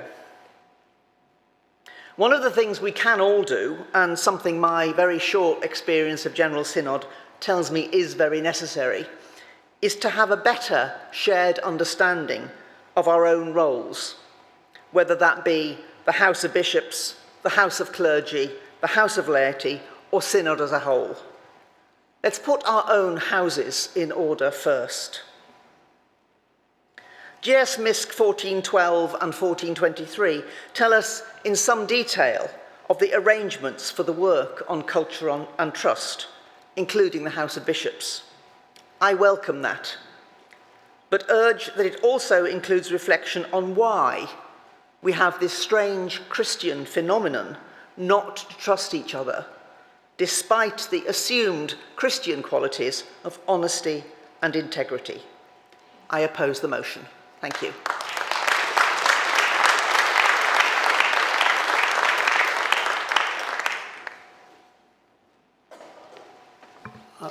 William Harwood, followed by Graham Cooks-Briggs. speech limit is now 3 minutes.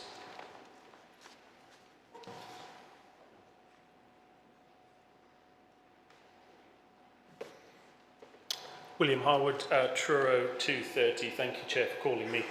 I'd like to underline that I am not a bishop basher, despite 2 previous speeches to the contrary, but I do feel called to represent the people from my diocese who are asking me and questioning why it is that the House of Bishops has so much power.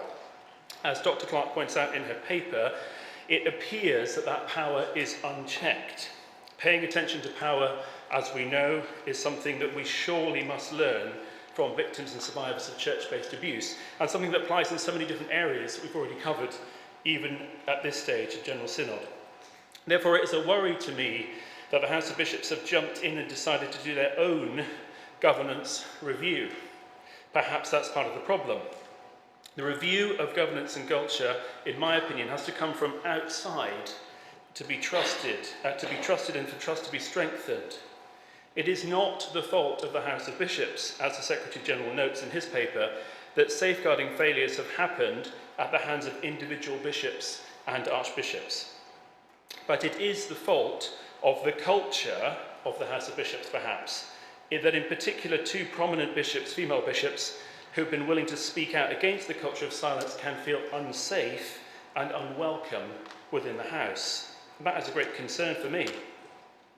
Have the House of Bishops restored trust? Will commissioning and managing their own governance review really enhance that trust? I am not bishop bashing.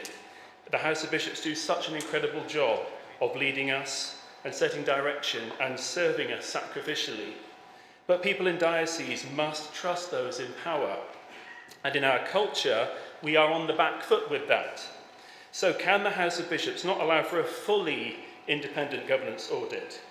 If the members of our diocese who work so hard to support the church, and as we've been told today multiple times, give so generously to the church, are to be convinced at a local level that culture has really changed in the House of Bishops and they need the maximum assurance.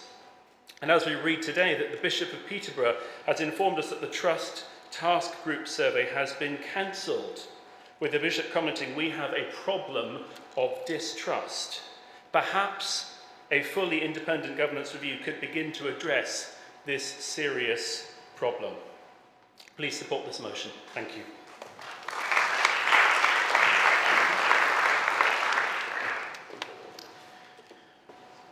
Graham Kirk-Spriggs, Norwich 181.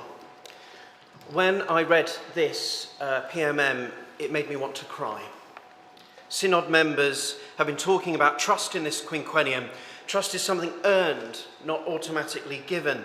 But there's also another word I would like to use, Synod, and that's paranoia. Paranoia that someone or something is trying to pull the wool over our eyes. When I read this PMM, I found the language disturbing. Submit itself. Submit. As if the House of Bishops was a boil that needed to be squeezed. I have more respect for my episcopal colleagues than that. No personal attacks, sure, but collective attacks are fine. Saying that bishops lack integrity on a public platform is also apparently fine. The PMM says, ensure that it is acting in an appropriate manner. Appropriate to whom? From where I'm sitting, I do have trust in the House of Bishops, and I don't think they've acted inappropriately. Then there's point 12 about coercion and not knowing when bishops disagree. I think it's obvious when they don't, and they've been clear about when they haven't. The PMM talks about grievances between bishops taking a long time to resolve as a reason for a governance review, even though that's not the House of Bishops' function. This PMM, quite simply, is a thinly veiled attack on our bishops because of LLF. Because some in this chamber haven't agreed with decisions taken. It's a way of punishing them. And it's not how we should be treating one another. Respect is a mutual thing. This is a total waste of time and just another form of bullying. Let's not bully each other, Synod. Let's be more constructive than this. Let's talk to one another. When I look at our bishops, I see people made in the image of God, who are my brothers and sisters. Our bishops are people who deserve respect. Not always deference, but respect for the calling, for the responsibility, for the difficult decisions that they have to make.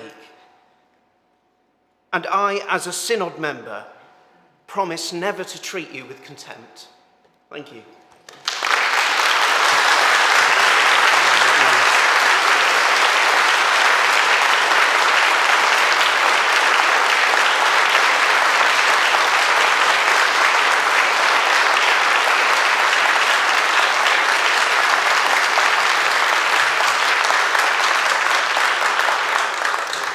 I'm going to move now to the amendment at item 33. I call the Chair of the House of Laity to speak to and move his amendment. He has up to 5 minutes.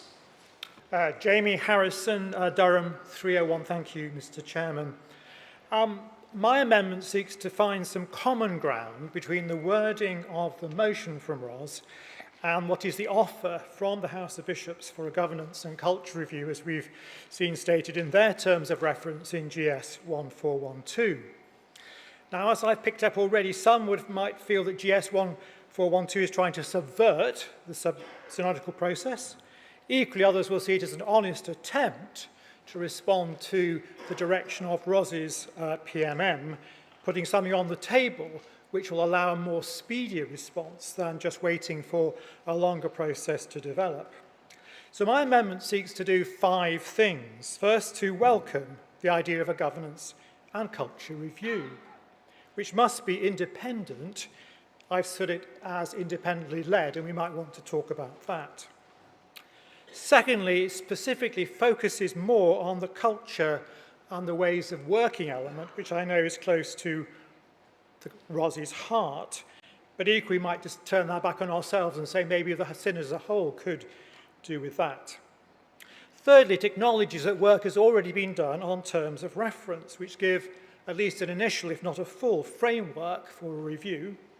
Fourthly, it requires that publication of the report to be done so in full and publicly. And fifthly, it says actually someone's going to pay for it, which is always helpful, isn't it? Which would be the Archbishop's Council. But at one level, each of these statements could be contested. Can we ensure that it will be truly independent? A focus on culture, as we know, is quite often hard to dig out. It's complicated. The terms of reference may be too limited. The publication may well be delayed. And of course, as a member of the Archbishop's Council, I might not agree to paying up to £200,000, which is the figure in the paper, for something we haven't ourselves directly commissioned. And anything that involves a bigger team doing that will cost more.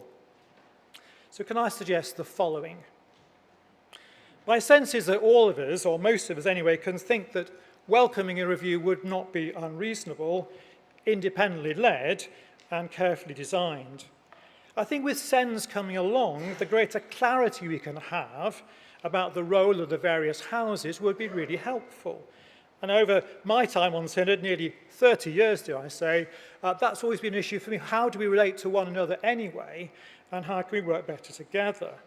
So I think that request for review will help us to understand better our relationship with one another and with the other national church bodies. And of course, the House itself, the House of Bishops, has agreed to see this review go forward, and therefore we might want to support them as other houses because they've shown that desire. So my amendment seeks to prioritise the essential nature of culture, how we do things round here, or how the House of Bishops does things round there. And as I say, that's something very close to Ros's heart, and in conversation with Ros, I've been in full agreement. In GS 1412, we have draft terms of reference. They're probably not too bad. We might want to tweak them. And I think the debate in this synod now helps anyone who might be an external reviewer to understand better, to flesh out those terms of reference. But they need to be specific in the commissioning, because that's the key issue, who actually is commissioning this work. And we've heard on both sides, should it be from the House itself, the House of Bishops, or somehow some external body as yet ill-defined to do that. This is not the place to edit those terms of reference. But as I say, the reviewer, as I imagine it would be an individual reviewer, with a team probably from the church, backing it up from the council, will work on those terms and make them into practice. I've said the Archbishop's Council should pay because I don't think we should commission this. We have 4 members normally of the House of Bishops on the council. That puts them in a difficult position. Such a review by the council might also damage our relationship with the House of Bishops. And of course, if we started ourselves to work on terms of reference, I think it puts everything back by 6 months. And one of the key things about ROS's requirements is it should be urgent. So this would delay it significantly if we took it to the December meeting of the Archbishop's Council. But we do need to keep a close eye on this. If we're spending the commission, what we're commissioning indirectly, if you like, the money is coming from the council, we need to do. And I think Clive's amendments can be discussed, but one thing was to make sure we do keep an eye on both pace and beyond that. So I do hope the amendment will be discussed and we have a chance. Time. Yeah. Would you like to move your... Yes, I move the amendment standing in my name. Thank you. I call on Dr. Clark to respond up to 3 minutes if you need it. Thank you. And thank you, Jamie. I am really delighted to hear that the Standing Committee of the House of Bishops have seen and agreed with the need for a review of the culture and governance of the House. However, as you will see from what they've outlined in GS MISC 1412, what they have proposed is not a fully independent review.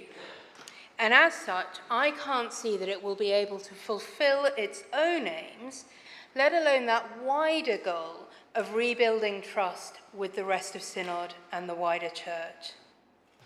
I note that point A of Jamie's amendment calls for an independently led review. Nonetheless, the terms of reference for the review that establish both its scope and its method have already been produced by the Standing Committee of the House of Bishops. It suggests that a review team will be nominated by the House of Bishops.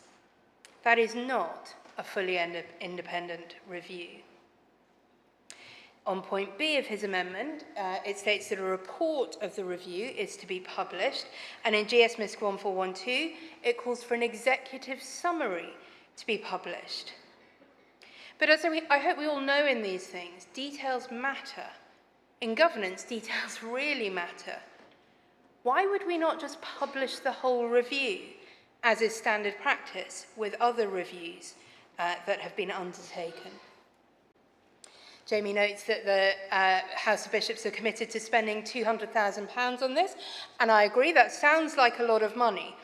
It is not very much compared to the £146 million allocated to the bishops over the next 3 years.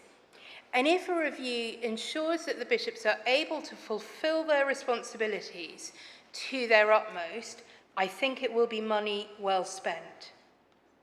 As Jamie has noted, this amendment will be followed by Clive Scowen's amendment, in which we can consider whether the Archbishop's Council is the best body to undertake that or not. So please don't let that be the issue which decides whether or not you vote for the amendment. It does seem to me, however, what is being offered is not only a case of the bishops deciding to mark their own homework, they are setting the homework, deciding how that homework will be assessed, doing that homework, choosing who will mark it, and then telling us how well they did. To me, that seems as though it may waste time and money. A fully independent review could be so effective in helping the House of Bishops to do its work as well as possible and helping the rest of us to have full confidence in that. And I'm afraid, therefore, I must resist this amendment. As Dr. Clark does not support the amendment, I need to see 25 members standing if debate on it is to continue. Yes, I do see 25 members standing. We're now debating item 33, Dr. Harrison's amendment. The speech limit is 3 minutes. Charlie Batchick Bell, followed by the Bishop of Stepney.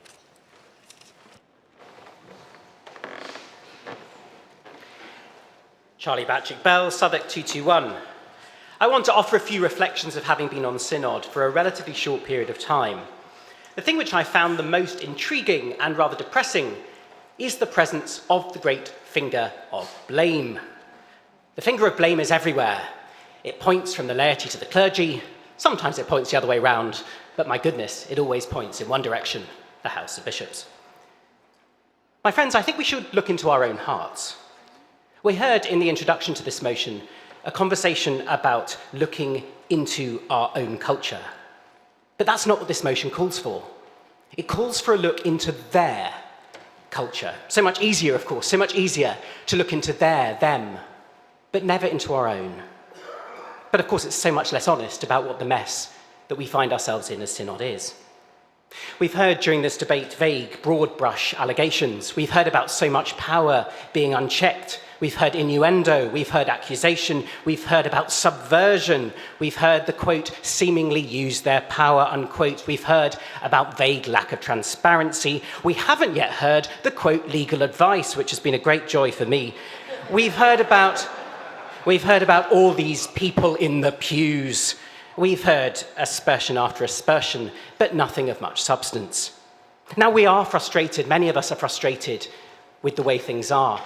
And I don't think I'm a sycophant. I'm frustrated at the way that the House of Bishops corporately, and indeed on occasion independently and individually, have gone about things. They won't, for example, allow me to minister freely in this church.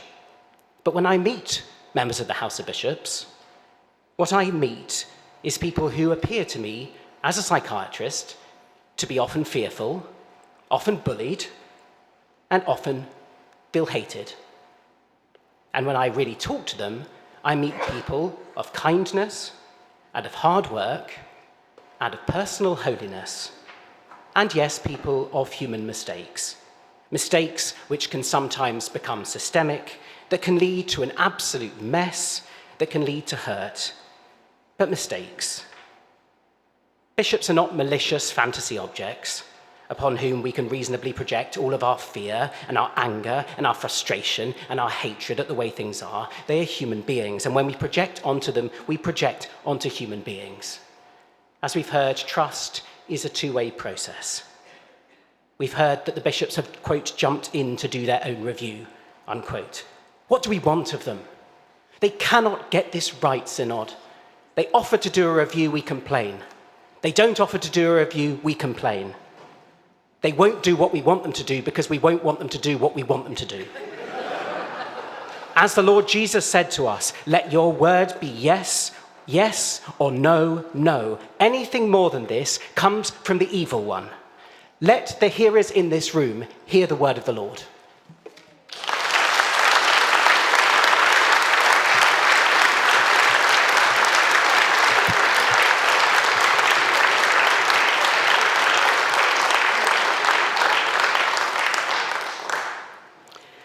Thank you, Chair. Joanne Grenfell, 048, Southern Suffragans. I want to talk about just one aspect of Ros Clark's paper, which is sexual harassment. I'm not referring to the particular alleged instance referred to in the paper, but generally. This is an issue that needs to be talked about more. Just because no one has ever confided in you about experiencing sexual harassment, please don't assume that it never happens or never happens in the church. The lack of talk about this as a problem just tells us that we haven't yet created a safe space for people to talk about it. So I welcome the culture review already instigated by the House of Bishops, but I disagree with aspects of the paper surrounding the original motion, and that's why I'm in favour of this amendment. It's tempting to blame the bishops. And of course, there are issues of our culture that need to change. In the 10 years or so that I've been a participant, observer, or a member, I've seen positive change beginning to take hold. and there's still more to do. But sexual harassment is a power play chosen by one individual to dominate another, and power can operate in many different directions. Factors that operate around it include, but are not limited to, sex, gender, sexuality, wealth, church, social or employment status, disability, and so many more.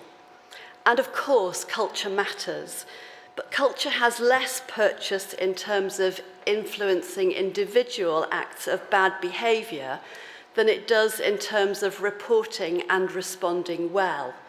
And that part is something that we're all responsible for, not just the bishops. I believe that we do need a piece of work doing about misconduct which is not safeguarding, but is nonetheless serious. At the moment, too much falls into the not safeguarding but what category. So let's do that piece of work, and let's do the culture review already instigated. But let's address across the whole of our church culture, among lay and ordained people of every church tradition, including but not only bishops, these serious matters of misconduct. Please, let's focus the work where it's needed and not score tribal or political points about something that deserves a much more dispassionate and far-reaching approach. Thank you.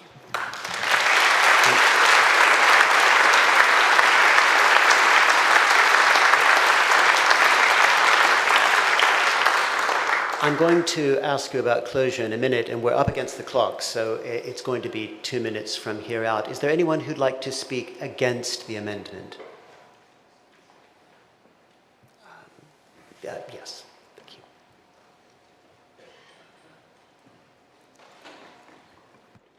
Two minutes.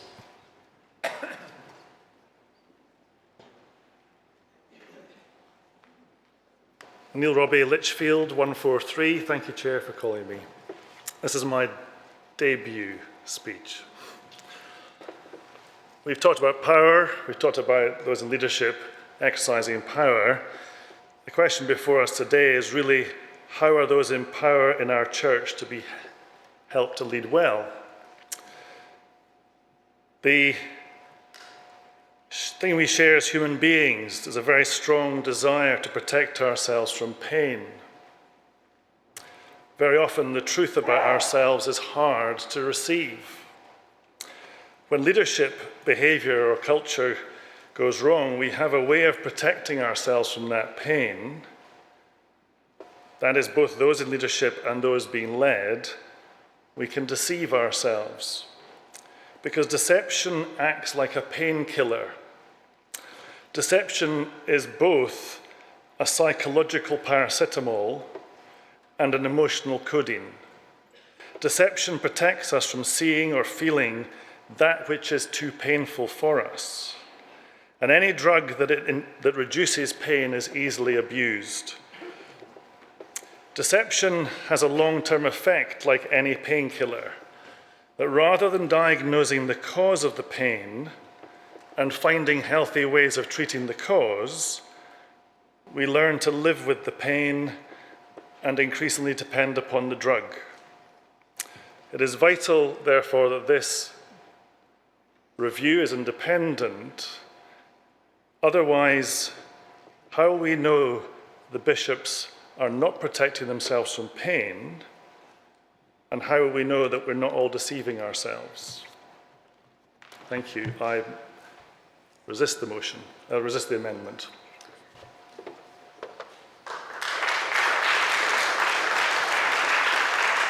I'd like to test the mind of Synod on the closure of this debate on item 33. Are all those in favour?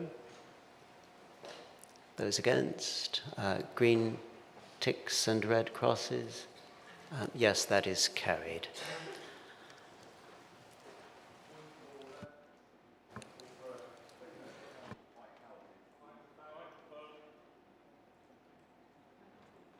The amendment. I thought they said, I confirm. I was like, oh, you're supporting me. That's brilliant. San Margrave, Coventry 295. I'd just like to ask whether we could have a counted vote by houses, please. That requires 25 members to stand. I do not see 25 members standing.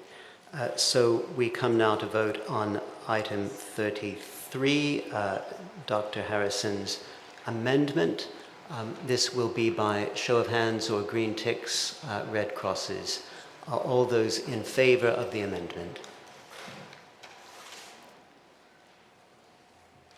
All those opposed? That is carried.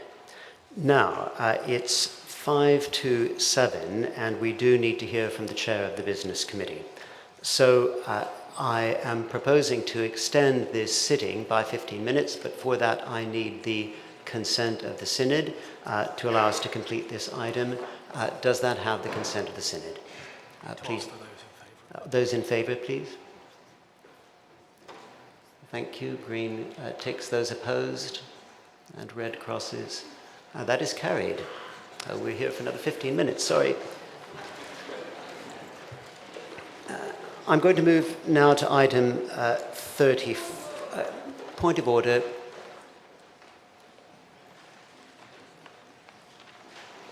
Miranda Threlfall Holmes, Liverpool 156. Can I propose that we move to next business, please?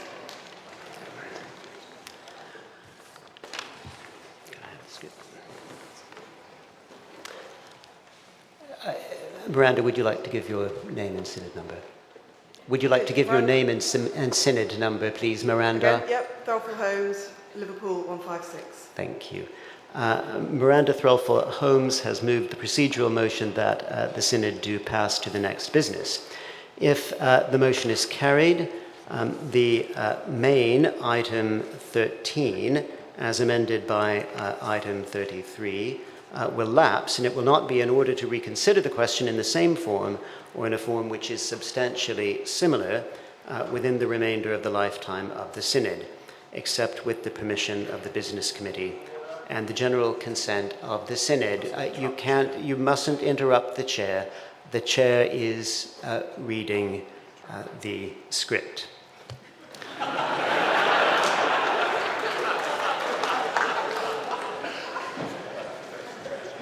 The motion for next business may be debated at the discretion of the chair.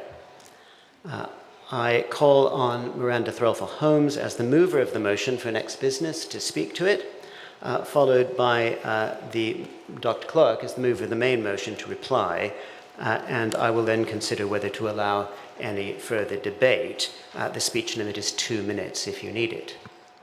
Thank you. I propose next business because I feel we've heard the arguments and those have been heard. I feel it's incredibly unclear what an independent review means. Not a bishop, not a member of the Church of England, not a Christian. What does independence mean in this context? But most importantly, we voted a few minutes ago that we couldn't afford £20 million a year for racial justice. And now we say we can afford £200 million for an independent review. £200,000 for this. Okay, that would have been a very expensive review. My point is, this just seems an incredible waste of money. Thank you.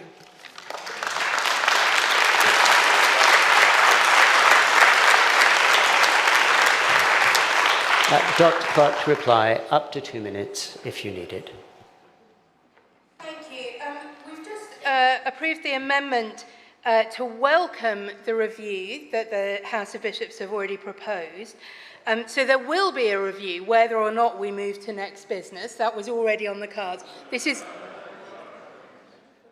Yes, it's proposed by the Standing Committee and it doesn't require synodical approval to do that, is my understanding.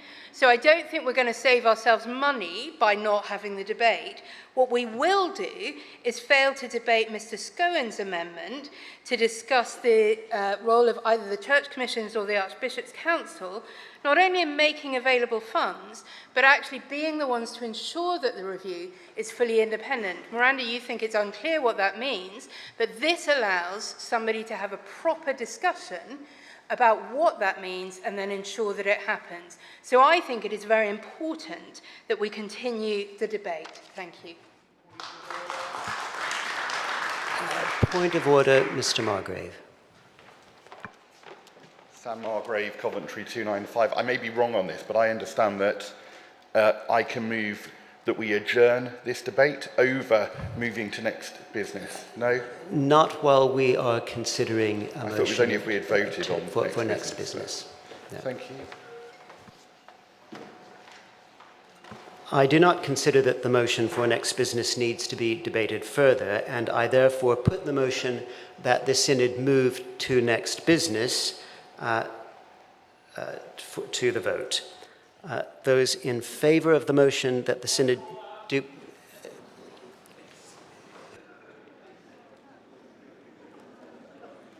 Could I remind Synod members that when they do raise a point of order, they refer to the point of order they are addressing, or this to the standing order they are addressing in their point of order?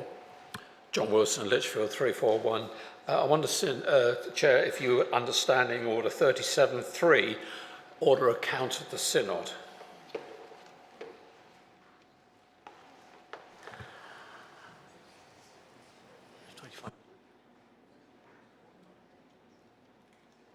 I'm not minded to do that unless 25 members stand to say they want a counted vote on this item. No, 25 members are not standing, so we will vote by show of hands and green ticks, red crosses. So I now put the motion that the Synod move to the next business to the Synod. Those in favour of the motion to pass to next business, please indicate by raising your hand or green tick on Zoom. Thank you. Those opposed? Red crosses on Zoom.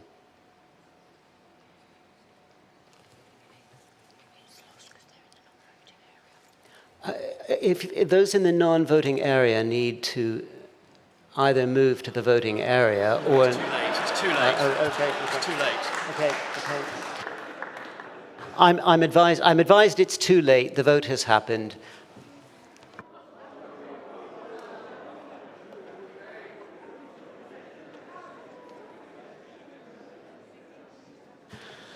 What they can do on the...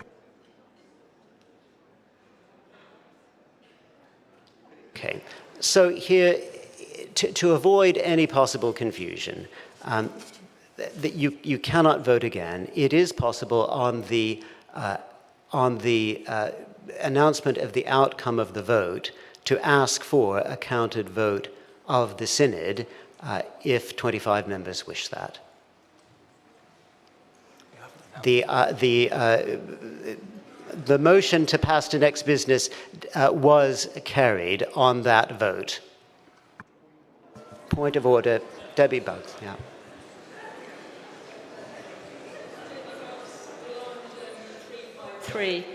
That looked very close to call, and I wondered if you would now consider a counted vote. A counted vote of the whole Synod in this circumstance has my consent.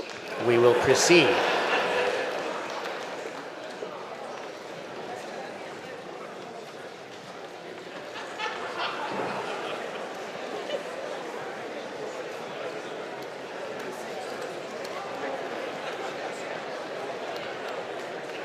This is a counted vote of the whole Synod on the motion, a procedural motion that the Synod do pass to the next business.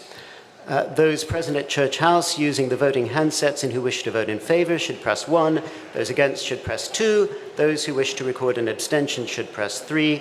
Those participating remotely should use the online voting platform and vote or register an abstention using the buttons on the screen.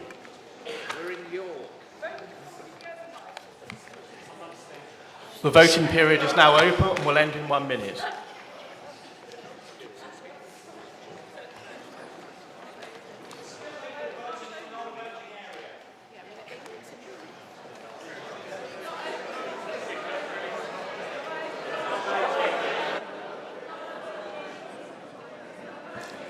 order.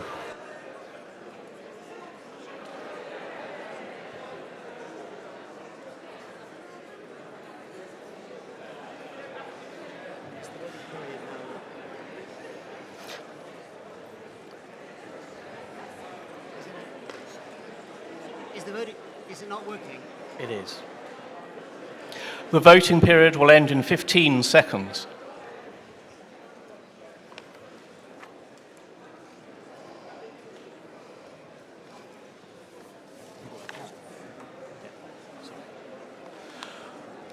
The voting period has ended.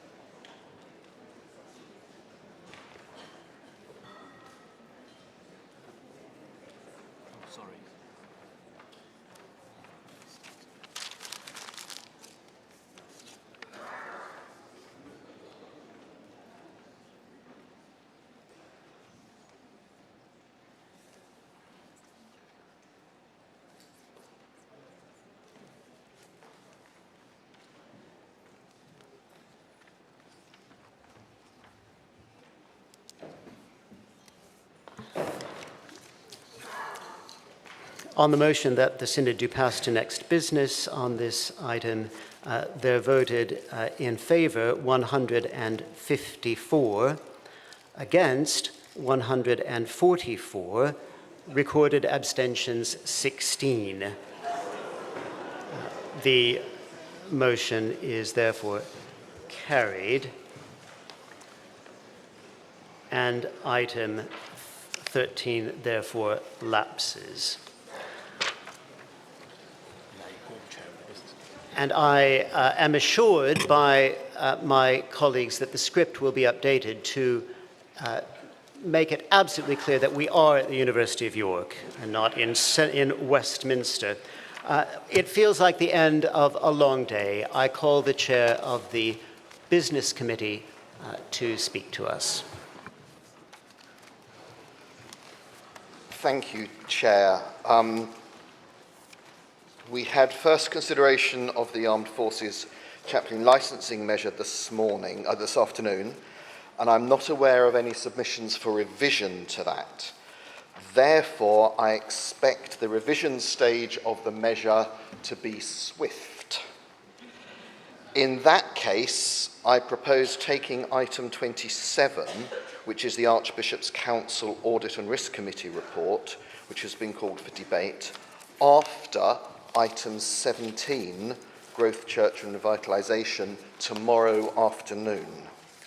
We'll still need to use the evening session tomorrow for the Archbishop's Council report and the further motion. So, Chair, understanding Order 9, I propose that we take item 27 after item 17 tomorrow afternoon. Thank you. Does that proposal have the consent of the Synod? Please indicate. Those in favour? Green ticks. Those against?